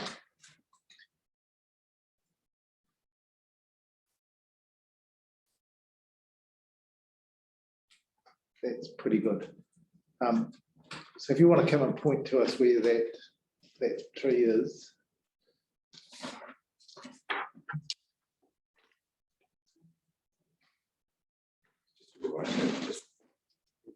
Right, and then, Just there. no, to the right, just here. Oh, yeah, I'm in the wrong area. So it's our record street just here. Yes, Okay. Uh, yeah. yeah. there's your house here. Yeah, that's my Yes. place. Yes. And that's And where's your place? my, Oh, that's my place there. Just, Oh, sorry, that one. and Ben, where was yours? I'm next door at 59. Oh, you're there at 59. Okay, you're the neighbour. Yeah, okay, That's where that blue line shows where it comes through. Right? sure. I mean, even with Ben, he's losing a great deal of this frontage as well. So, yes. So I hope it's helpful. Thank you.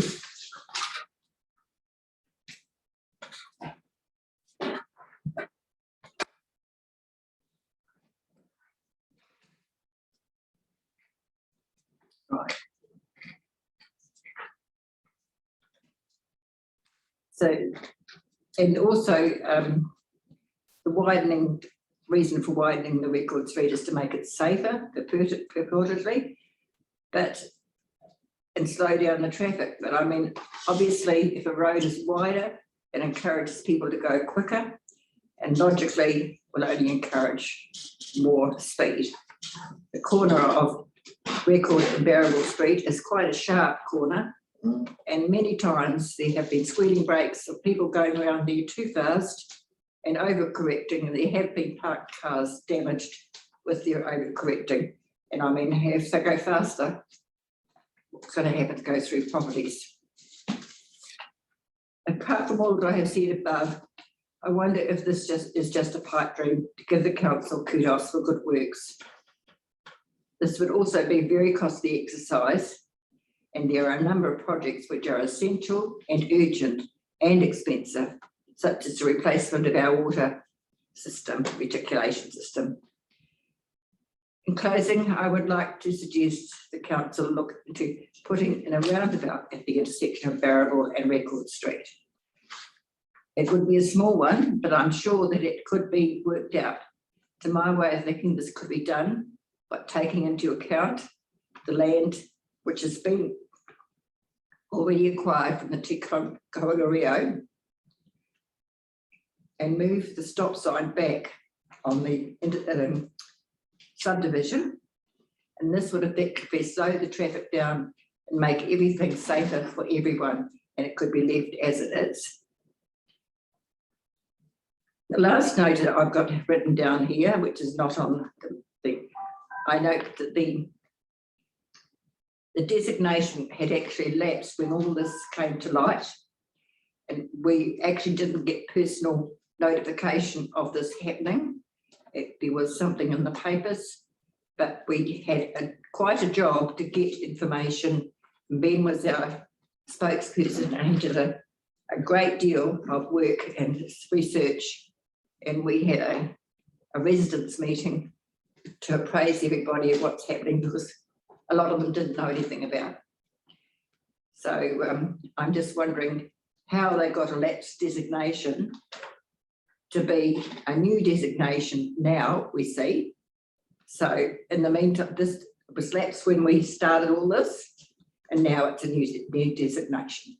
So what's happening there? The other thing I'd just like to say, I had a note on my email to say that there would be people looking at the area. I assume it would be you two, Yes. commissioners, Yes, at around 3:30 that day, on the Monday, on the Monday. yes. I did not see anyone. Okay, we can enlighten you on that. Okay. Okay. Is there anything else you'd like to tell us before we? That's all I've got written down, and obviously we've seen the pictures there with the lines through my property and how much it affects me. I thought I'd be taken out of there in advance, not sent away with my tail between the legs looking for property. So I just hope that we can come to an agreement that it's not going to happen. Okay, thank you. Look, I do have a few questions to start with. Charles, could you actually go to the intersection of Homan on that one there? Just so where your cursor is, yes. So my understanding, there's a new subdivision we can see in there. There's houses being built, and just to enlighten you, we were called up in a hearing on Monday. We started late. We went to Huatoki Street first. Yes. So we arrived at your place probably more like 5 o'clock. Yeah. Yes. So I wasn't disputing it, I just, no. I thought I'd mention it. Yes. We walked right up Record Street. We actually walked past Barrable Street and into the new subdivision. Yes. Got a good view of the surrounds and your property and Mr. Norton's property and other properties up to Princess Street and up to the corner. Okay. So you were here this morning when we heard from Mr. Eagle about the fact that this what we call notice of requirement is not required for road widening. It's required for cycleways and footpaths, shared pathways. Which again, we explained that we hadn't understood that. And I take it that you didn't. No, there's never been a suggestion that that was the only reason it was being done. I'm sure they could do something a bit different. Okay. May I talk as well? Is that okay? Because I wasn't, Well, look, I my think name wasn't on the list. You're a support person. Absolutely, thank you. Probably can't talk directly about it. No, I don't think you can talk to us directly about this matter, but you could certainly talk with Mrs. Easter and she Well, I think can pass it on. the information that was presented this morning was around the criteria 171 for the planning. And so we heard a lot about the 171 and the objectives and the impact of those objectives. And one of the interesting points that we discussed earlier was the confidence of cyclists and the proposed cycle one. And wondered if a more suitable approach would be investigated in terms of the school leading directly to the cycle walkway along the foreshore.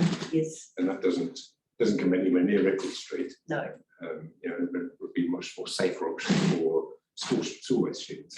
It would, because if they had to come round Barrable Street corner into Record Street, there would be traffic crossing the main busy street. So yes, that would be my, take it as my set. Yes, no, that's fine. And perhaps one of you could put that idea out on the maps. Can you just, yeah, thank you. So currently, if you can just scroll back, thank you. This is the school, this is Fitzroy School. Yes.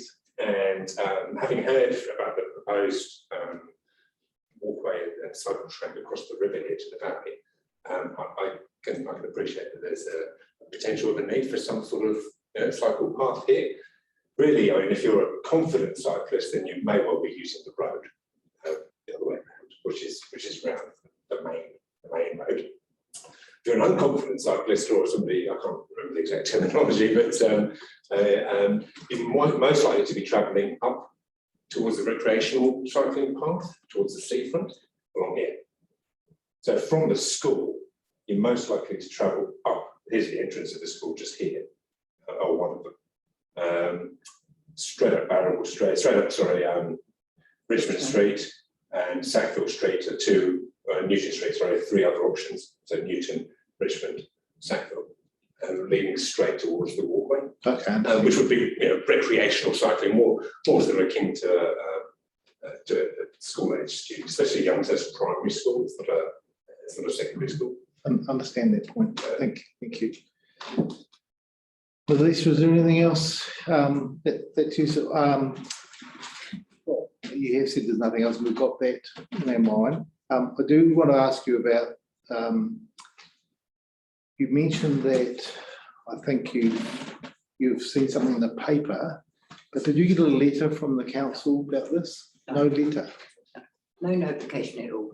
Only the advertisement in the newspaper. The advertisement for the district plan review? District plan review, so the proposed district plan, so that sparked some investigation for us as a community. I arranged for a community meeting up at the golf course, at the top of that road, and so these are questions that Here's the information that Ms is giving us. Yes, so it is. Yes, he's telling me. And from that, the community got together and discussed the designations as we saw impacting upon us directly.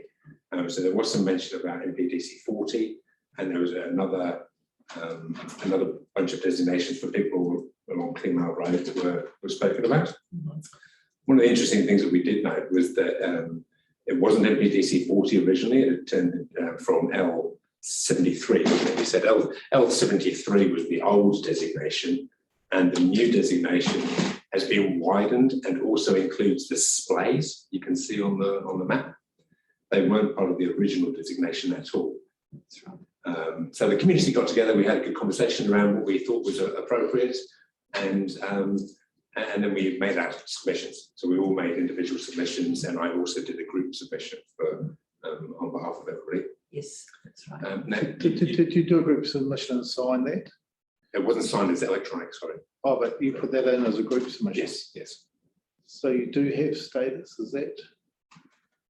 Your name at the bottom of that. Yes. Okay, well, you can talk to us. Yes. That's fine. Was that the Yes. other- Oh, on the original submission. On the original? Yes, on the original, not this one. Oh, so on the operative plan? He was on the list to speak to the submission, but missed the deadline. That is. Oh, for your, For okay. this. So there's not an overall group submission from the for this, neighbours? not for today. Not for today. Okay, It's gotcha. just personal. Okay. Yeah. So again, just be careful because. Yes, I'll be talking to Anne rather than sorry, Mrs. Issa. I think the other thing that we'd spoken about at the time was the requirement to notify people directly, Yes. and that none of us in the community had any notification of any changes or even of the lapse in the old designation. So we were quite surprised by that. And that went across to everybody's recollection of That's right. the district plan. There was quite a lot of conversation, I think, at the time around the green space that we've got, and the tree wasn't mentioned as being yellow, Purdicoa at the time, but the resident, Ron, who lives there, had said that Brewer live in it, that Morpok live in that tree, and he was concerned about losing that. Yeah, I think that's probably really what we spoke about at the time. So Commissioner Mr. Norton, based on paragraph 258, the officer's report, you listed as a submitter, a further submitter, sorry, a submitter and a further submitter. So you are available, is that right, Ms. yes. Byrne? Yes. So I think we're getting a little bit confused on terminology. Yes. You lodged a notice of submission. Yes. And a further submission. Right. You possibly missed the deadline for seeking speaking rights in support of that. Yes. And which is not necessarily fixed in terms of that deadline. There is some. Yeah, but we certainly are letting people in late, particularly lay submitters who don't know about the process so much. We heard from Niwi Group on Monday that just had missed the deadline, and we gave them the opportunity. So, and it's, while this is obviously it's quite formal, we do want to, as I said, hear people. So we don't want to put barriers in the way of people that aren't used to sort of dealing with these processes. And I appreciate that too, because I mean, while I can speak for myself, there's lots of technical things that Ben is able to answer better than myself. So thank you very much. It's great. So yeah, one of the concerns was the change in the designation from 4 up to 6 metres. So L73 was an operative district plan. Yes. So it's gone from 4 metres in that plan. So I think it's up to 6. Up to 6. The terminology was changed.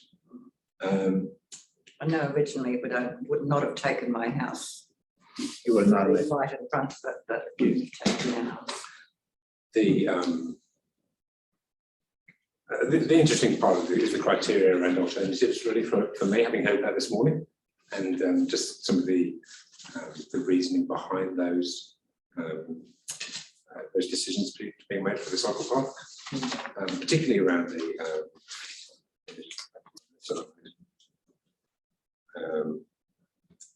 interested but concerned parties.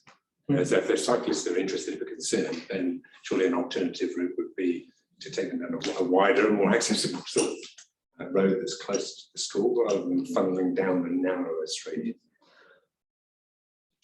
So you've heard, we're sort of dancing around a bit of a pinhead here procedurally, because there are four parties involved in this process. Right. There's the council as a requiring authority. So that's party number one. So they've requested the notice of requirement, and they're like an applicant for a resource consent if you want to build something that you need. Okay, so that's party one. Party two is a girl who is Chinese wall, reporting to us, helping us, assisting us in our decision making, and no more can she allowed to sort of take advice from the requiring authority. We'd like to be sort of taking expert advice from, let's say, Waka Kotahi or New Zealand Rail, and have them on her team. So that's party number two. That's really important from a fair process point of view. Party number three is, of course, yourselves as submitters. Party number four is us as decision makers. The reason I said we're bouncing around on a pinhead is that, as you heard this morning, we had no evidence from the requiring authority, party one, on any matters other than some brief statements of purpose. And we've heard today in your designation that the purpose, I thought this was for road widening when I went and walked around the other day. We've heard today, no, it's not. And because the party one, I've given them a special sort of exemption because we didn't have any information to come and talk to us. They've only dealt with 122. But that was stretching the boundaries of what legally I should be able to do, but I've done it. It's I set the procedures for these hearings. But apart from this, the information that we've asked for, just for clarification, there's no ability for party one to come back and provide evidence on these matters. Right. So with the advice of party two, which is Zoburn, who'll be reconsidering after hearing everything and advising us whether she's changed her recommendation, it then comes to us to make a decision based on the evidence, which is what you have said, what we've got in the notice requirement for this notice, what we've heard today verbally, which is the key thing, is we've got a broader plan of how we're dealing with walking, cycling, shared pathways in this area. This notice requirement is dealing with that, not road widening. So we have that information, but we've got no evidence on effects or other alternatives. We can't actually get that legally. The clarity doesn't seem to be there in terms of the proposed cycleway, is it? It seems to be a sort of ethereal sort of thing that don't get hinted out exactly what or when. Well, we've asked for some things like maps, but there's no ability for party one to come in To come back and talk about it. process. So we'll have to make a decision based on the information we have. When you walked around, did you see the process underway already when you look at the designations, and you can see that some foregone decisions have been made? We noticed on the corner. The fence line there. And also down Cleanmount Road, there's a large Puricard tree that's maybe on that map, but is no longer there. Part of the skepticism, perhaps, that might be part of the community sentiment around a proposed designation and then the actual following through of it.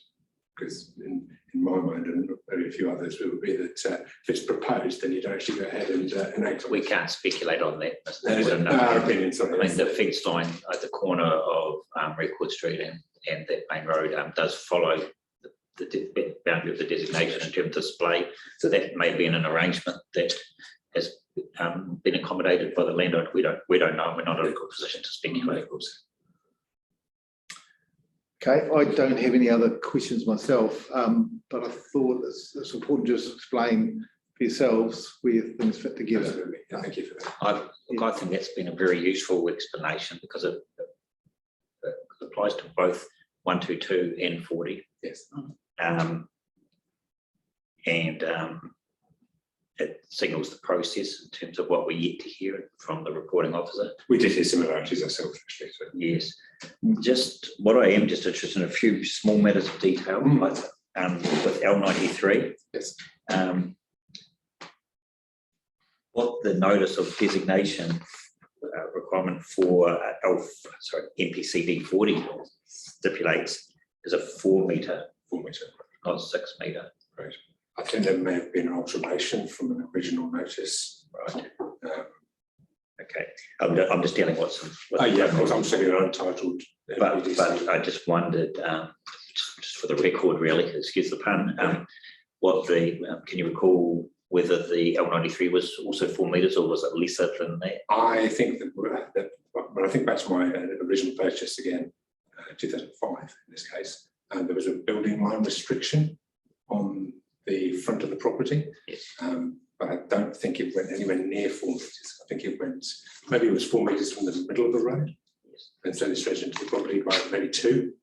Yeah, I think that's right. Yeah, and again, sorry, it's a vague recollection because it was a wee while ago now. Sure. I'm going to come back. It's an interesting date here I'll come back to. The other difference that you, Mr. Easter, noted was that L93 didn't have the corner displays. Yes, 73, I think it was. 73, yeah. 73, sorry, yeah. So that's another difference between the two. Yes. So now that I can ask you questions directly, Mr. Did you say you purchased your property in 2005? 5 years. Yes.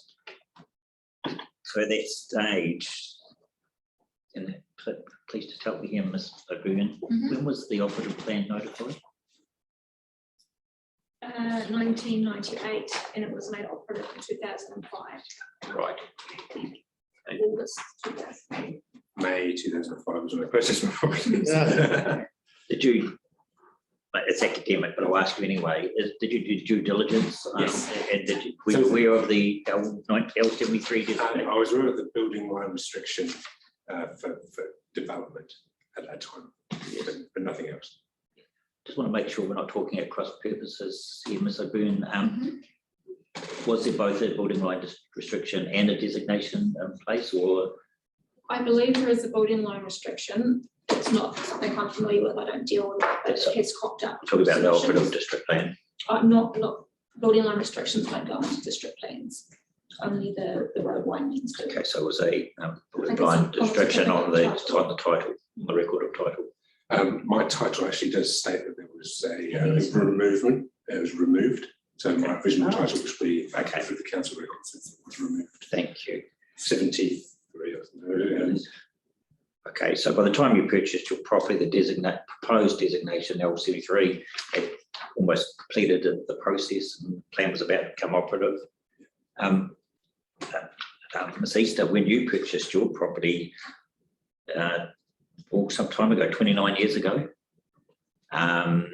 We were not made aware. there was no designation, presumably no designation in place. There may have been a building line restriction. On the title, there actually is an easement Right. on there.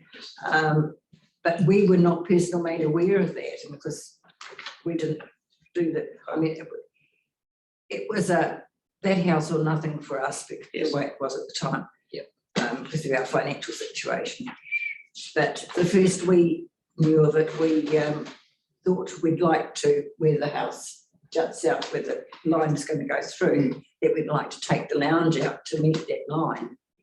And that's when we were told that no, we couldn't do that because there was a building easement there. What date? So that would probably be 3 or 4 years after we purchased the property. Okay. Yes. And I guess I don't know. Yes. I don't think we really fully understood Yes. the full impact of it. Understood. Yeah, that it was with all consent, etc. Yes. Now, assuming that L73 came in through the proposed plan, the operative plan when it was first notified in 1998, were you aware of an opportunity to submit or oppose that particular designation? No. And you've said earlier that you believe that you weren't served any notice with the current proposal, which is quite unusual to hear that, given there's a statutory responsibility on the council to directly serve notice on any party directly affected by a designation. And Mr. Norton, you were saying that you're in the same position. Yeah, I did note that you'd said that earlier in the one of your comments on the previous submission, requirement to notify people directly impacted by the designation. We received no letters or anything at all to that effect. Well, okay, I think we've got a process in place to explore why that did or didn't happen. Okay, that was check.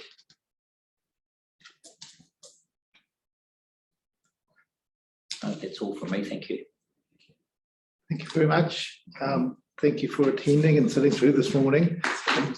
Hopefully you've learned a bit about the processes we follow, and the fact that community are listened to. You do have to put your hand up and be aware of things. So we thank you very much for your time and appreciate you attending. Thank you very much. Thank you. Appreciate it. All works out for us all. Thank you. Yes, so just to let you know, we're going to now do the order. We want to hear from Ms. O'Byrne on two matters. It's about these two notices of requirement that we've been talking about voting. We do want to hear about the water supply aspects as well. But I think if you wanted to wait and hear the response from the planner, you're welcome to do that, or you can go. I think I want to stay to have the plan, and then I might leave after that, if that's appropriate. That's fine. Yep. Yes. Yeah. You can do your thing. Thank you very much for hearing us. Oh, yeah.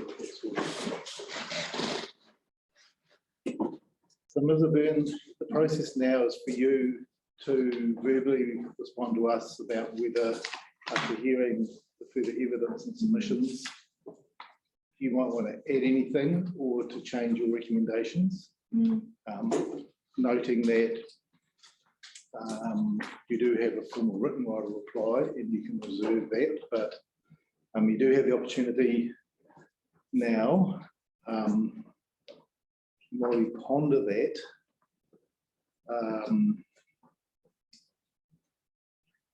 I think everyone in the room today will understand that Commissioner McMahon and I do have some concerns regarding information process.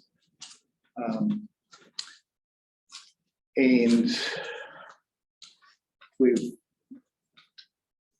made a sort of interim decision that we feel that it's going to be very difficult for us to make a positive decision on those two designations with the lack of evidence on the Section 171 matters, including effects on the environment, which includes people, communities, etc., etc.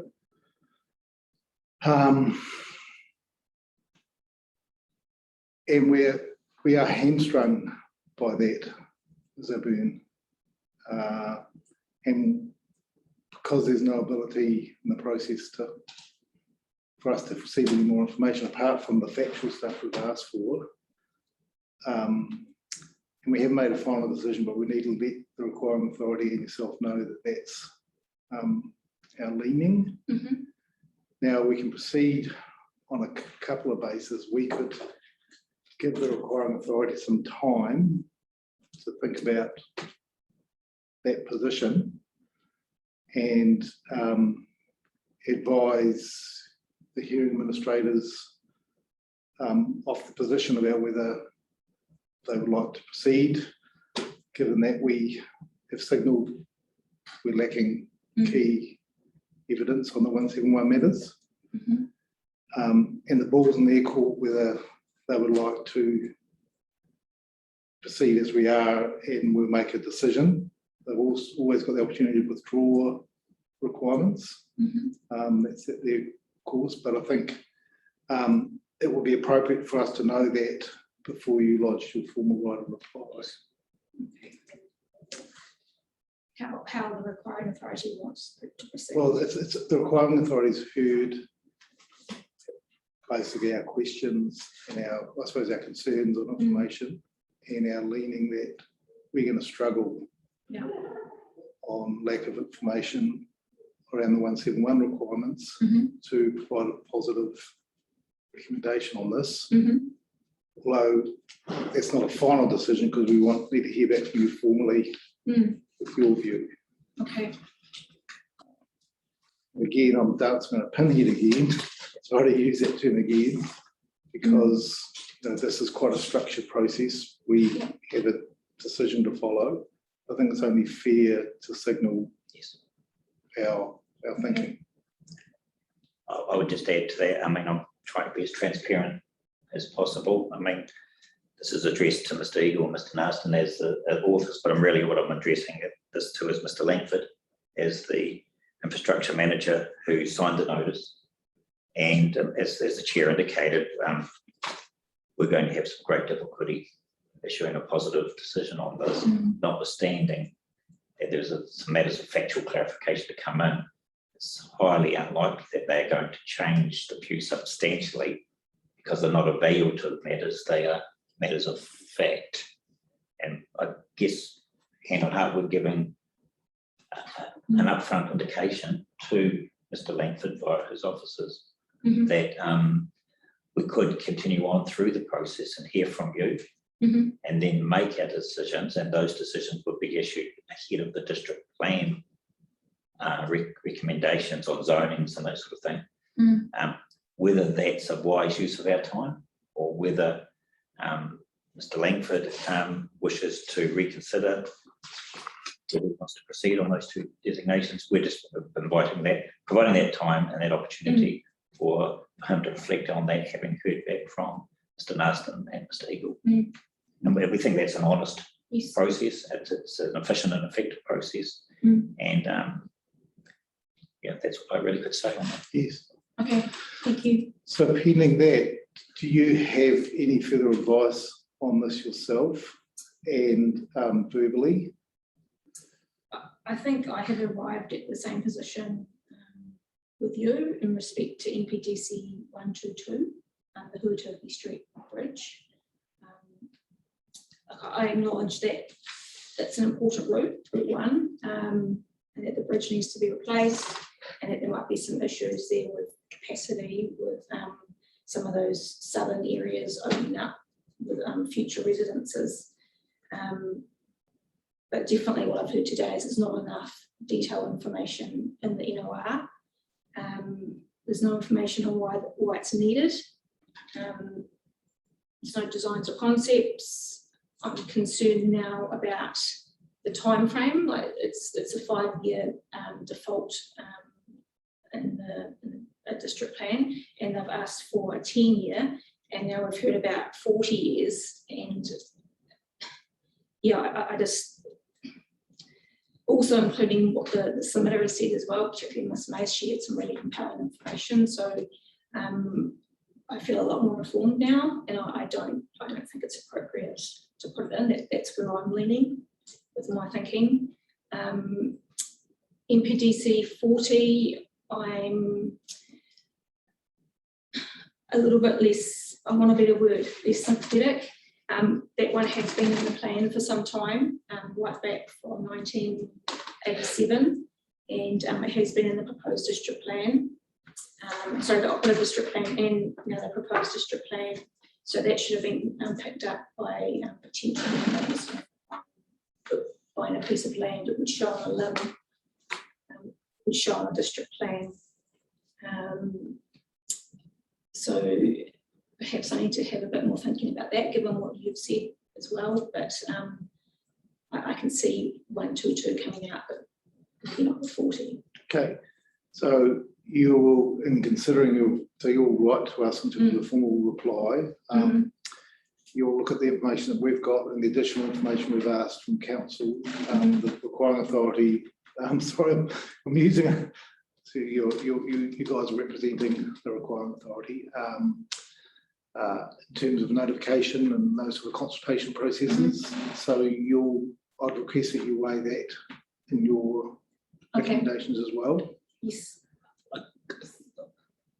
Go ahead, yeah. I just wanted to provide the ability to save you doing that Mhm. and to save Mr. Naston and Mr. Eagle providing the additional information Mm. if they decided not to proceed and to withdraw the requirement. And Okay. it's about whether they want that opportunity to reflect on the matter and then give, depending on what their decision is, if they decide to withdraw, then that's the end of the matter. We don't have to make a determination. But if they decide to proceed, then I think they should proceed on the basis that they provide the information and there's sufficient time for you to Yes, respond. yes. So it's about making sure there's sufficient. So let's agree. So let's make some actual dates. Mm. So your report back to us is 10 working days in the procedure after the conclusion of the hearing. So we're Wednesday, the whatever we are, lost track. 21st. So 10 working days. Should we double that? And We'll just want to get the dates. So 10 working days, which I think is ample amount of time. Personally, but we can talk about that.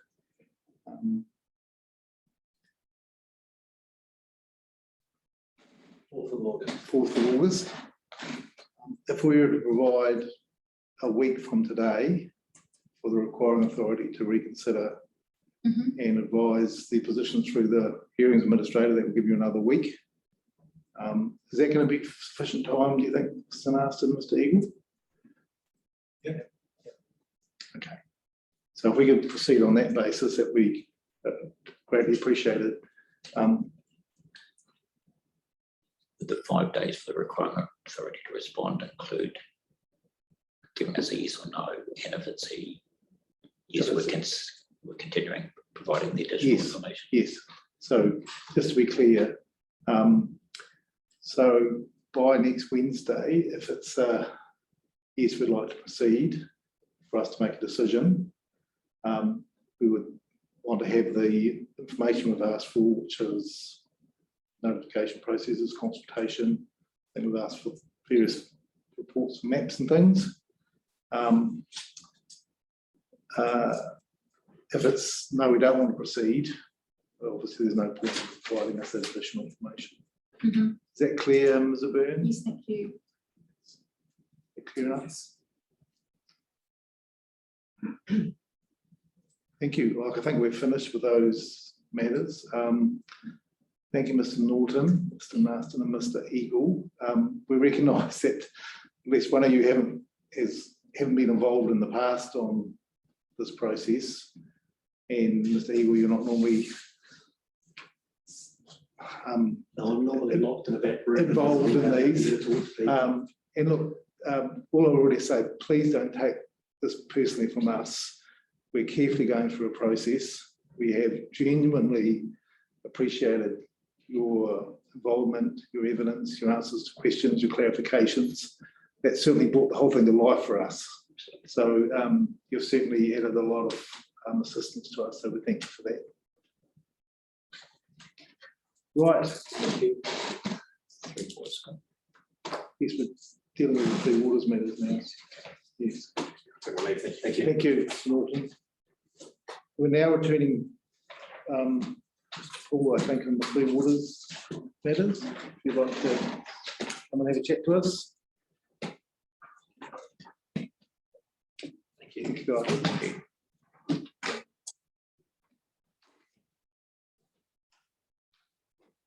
Welcome. Thank you. Glad you're not a roading engineer. Not a roading engineer. Oh, are you glad? So can we, we've been pretty focused on these other ones. So can you just take us through the matters that you need to talk to us about? These are based on Ms. Byrne's addendum.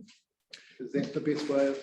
Yeah, so when I read the officer's report, I picked up that there were a few factual errors within those report. Yes. I'll let Byrne know about it. Yes. And then she produced the addendum for you this morning. I don't have a copy of the addendum directly with me.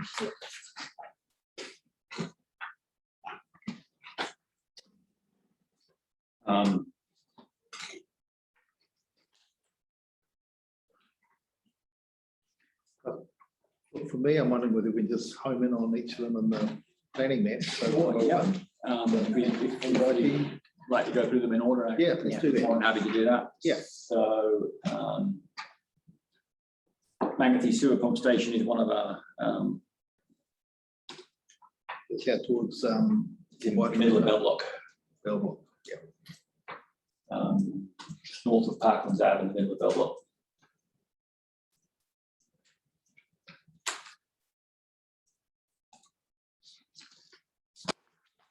In the right area. Yeah, in roughly the right area.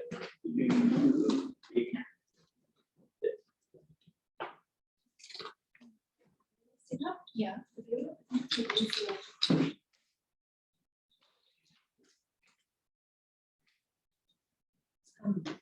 Wade set up a viewer so that the designations could be searched on and gone to directly, so Denise is just going to see if we can get that viewer up. Great.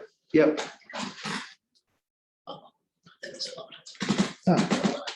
Yeah, I just want to know where these are in the surroundings, particularly the one of them, which is the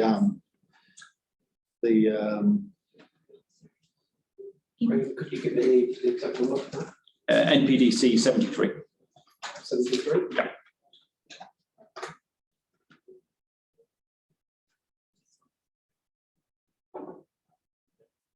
okay. Okay, so the structure in the middle is the above ground portion of the pump station. Yes. Obviously, there's infrastructure below ground as well. Yes. The officer's report, Lana's report, indicated that we go there once every 6 months. That's not correct. It's one of our more critical pump stations and has a very short response time. If it was to fail, we go there approximately once a week.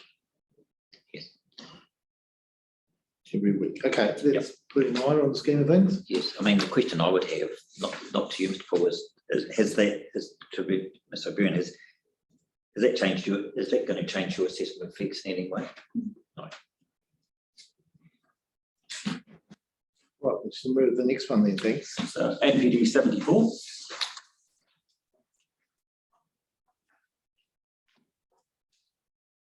Oak Water Water Treatment Plant. So the designation shown there, there have been some changes on site, and the aerial photograph is now not up to date. We're currently in the process of upgrading that treatment plant. Yes. The plant has a capacity to treat 3,700,000 litres a day. We have an abstraction consent for that volume. We've always had that abstraction consent since we put the bores in 2002. From TRC. From the TRC, yeah. The difference in the number doesn't change what happens on site. It doesn't change the infrastructure that's on site. They say the treatment plant upgrade has effectively demolished the small circular structure next to the building, and the building has been enlarged, but that project is substantially complete. We're commissioning it next month. So presumably you went through a section 176A outline plan of works for that. This is this a new designation? It's a new designation. Yep. So we didn't have an outline plan for it. So we've gone through other resource consent process and building consent. Sorry, you're absolutely right. And that was never designated. It wasn't. No. Just through you, just out of interest, and that's more of a planning geek question. Why have you used the talk designation for pumping stations? And instead of relying on the rules and the network utility chapters of the operative plan? We want to make our infrastructure more visible, and the process of a designation makes some of the activities of upgrading a lot more simple for us. Whether that's an outcome that can be achieved, I'm not sure. It's not. It doesn't go to any particular issue. I've just. Yeah. As a planner, He's dealing with the same issue in another district, let's be honest. Yeah. We want to make the infrastructure more visible. Visible. Yes, so that it's much clearer that we have this infrastructure that performs an essential service. Visible to the wider public. To the wider public, yeah. And the planning documents, which yeah. Yes. A lot of our pump stations are a little more than a manhole cover and a small stainless steel cabinet. Yes. But some of them qualify as permitted activities in the operative or proposed plan? Have you had an opportunity? I'm not familiar with all the rules in that. And you didn't have any discussions with the plan drafters as a resource user as to what the utility rules should cover or not? There was some discussion around whether we would make a submission on the proposed district plan. I think there were conversations that we had with planners. I'm not quite sure of the content of those. I was thinking more in terms of the draft plan. Yes, so I think the planner was notified. I'm sure that we had discussions around whether we would make a submission.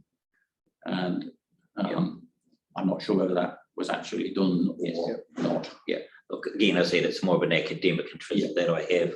I understand what you're saying about visibility. Yeah. But with that comes a huge power of designation, in the sense that the designation creates a hole in the district plan, if you like, and allows you to do anything that's within the purpose of the designation, notwithstanding what the underlying zone permits, subject to obviously an outline plan of work. But there's certainly no argument that you've got the legal ability to do this. Absolutely. No, Yep. that's right. And that's a segue. So I'll let you get on with your presentation. Just out of interest, Paul, the wells of this pump to this, are they beside a river or? No. Yeah. One of them is in the image there. Okay, and then, On site. okay, there's a well here, is it? So if I was to point, there is a well. That's the old one that's been replaced. Okay, And it's just next to it. Yeah. And there is another one located there. okay, And that's what that designation represents. It's Okay. just the wellhead and the pipe work that comes to the road boundary. Yeah. And then pipe comes across and goes down our access to the, to the site. okay. I'm a part-time farmer, so I'm always interested in laws and things. It's Okay. more realistic interest than I do. Okay, thank you for that. I think that's clear. It's just really a volume of the ability, so we understand that. The next one? NPDC 76. Yep. Okato water treatment. It's a similar issue. As a change of units in there, but it's still a similar issue with. We have a consent to take up to 1,200 cubic meters or 1.2 million litres a day from the Langer TT stream. So that's just a correction in that volume. Sure. And then a correction in the number of connections, number of properties that we supply on the Okato water treatment plant. So is that always going to go up and down a bit, or? I'm just wondering why. Is that actually in the design? Why do we need to change the notice requirement? It's not. I don't think it's not a change. This is in the officer's report, Lauren's, Mr. Burns' report. Stated that there were 50 connections, 14 from farms, 36 from residential properties. That sort of gives you the impression that that's very small. So Where did that come from? Did that come from the notice? It might be in the officer's report, but she might have been quoted from the original notice. Yep. In which case, the original notice of requirements is what's as well. Yes. Okay, so that's the point. Yeah. And is that the situation really with all of these, the 6 months, the other volumes on the NC 74? Presumably the source of all of this and the Burns report was from the original notice. Yeah, so I didn't write the notice. Not a criticism. So and I can't say I was ever asked to proofread them. So they may well have been incorrect in the notice of requirements. The key issue for us is that material, and would it have changed the assessment of effects by Ms. Byrne or not? And if so, what does that mean? If not, does there need to be a consequential change at all? Yep. I do want to have a look at each of these because I'm just aware, I just want to have a look at the environment as we go through. Yep. Just to help us, assist us with that. Where are we going next? So there was an incorrect word in paragraph 552. Yeah, yes. That's what that. Next one, NPDC 77. Numerical error. So obviously from my perspective, the paragraph states that our biofilter extends 300 meters outside of the proposed designation area, and it doesn't, it's only 3 meters outside. The biofilter is not visible in the image, but it's located just to the west of the building. So west being, can we point with the cursor? Where the cursor is, yeah. Yeah, so down in that area there. In that graph area there, yeah. Isn't that within the designation area? The corner of the biofilter extends beyond the designation boundary. Okay. Right. So, I so see. one thing you do have available to you is an alteration of designation for minor matters, which Ms. O'Byrne might want to think about. We were dealing with maybe even all of these. Is that there was a provision, I can't remember the section of the Act, which is when you do an alteration designation, it's not a notified process, but it has to meet a minor threshold. Or alternatively, sir, in our recommendation, in our decision spec, we can confirm, modify, or So we can modify. we could yes. modify. Yeah. And to assist us with that, you could provide Burn with a slightly altered boundary to show that we would need to come to the conclusion that the effects of that additional change are minor. Were not, and then no one was affected. So just, Sorry, can I just- yeah, sure. We have discussed this. Problem with that boundary is it goes into the CMCA. So you need to speak up, I can't It hear you. goes, sorry, the issue is that we can't extend the designated boundary because it's actually below mean high water. So it goes into another jurisdiction. Yeah. so- That might explain why it's. Okay. So the boundary, that western boundary follows the CMA boundary, I mean, high water springs. We could modify the other matters we're dealing with, not this one, Yes, through the modification process in our Yes. decision, which will be tinier, I think. yes. If we judge that the effects are minor, yes, but thanks for that information. So you just need to deal with that under the provisions of the coastal plan, is it, or? My understanding is you can't designate. No, No, no, I understand that, but there are rules and there's another planning jurisdiction which would have to just be, make sure you're legally operating in. Yes, thank you. What's the next one? 95. 95, I think, is just a change in the name of the designation, adding the word place to represent the fact that it's on Fenner Place. Yep, gotcha. Memorial Hall Stormwater Pump Station, NPDC 107. It's just a change in the date at which the pump station last operated. Yes. This is a stormwater pump station that operates very infrequently. It's neither here or there, It's Mr. not, no, it's NPDC 146, West Quay Sewer Pump Station. Northeast instead of southwest. Yep. I've got the Just wrong- a direction Okay, oh, that's, inaccuracy.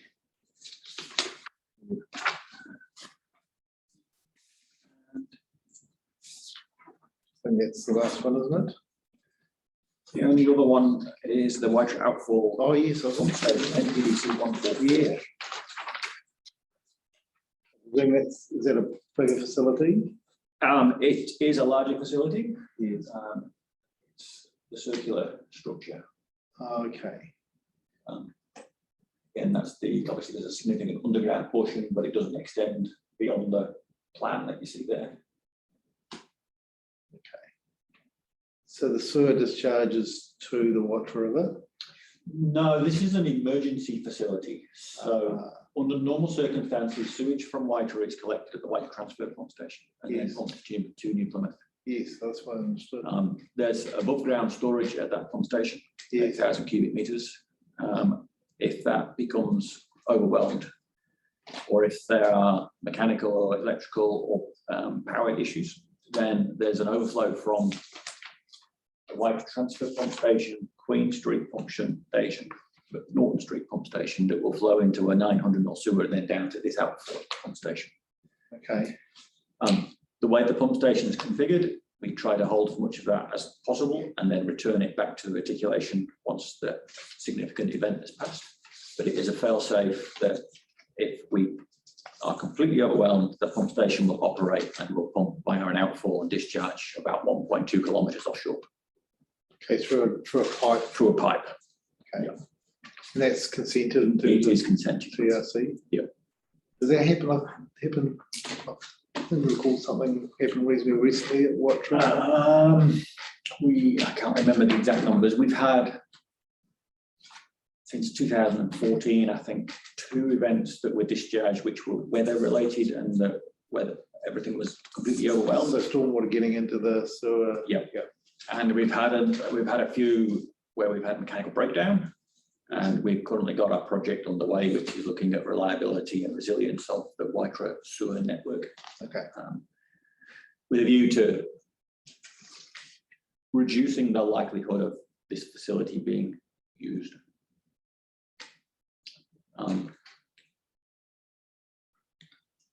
We need to maintain it though, at this stage, because if we were to lose the ability to pump to the ocean, then our alternatives are discharge directly to the river. Yes. Or sewage will come out from gully traps on people's properties and flood around houses. That's fine. Yeah, I'm just a little bit confused, and it's probably a simple answer. The note, this attachment to Mr. Byrne's addendum, is that the notice of requirement? It is. Have you seen the date on the bottom of it? Yes, we found it in the files. It hadn't been signed, so we went and got David Langford to sign it. But it hasn't been placed on the website anywhere. Oh, this is the one that's not on the website. That's right. So this is the issue, that this hasn't really been notified, is it? It's shown on the planning maps. Have you been looking for it? Yep, and it's also in the schedule as well. But the NOR wasn't on the website, or the other NORs. Who's the landowner? Who's the landowner? Is it the council? It's entirely in road reserve, so it would be the council. And adjoining? Joining landowners? I'm not sure. Okay, do you know whether they are non-council entities adjoining? There's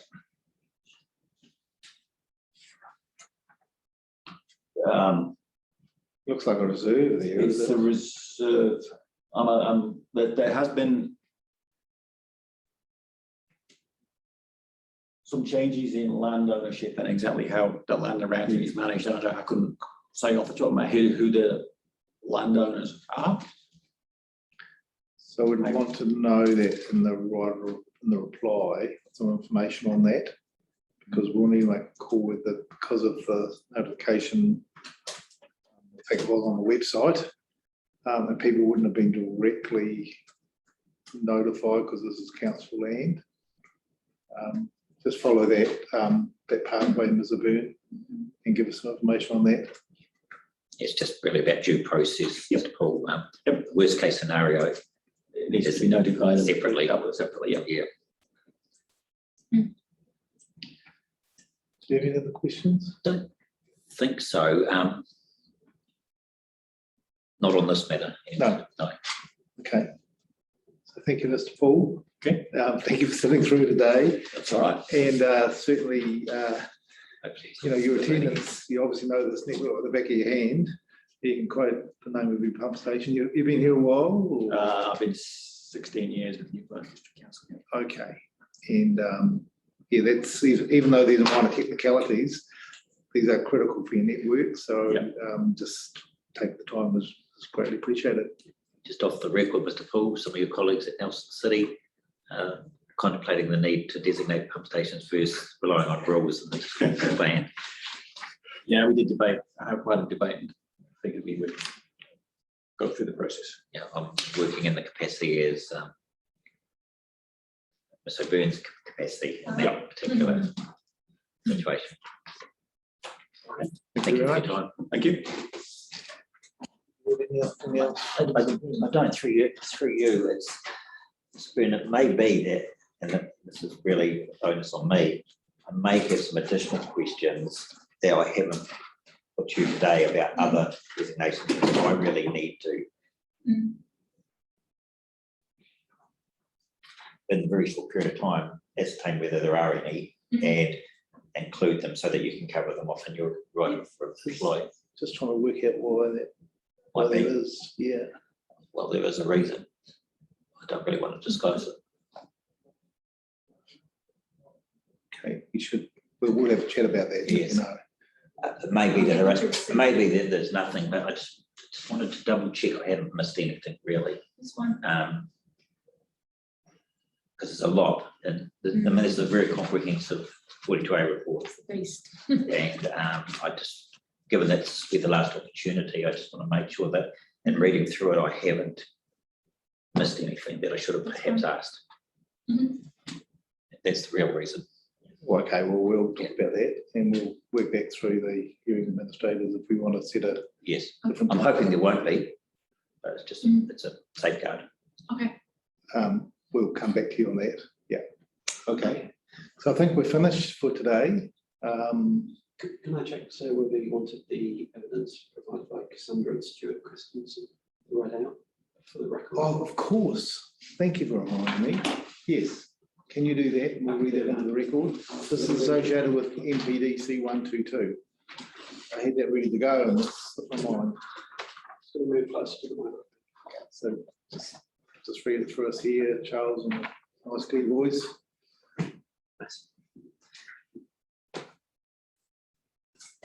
Good afternoon. This letter is written on behalf of Cassandra Scott Christensen and Stuart Christensen regarding NPDC 122, as we are strongly against this plan. We are a young, newly married couple living in our first home with our first child on the way. We are directly affected by this plan in many ways. First of all, this will affect our property and stop us from developing our front section as we have been planning to do so. We have been working hard as first homeowners to tidy our property and make it ours. We had already started doing our renovation on this front section of the property, pulling down our lean-to garage. We found out the council's plan and had to stop our plans, building a new double garage due to NPDC 122. Now, for the past year and a half, we have been in limbo, unable to complete and tied our front sections due to the council wanting to take our land away. Second, this proposed plan will have a manager safety factor affecting all the houses around. People who use this part of the road as well as people who use the footpaths. This plan will make this area of the road dangerous. Vehicles already speed from Boys Street up to Toki Street, hit the corner that is meant to be 35 kilometers an hour too fast. The straightening of the road will encourage these people to speed to carry on doing so, and it will hit this 35 kilometer an hour corner even faster. It will just a matter of time before many crashes start to happen at this corner from the proposed plan. If the council's plan is to make this area of the road safer, this plan is not the way to do so. Why not put a raised roundabout in on the other side of the bridge where Hutoki meets Broy Street? Or the councils could introduce speed bumps. The council need to force people to slow down in this area, not create a plan, which will encourage speeding just around the corner from a school where school kids regularly are using this road to come and go from school. As expecting parents, if NPDC 122 goes ahead, as it is currently planned, we don't feel confident in raising a family in this area as our child will not be safe. Third, as an affected homeowner by this plan, this will have a major effect on property prices in the area. The affected houses will have less land as well as being closer to the street. Being closer to the street will make these houses less desirable due to the street noise will become louder from the road moving closer to the house. It will cause the house prices to drop. Less land will make the properties worth less as well. With these properties being worth less, this will also affect the other houses in the area, bringing down the average house prices for the area. One of the houses directly affected will lose their garage. Another house, the new boundary will be about a metre away from the house. Lastly, heavy vehicle heavy vehicles also use this road, and by moving the road closer to all of these houses, they will experience more and bigger vibrations from these trucks, and potentially creating damage to their house foundations and cracking of their interior walls. Therefore, this plan also puts these homeowners at risk of damage to their house from this unnecessary proposed plan. For all of the above reasons, we believe NPDC 122 should not go ahead as currently planned. Regards, Cassandra and Stuart Christensen. Thank you very much for reading that out. And Mr. Wallen, could you just advise Cassandra and Stuart that you've done that, and that we have listened to, we've read and both listened to you reading that out, and thank them for their submission on our behalf. Thank you very much. Oh, it's 3 o'clock. Clock has struck 3. I think we completed our hearing number 3. Thank you, Ms. Byrne, for your attendance. Thank you. Thank you for your attendance as well. And certainly, I'd just like to say that being able to come in, graphically on all those plans are absolutely critical for us. So thanks for doing that and the assistance we have with that. If you don't mind me asking, do you think that will help with some of the future hearings? Yes, such as absolutely. Rezoning, Waitaki, Absolutely, trees? absolutely. Okay. So we need all those tools available to us. Because I'm a visual spatial person. I read the world through pictures. Yeah. Because I noticed you were also asking about landowners as well, and because what Wade did today was create a viewer. The So you viewer. could only search to look at the designation, but then it was a different facility you'd have to go through to get the landowner. And that came information. up in our discussion on the airport drive. Mm. And Mr. Wallen, on there, I asked for some paper copies, not particularly just from me, but from my colleague, Mr. Littlejohn, who will be considering that matters. And I think I asked for about 2 or 3 different plans. So you get a record of that. During the presentation on the airport drive designation, I was asking for some copies of some of the images that you put on the. Yeah, and I just wanted to make sure you had a record of those. Thank you, Anita.